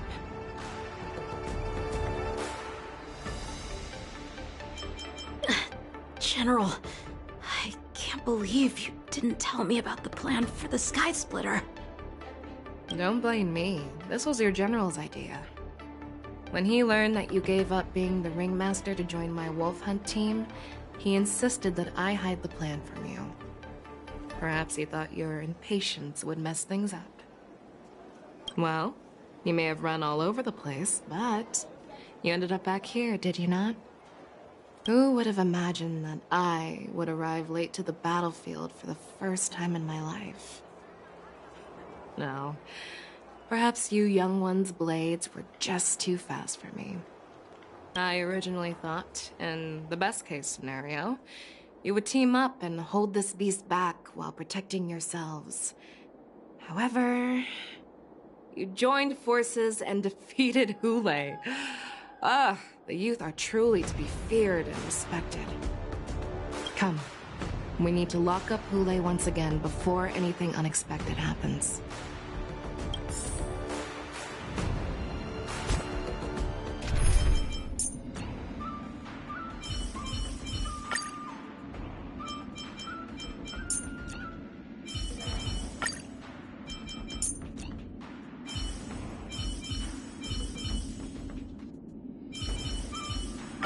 Don't worry, Master Yanqing.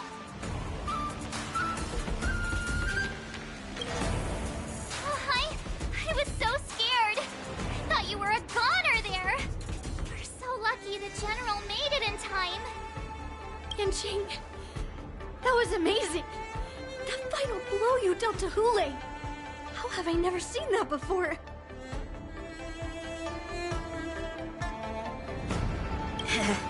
Do you want to learn it? I can teach you. But I'll need some time to heal up first. I hate to say it, but if you can teach me that move, I'll maybe admit that you're just a tiny little bit stronger than me.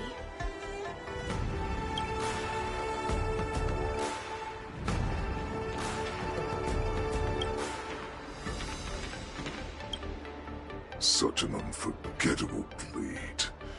So similar to the one wielded by that woman who defeated me all those years ago.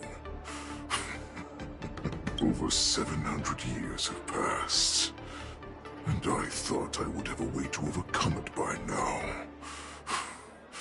But in the end, my fangs and claws were too slow.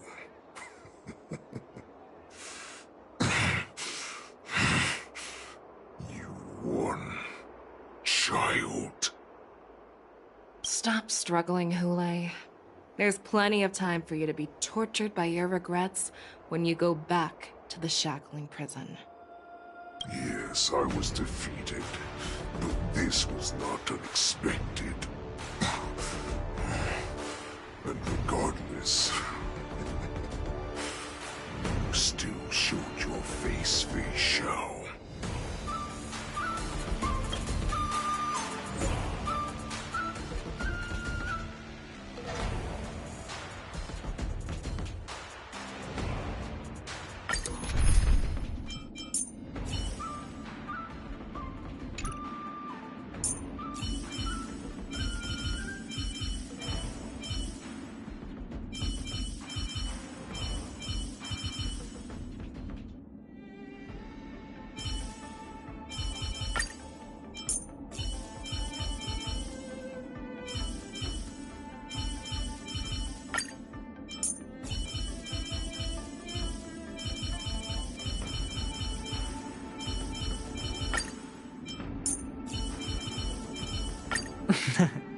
Same project. I have looked forward to this for so long. Our little hunting game has finally reached its climax. I told you before, I hard for you. You've doomed yourselves. As I meet my demise, so shall the entire Xianzhou Lafu. The crimson wound in my chest will make this place shine with blood. I will drive all Foxians to madness in their fear, craving slaughter without end. What now? They shall. This is the heart of the Borisin Warhead, a product of the Plague Mark. I'll leave the next part to you.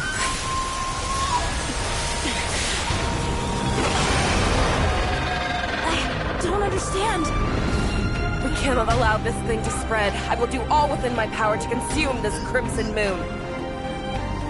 Once the situation changes, Lieutenant Yanqing, you are to enforce the Cloud Knight's military rules. Understood.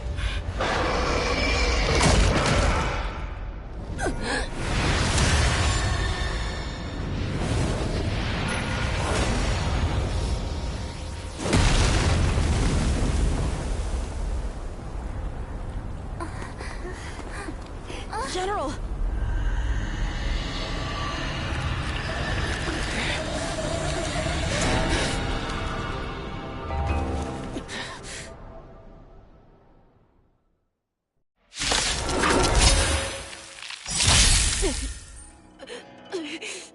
Die, Borisin! What? We clearly don't have wolf ears. Can someone else take this one? Pardon my manners.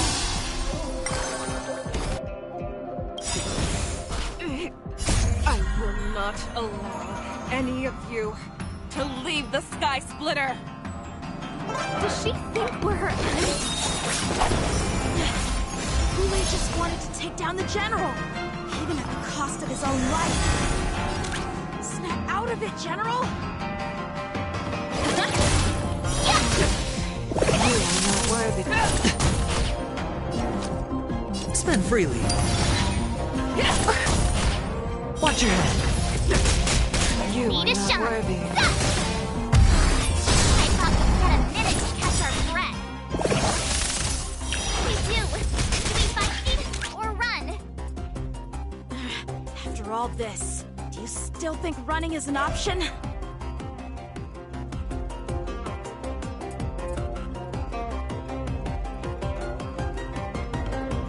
The market always fluctuates.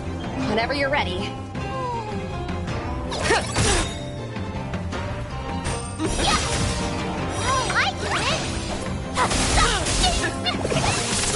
Listen to the final song of life. Hedge your bets. The dice bust. Or maybe I'll take it all. The market is right. Masking victory means playing the long game. Night. Stars echo.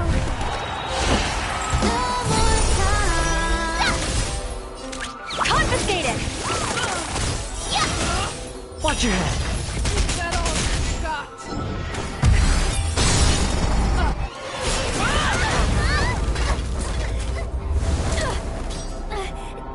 We can't let her get away! But do we stand any chance at all?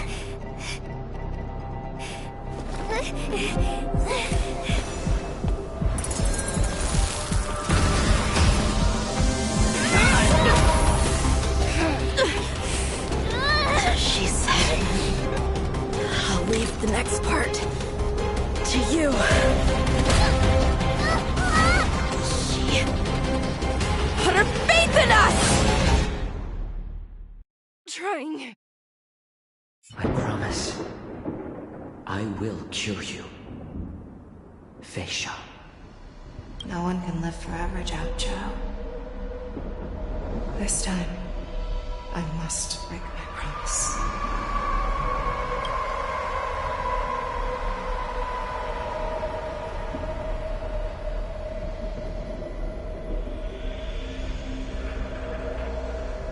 Is this the Sky Splitter? or somewhere else. Lieutenant Yanqing, you are to enforce the Cloud Knight's military rules. Understood. We can't let her get away!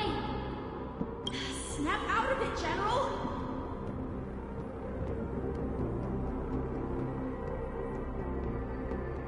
You always leave the hardest battles for yourself. Even now, you would never run away. Isn't it strange?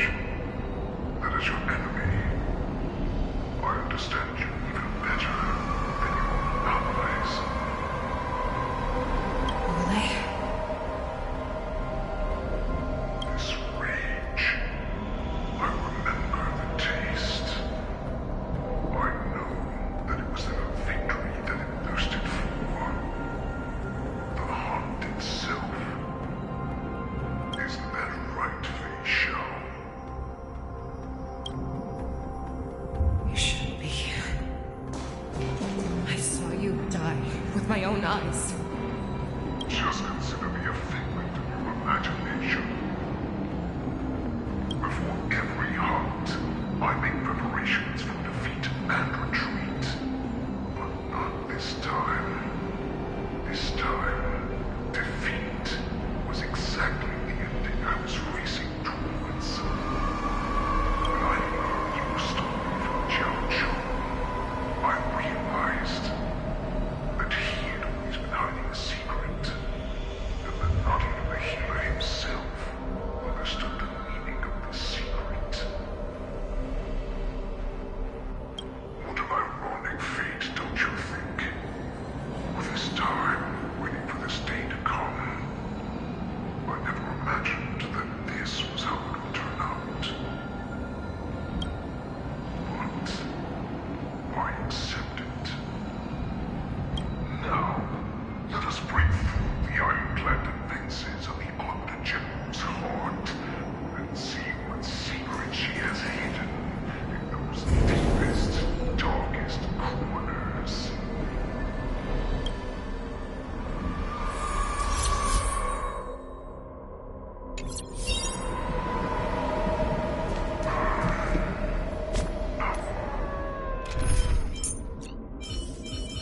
No. Please.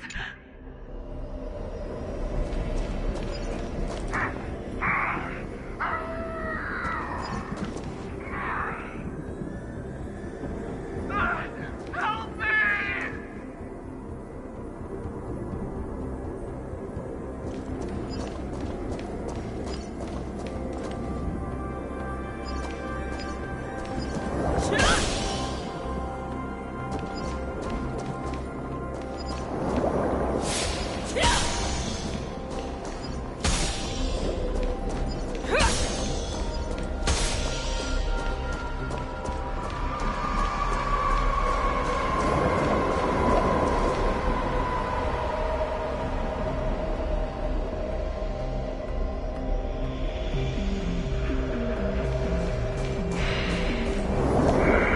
Familiar smell of death, like a vulture.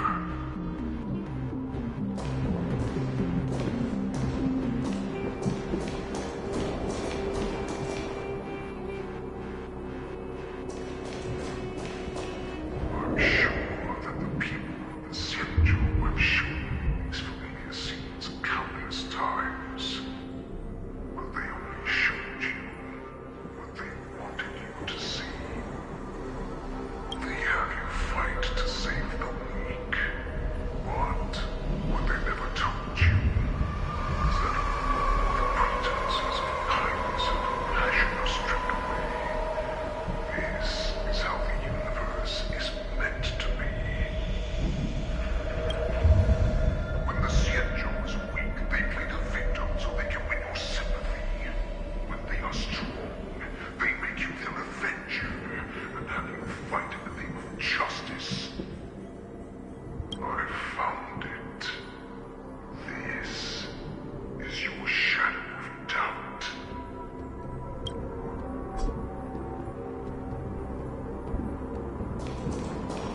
So-called survival of the fittest.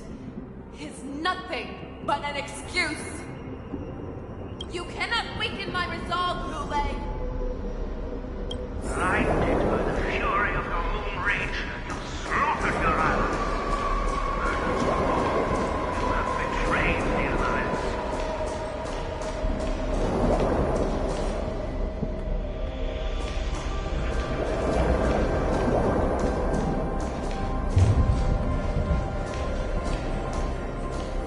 Let's say something.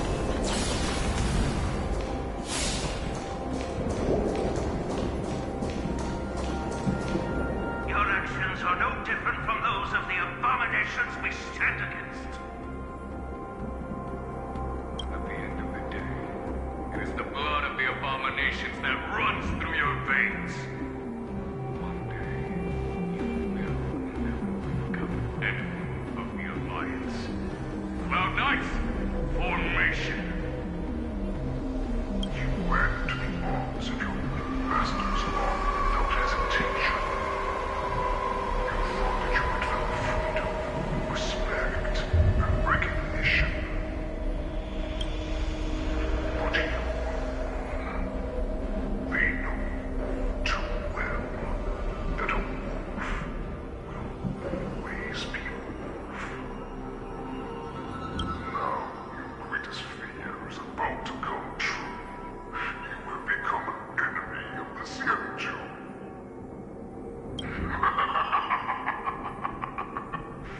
This is your fear.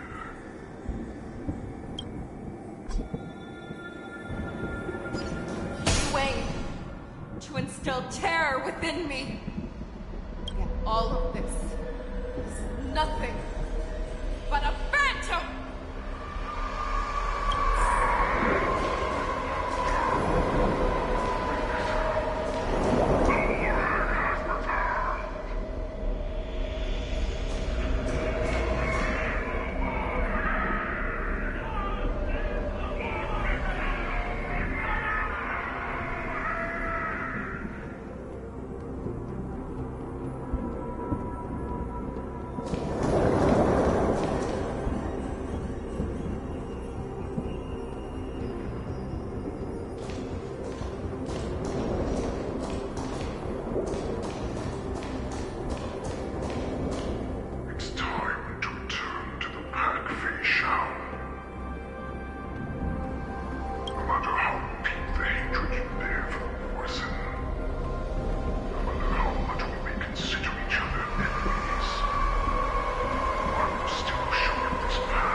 was the path that you prepared for me.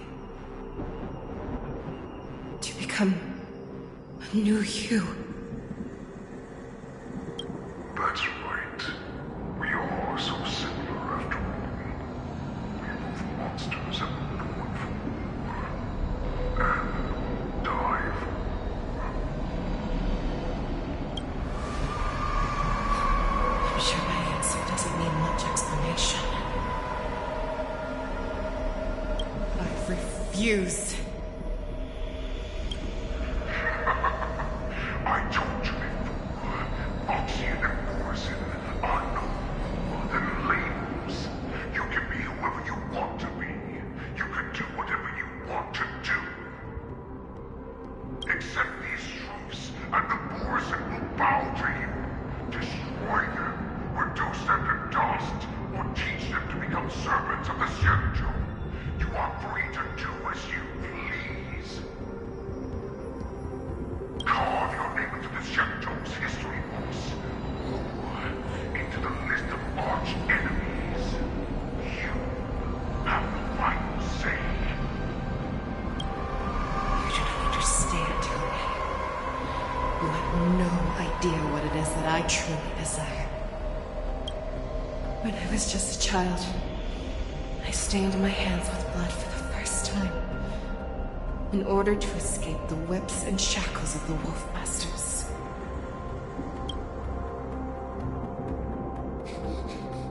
Nurgle! Don't stop! Keep running!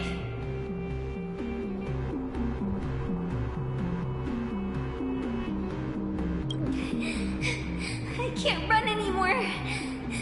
Saran, are they catching up? They're still behind us. Don't stop!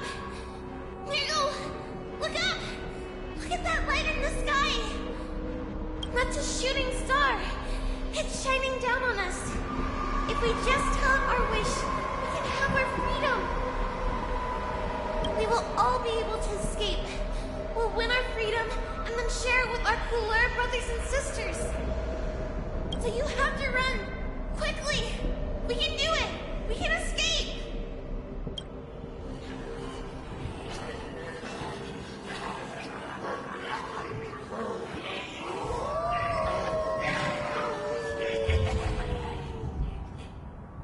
Nurgle! Run with me! We ran and ran with all the strength we had, but we ended up losing each other. I escaped the hunting pack and encountered a woman that could fly. Cloud Knight. Unfortunately, when I led her back in order to free my Couleur companions, there was nothing left there but a bottomless pit. Light of the devilish archer. A star of calamity that strikes the ground and leaves only devastation in its wake. In the years that followed, I followed the trail of that light alongside my Cloud Knight allies, and saw it fall countless more times. Gradually, I came to understand. That light was not some shooting star that carried wishes and aspirations. Each Lux arrow meant that countless lives in a helpless world were about to be obliterated. I prayed to the god of the Skybow that I would never have to witness one of these shooting stars fall again. But they ignored my prayers. That's right. They never answer us. They just let us loose in this world to massacre each other. That is why the fierce battle between us has raged to this day. And the gods who never bleed nor cry, who watch silently from above, refuse to listen to the prayers of mortals. We have no choice but to fight for our own desires. Do you understand now, son?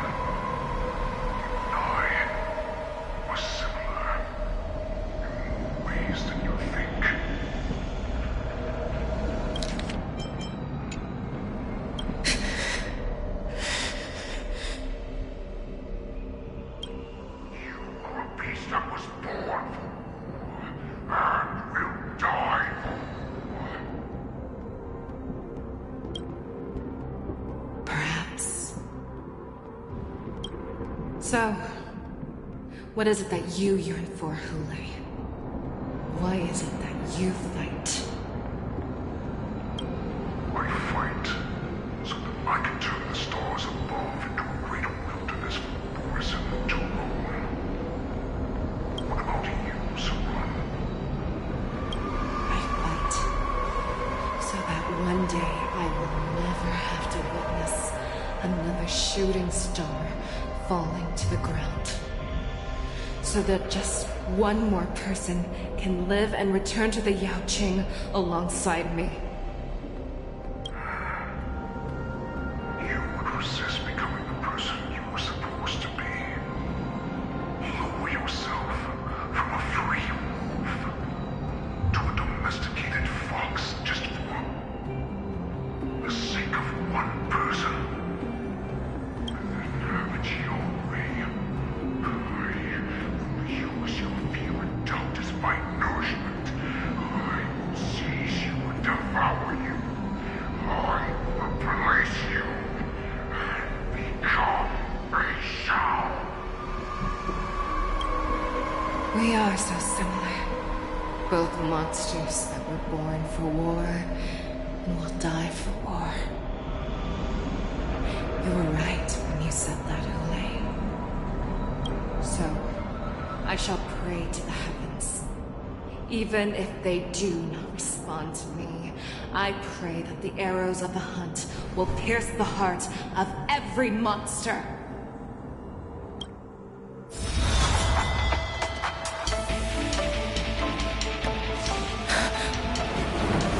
Do you see me, shooting star?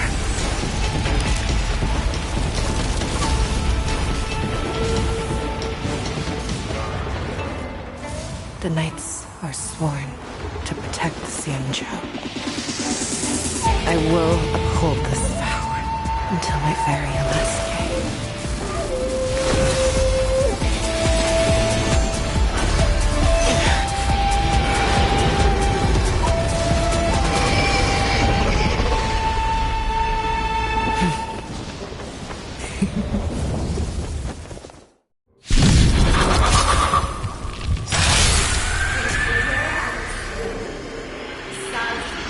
Tears of blood, and all the creatures have howled. I once knew and hunted the weak. Now, I will use your enemies as my weapon, and your name as my prey. Fei Xiao!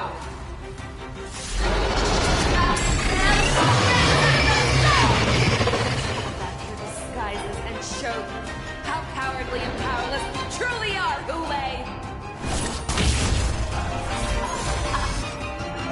A wolf lurks in the heart of every Borson and Foxian. The moment you grow weak, it will devour you.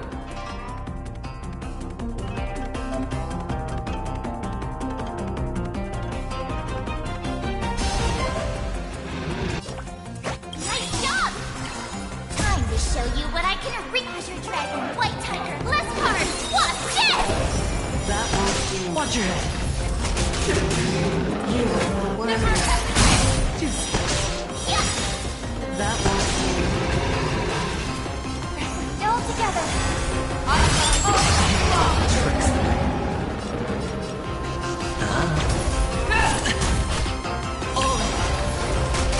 I can take 10 of you! Oh, I did it!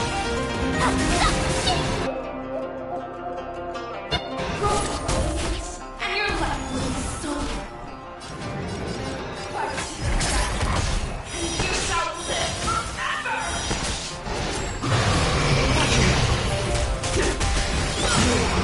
The dice have been cast. Bust. Or maybe I'll take it all.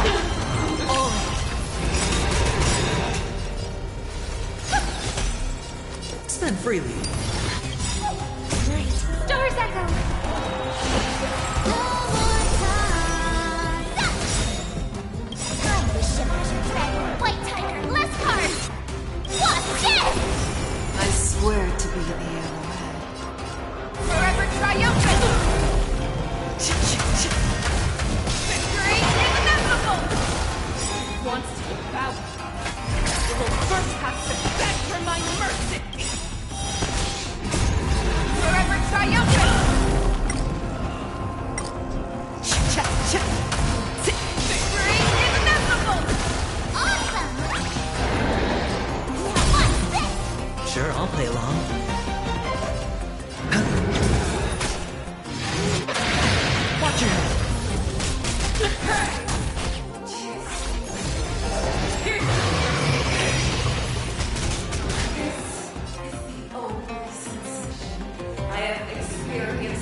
700 years. Pain!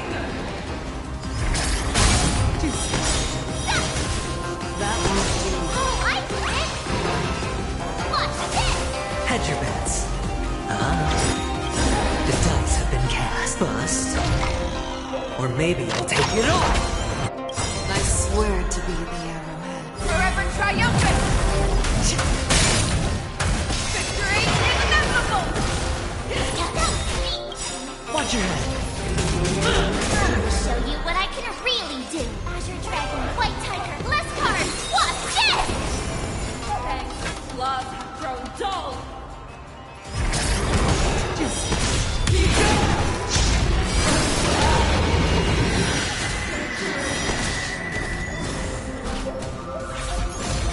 I can take 10 of you.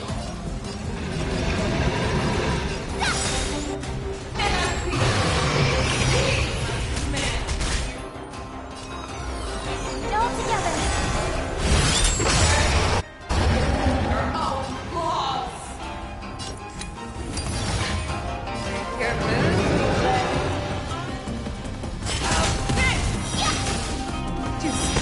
Awesome!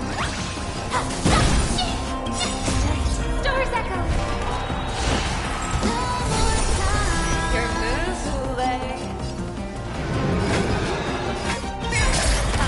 That won't do. I swear to you. Forever triumphant! Victory inevitable! Oh, I get it! Watch this! Azure Dragon, White Tiger, less cards. Watch this! Sure, I'll play along. Watch your head. I swear to be Forever triumphant! Victory inevitable!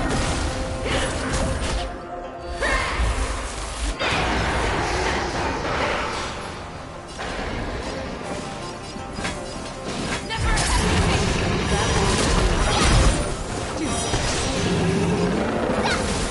Hedge your bet. The dice bust. Or maybe I'll take it all.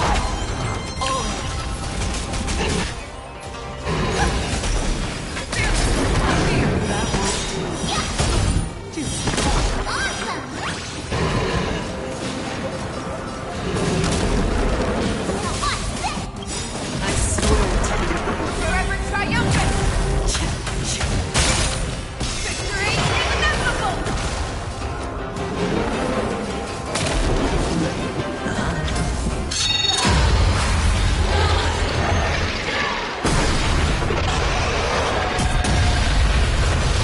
Watch your head. You cannot never hesitate!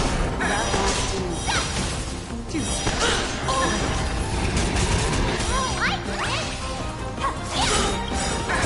Azure Dragon, White Tiger, less cards. Watch this! I hope we're in. Stars echo.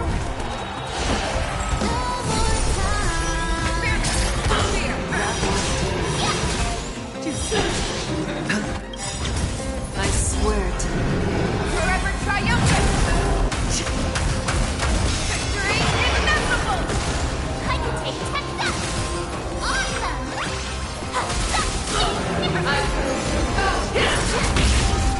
Take care of this. Never hesitate! Ready to shine.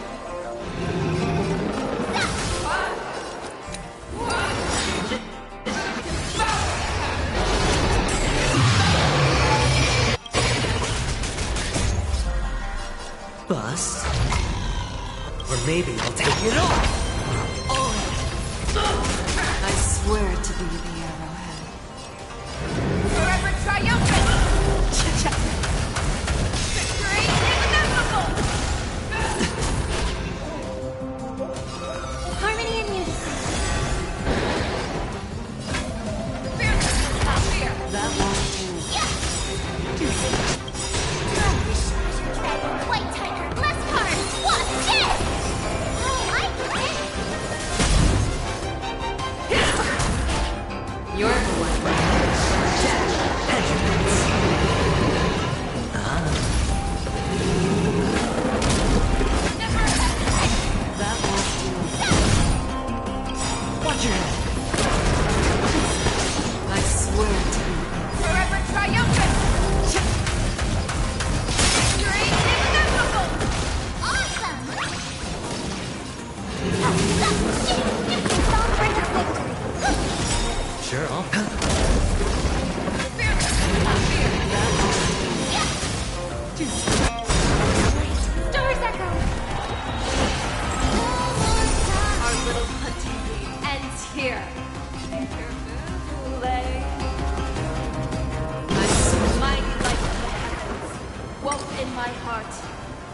to me.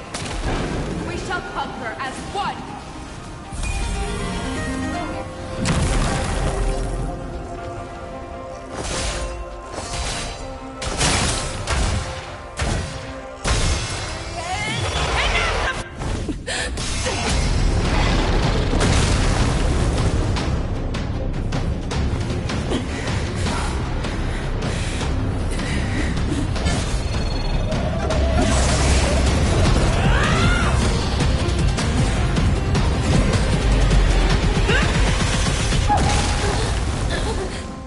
My only enemy has always been myself.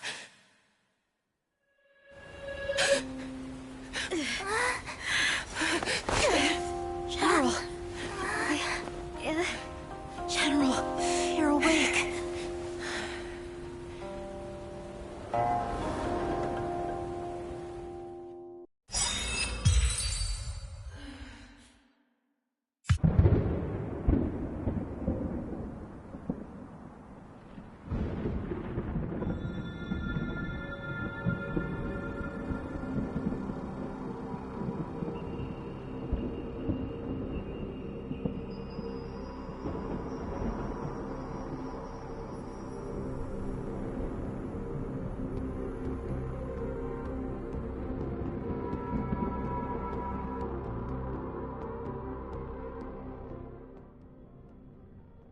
I'd like to hear their explanations.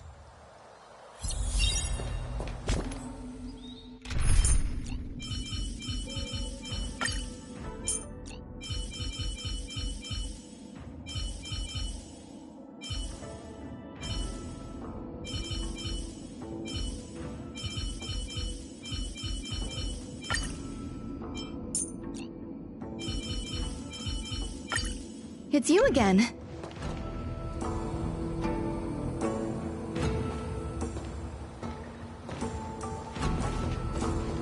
Welcome, Miss Lingsha.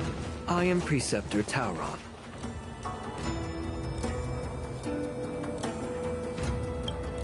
Greetings, my honored preceptor. It's been a while since we last touched base. I've brought a friend with me today. I believe you're already familiar with each other.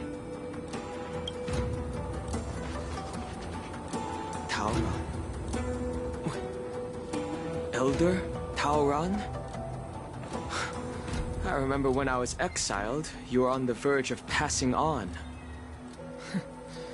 What's with this new look? All of this is thanks to your past life. Had you not been so rash, I wouldn't have had to walk such a dangerous road to free our clan, becoming this specter of my former self.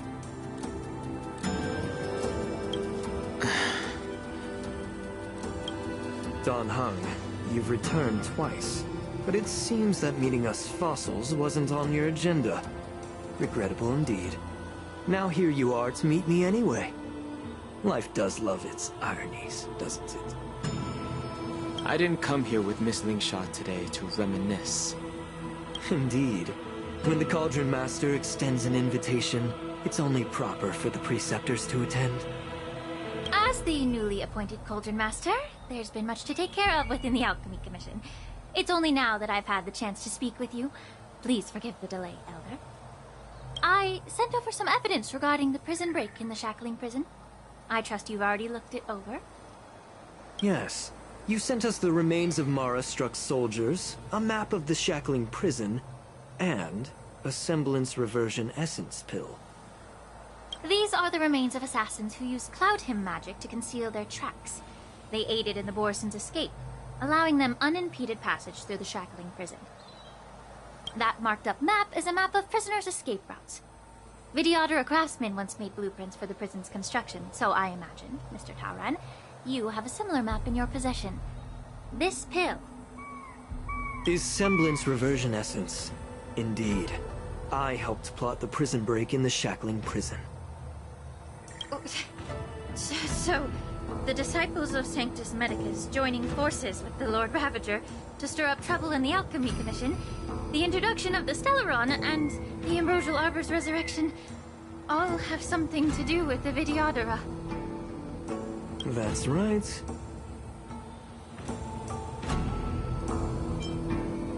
You were sent here by the General to hear my confession, weren't you? If there's even a shred of empathy in you, you should understand the reasons behind everything I've done. Ever since the sedition of Imbibitor Lunae, the population of the Vidyadhara has dwindled. With the High Elder exiled, a few of us Preceptors had to do what we could to turn the tide. My methods might have been drastic, perhaps even incomprehensible.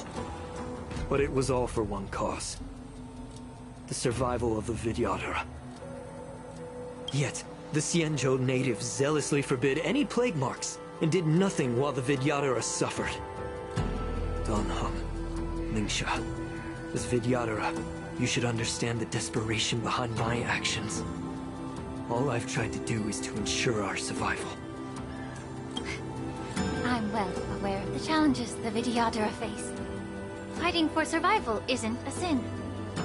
But Elder, your actions have gone beyond mere survival. You've become a beast driven solely by the propagation, devoid of even a hint of empathy. Oh. Despite calling ourselves a noble draconic bloodline, at our core, we're merely bipedal beasts. The survival of our kind is paramount. If I hadn't resorted to beastly actions, the Vidyadhara might not even exist. The sages show no mercy, as the old wisdom goes. When the High Elder abandoned our people's survival, I had to shoulder the world's sins alone. Lingsha, Dan Heng, the past is behind us, but the future of the Vidyadhara still lies within your grasp. The situation on the Xianzhou Luofu has changed rapidly. As Vidyadhara, we must unite in purpose and avoid the mistakes of the previous Imbibitor Lunae. I was initially skeptical about the Vidyadhara's betrayal of the Alliance. But after hearing your confession, I realized that there is no point in talking about trust. Breaking the covenant of our Alliance will bring war upon the Vidyadhara. Even if we are able to have offspring again, what difference will it make? Once my plan succeeds, the Alliance will see the Vidyadhara as their saviors. Because both parties ultimately share the same interests. So now that survival won't convince us, you want to talk about interests? For 1,000 years, the Alliance has been engaged in brutal warfare against the denizens of abundance.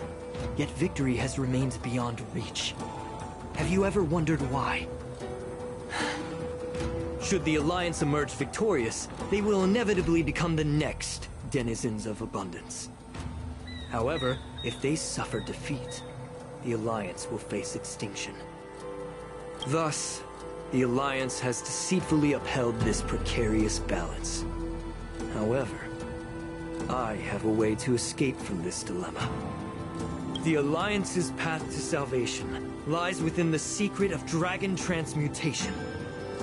Imagine if there were a way to transform other life forms into Vidyadhara. The Alliance would then possess an endless stream of soldiers, and would not need to worry about casualties. Once the war ended, these soldiers would cease reproduction, eliminating concerns of overpopulation. This is the way to salvation for the Xianzhou Alliance. The ultimate path to end the universe's suffering under the Immortality Plague. Only we, the Vidyadhara, can achieve this.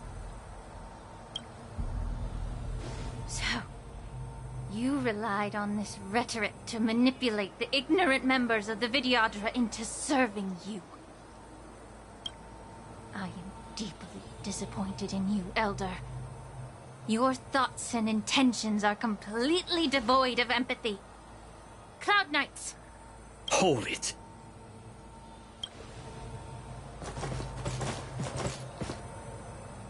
Miss Bailu! Mr. Dan Heng and Sister Lingsha! Everyone's here? You think I don't know why you're really here? Jing Yuan sent you here to test me, didn't he? According to the oath between the Alliance and the Vidyadhara, It's forbidden to spill Vidyadhara blood on their own territory. Are you all ready to violate this oath in the presence of the Luofu's High Elder? Dragon Lady, there's no need to panic. Elder, the Vidyadhara sacred grounds and the High Elder are not to be used as pawns in exchange for your life. Talk a big game. As if you have the nation and the people's best interests at heart. But when it really matters, you use a small girl as your shield. It's ridiculously pitiful. I've said it before. Survival is never a sin. We're all Vidyadhara, so you should understand my intentions. And as a Vidyadhara, I will leave for you a dignified solution. Leave the Scale Gorge waterscape immediately, and appeal to the top echelons of the Alliance. Let the 6 charioteers hold a trial, and sentence me to exuviation and rebirth.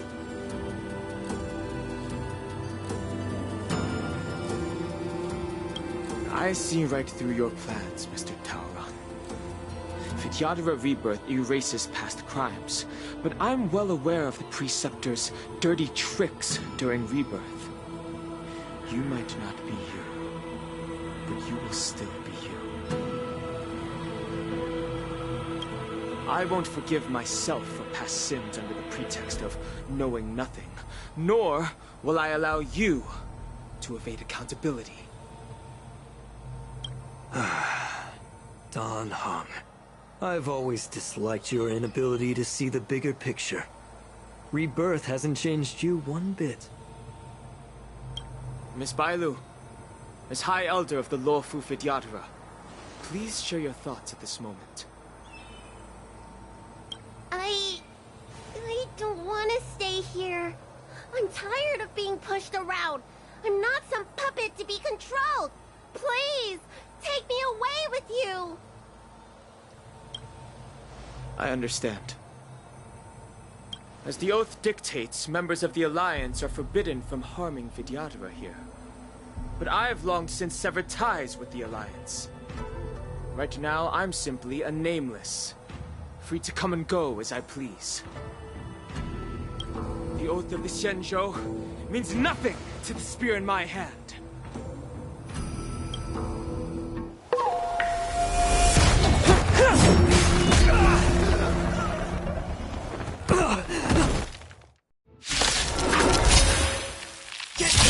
Do whatever it takes!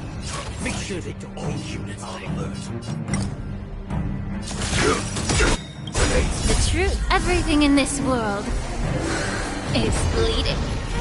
Still the same one. Stay in step. Time to cleanse the filth. Eternal. The mood is set. Let the show begin! Like until everything burns to ashes! Firefly Type 4 in position. Set to the sea. No way! This is more fight to live!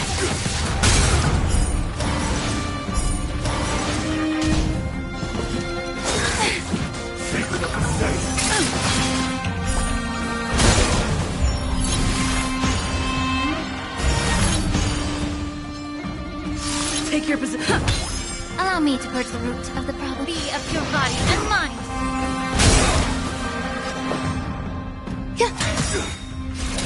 Set to the sea. No way!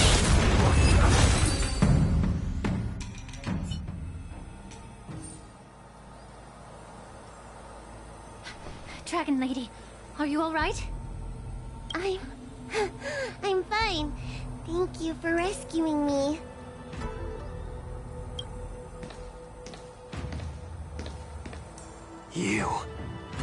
You actually came here in person? Otherwise, I wouldn't be able to hear your lofty opinions.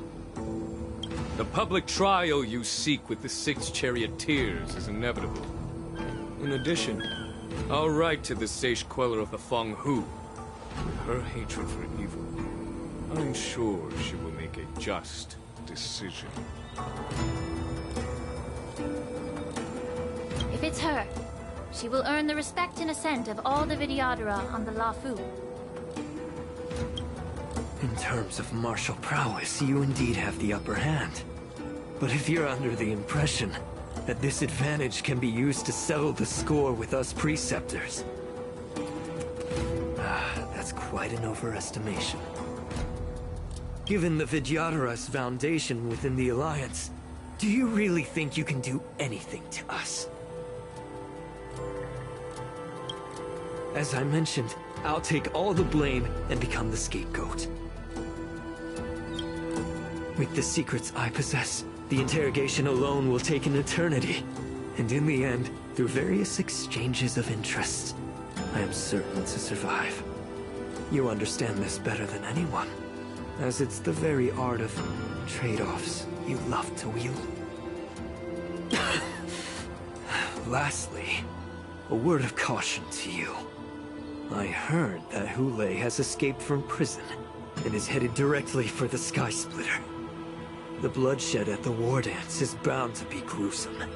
Perhaps, even before my trial, your impeachment will have you in dire straits first.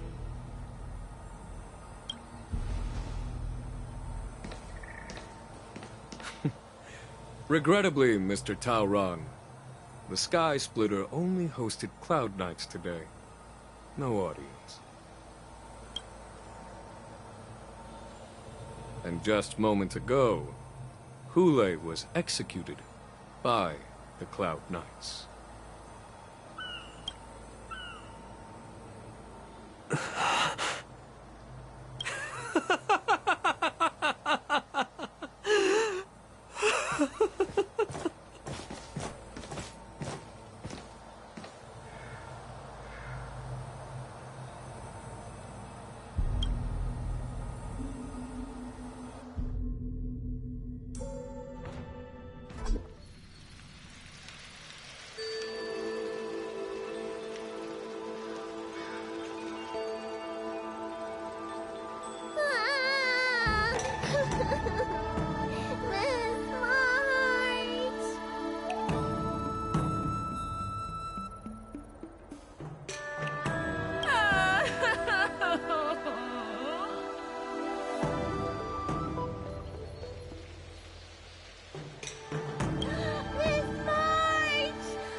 I was only in the bathroom for a little bit, and you've already arranged my death? Hey, can't you play some normal games with Dragon Lady? Are you amused?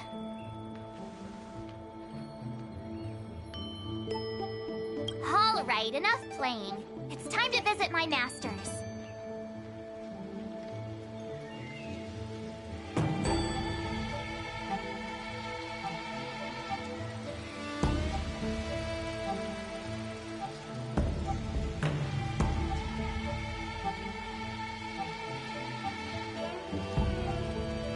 The infirmary is right over there. You can go by yourselves. Oh, come back and visit me when you have time.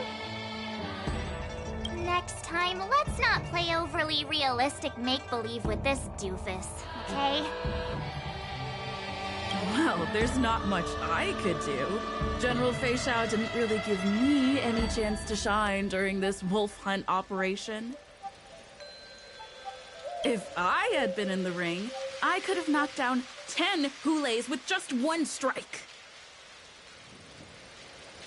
You sound exactly like Master Yenshing. But for now, both he and Yun Li have been forced to go to the Alchemy Commission for some well-needed rest. I'm the least accomplished in swordplay, but I came out unscathed. I really ought to thank my masters for taking all the blows on my behalf.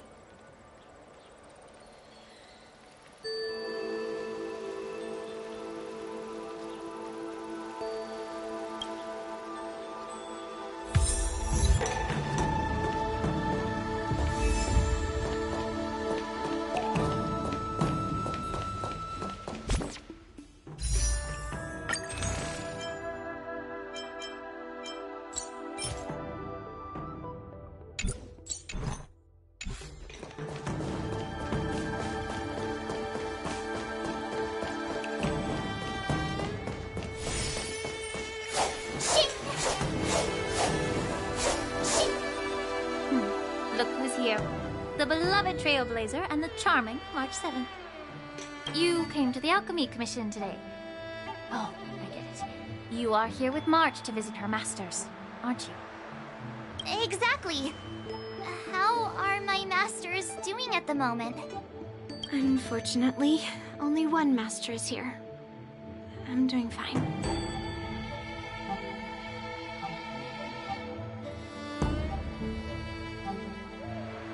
I'm just following the doctor's advice.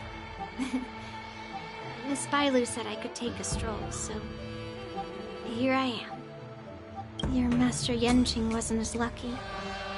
He's probably still in bed. Considering the intense battle with Hule, and then with General Fei Xiao, the rigorous sparring session with her. His small body couldn't take it anymore. Master Yunli, didn't you also engage in combat? The little babies from the Luofu just don't have the resilience that us kids from the Zhuming have. I heard from Modza about the tough battle against the wolf troopers. You fought alongside Modza. Did you get hurt? I heard a few versions of the story from the Cloud Knights who were there. The number of wolf troopers went from a few dozen to thousands. And the number keeps rising. It's becoming more absurd by the minute. Yunli, go and lie down. Got it, Lingsha. What about that smiley fox healer and the guy with the hood? Thank goodness you and the others found Yao Cho. He lost a lot of blood and needs to rest properly. He and Maoza are seriously wounded. I've had to forcibly confine them to the Alchemy Commission.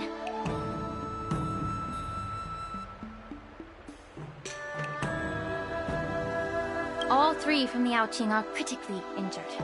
But fortunately, the Xianzhou Laofu has a miraculous healer lady. It's a silver lining in this misfortune. It looks like the entire delegation from the Xianzhou Yaoqing is gathered at the Alchemy Commission. Why don't we go see General Fei Xiao and bring her some fruit? I would normally say no, because they need to rest. But, alas, what can you do when the two of them have a leader who's just as restless? General Fei Xiao just slipped out of the recovery room. She thinks she's so sneaky, but I know everything that happens in the Alchemy Commission. If you're looking to meet her, the Lunarescent Depths might be your best bet. I spotted her heading that way earlier.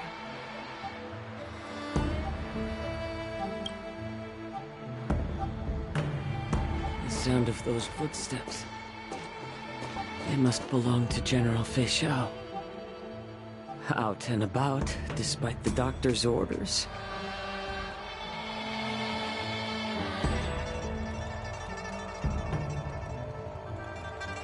What a coincidence. Someone else who refuses to listen to the doctor's orders. Well, being a doctor myself, I don't think my knowledge of my own body is inferior to the Dragon Lady's. The healer does not heal himself. Don't try to act tough in front of me. I'm sorry, Jiao Cho. I didn't expect you to use poison that way. What a miscalculation. If only I'd found you sooner.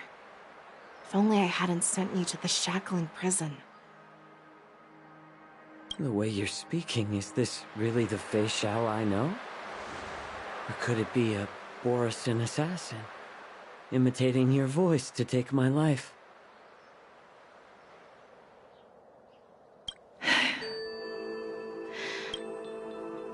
Jiao Cho, your eyes. You can't see anymore, can you? I can still clearly hear the sound of the waves. That's enough for me.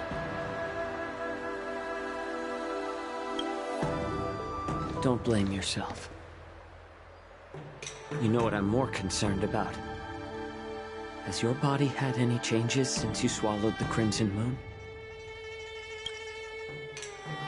I'm not not sure. There don't appear to be any changes. However, the many doubts that once plagued me have dissipated. I never thought I'd live to hear you discuss your health again. But thanks to Morza and that child, the price I've paid seems trivial compared to what we've achieved.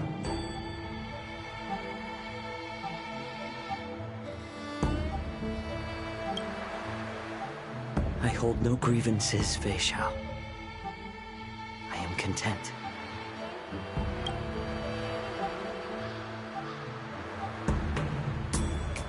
I don't know how to offer words of comfort, nor do I know much about curing others' ailments.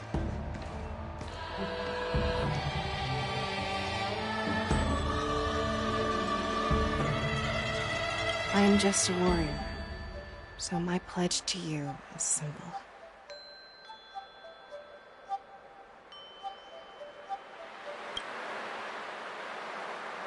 An eye for an eye. So you were here too. In this vast universe, there's bound to be someone who can heal your eyes. I'll find them. But until then... The threat behind all this chaos needs to be dealt with. You must already have some ideas. Let them out. The resurgence of the Sanctus Medicus and the gathering of the Borisin are merely distractions orchestrated by an unseen force, meant to divide the Alliance's attention.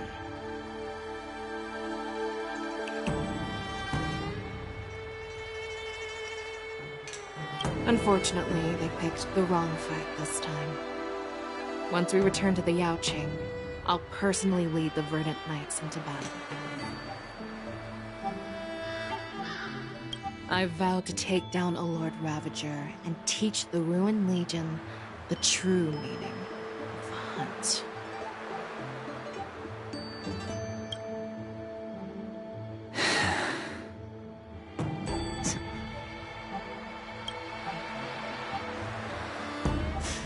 I knew it. You've always been so impatient.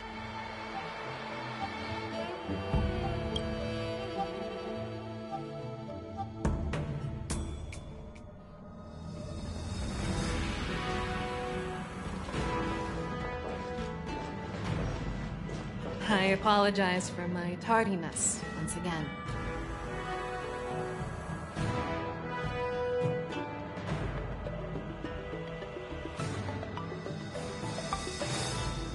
The Alchemy Commission detained me for some time for a health examination. They released me only after ensuring I was in good condition.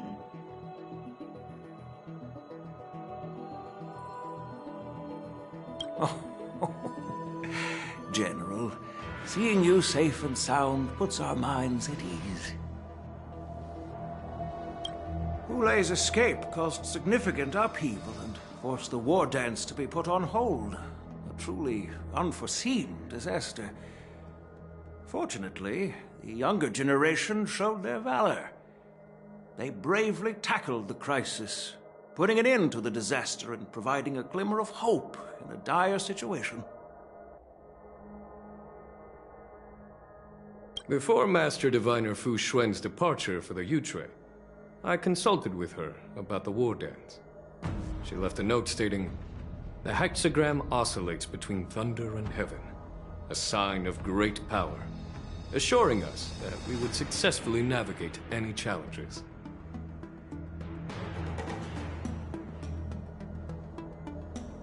She advised me to trust the younger generation's abilities and let them lead.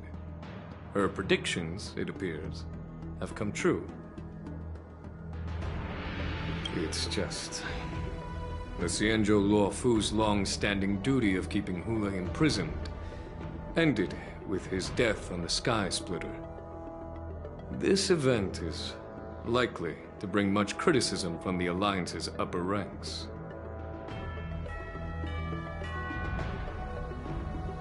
However, Hule's demise might actually be a blessing in disguise. Broadcasting this news could derail the Borison's resurgence and quash the ambitions of those who wish to take advantage of his return. Hand over Hule's remains to the Xianzhou Yaoqing, and I'll handle the explanations to the Alliance. But what about the war dance? While the Wolf Hunt mission was a success, the events on the Sky Splitter remain a secret. However, the news of the Borison's attacks on the streets will spread like wildfire.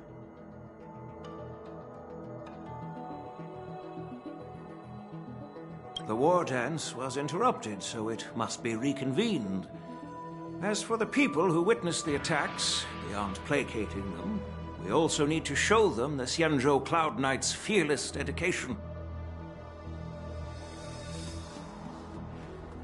On the war dance's opening day, Rogue Borison attempted to stir up panic, but was swiftly neutralized by the Merlin's Claw and the Cloud Knights. A genuine tale of heroism that will captivate and calm the public. As Elder Huaiyan suggests, the Law Fu will do its best to heal the wounded and compensate those who were affected. We aim to reopen the war dance in the coming weeks. This settles the immediate concerns on the Law Fu, but my thoughts linger on the orchestrator behind these events. From the onset of the Ambrosial Arbor crisis, the Xianzhou Law Fu has experienced numerous disturbances, directly linked to the Lord Ravager Phantilia. Her attempt to infiltrate the Xianzhou with the Borison and sway the Law Fu preceptors to join the Sanctus Medicus's insurrection was unsuccessful. But I have a feeling that she is indifferent to the success of her plans.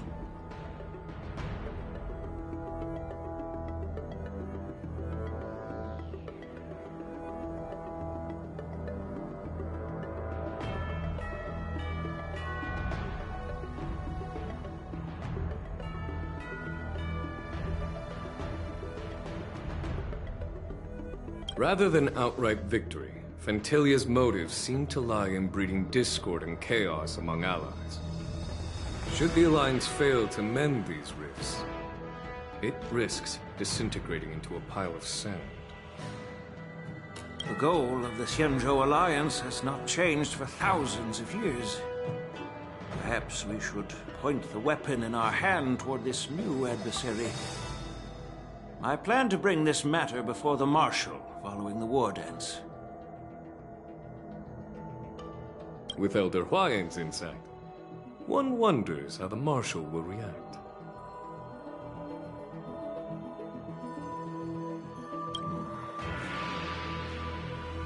It's clear we're engaged in a game of chess not seen in thousands of Amber eras. A game where even the strategists become pawns in battle, where the stakes are as high as the fates of countless stars in the sky.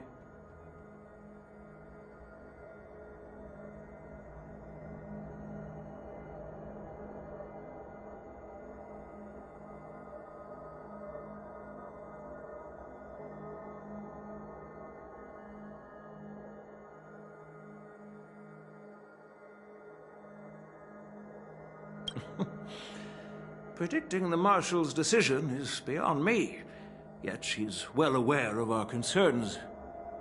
She has tasked General Yao Guang with performing extrapolations day and night to gauge the situation comprehensively.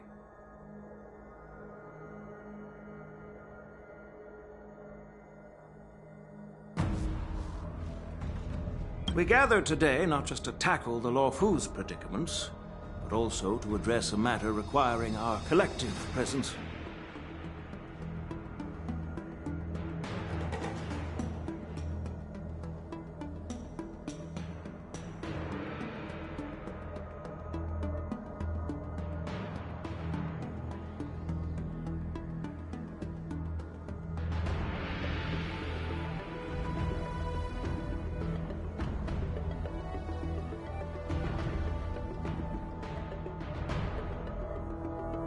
Yao Guang has sent a message from the Xianzhou Yuchui, informing us that she wishes to share the results of recent calculations she made within the Matrix.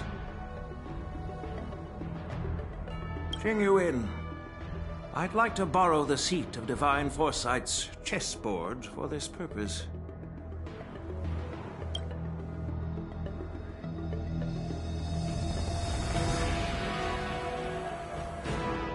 Hello, everyone.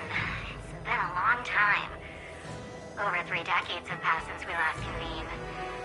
I've dearly missed each of you generals during this time.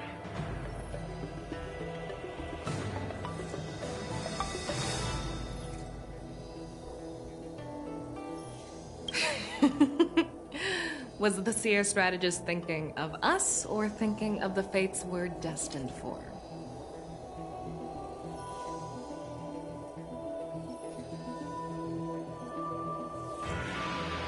The Merlin's Claw. As blunt as always. Though, not everyone's cup of tea, huh? You once told Jing Yuan, "You're lucky that I'm the one who came this time. If it were the Seer strategist, this conversation might not be so friendly." I'm intrigued. Did the conversation really come to pass?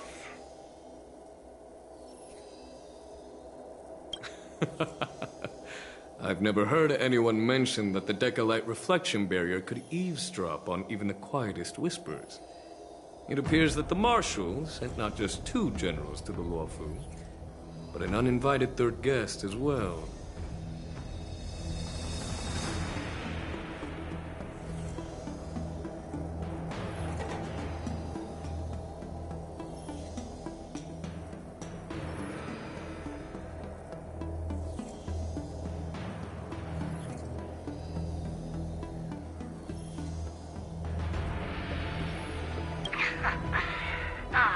People have been saying that Mr. Jing Yuan's intellect shines as brightly as the Seer strategists.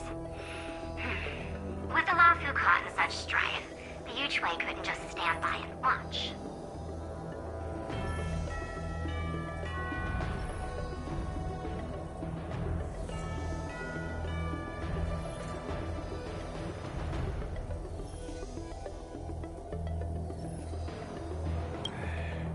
Seer strategist, our time with the Yellow Bell is limited.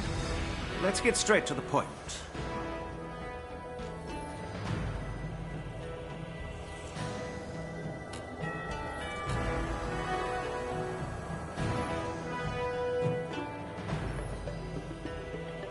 Alright. Thanks to Mr. Jing Yuan, the interrogation of the 2 prisoners on the Yuchui has concluded.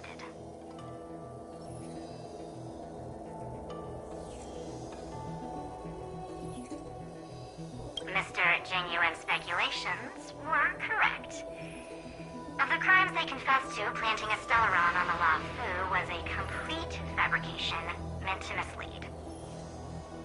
Their real aim was to secure a meeting with the Marshal to present their Godslayer protocol, a strategy they firmly believe in. And what was this grand strategy proposed by Jing Liu and that traveler?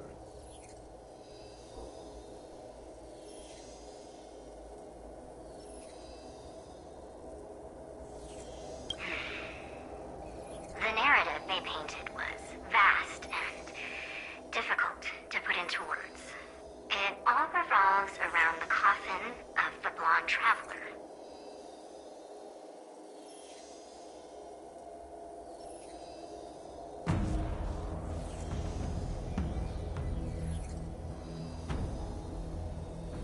To be precise, it's the remnants of the propagation. The remains of the Swarm Author?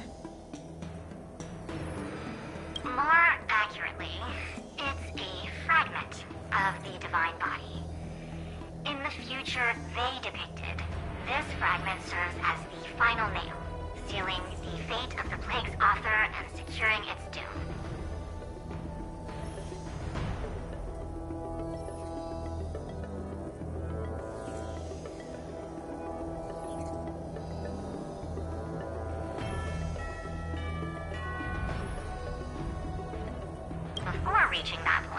battling the gods necessitates a larger alliance. Hence, they sought out an ally for the Xianzhou.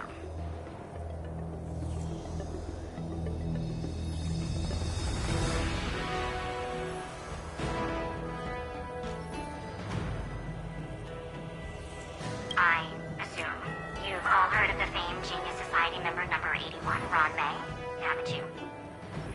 The Eye of the Yuchue has just seen this uninvited guest arrive on the Xianzhou Lafu. 3, 2, 1. Right on time.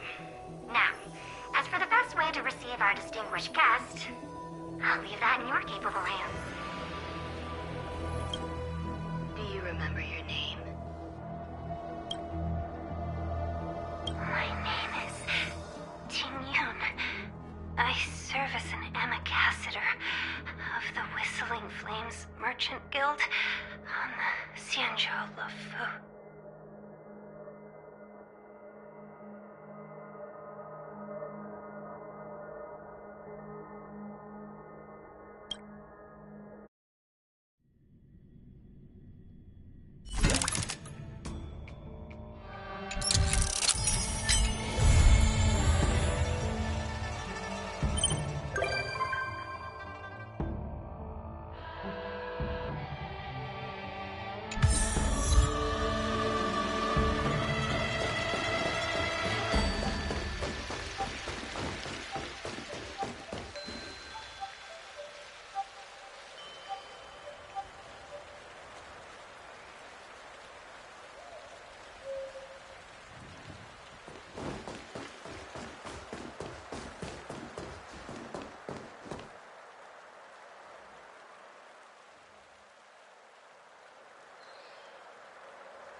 We did it!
Hmm?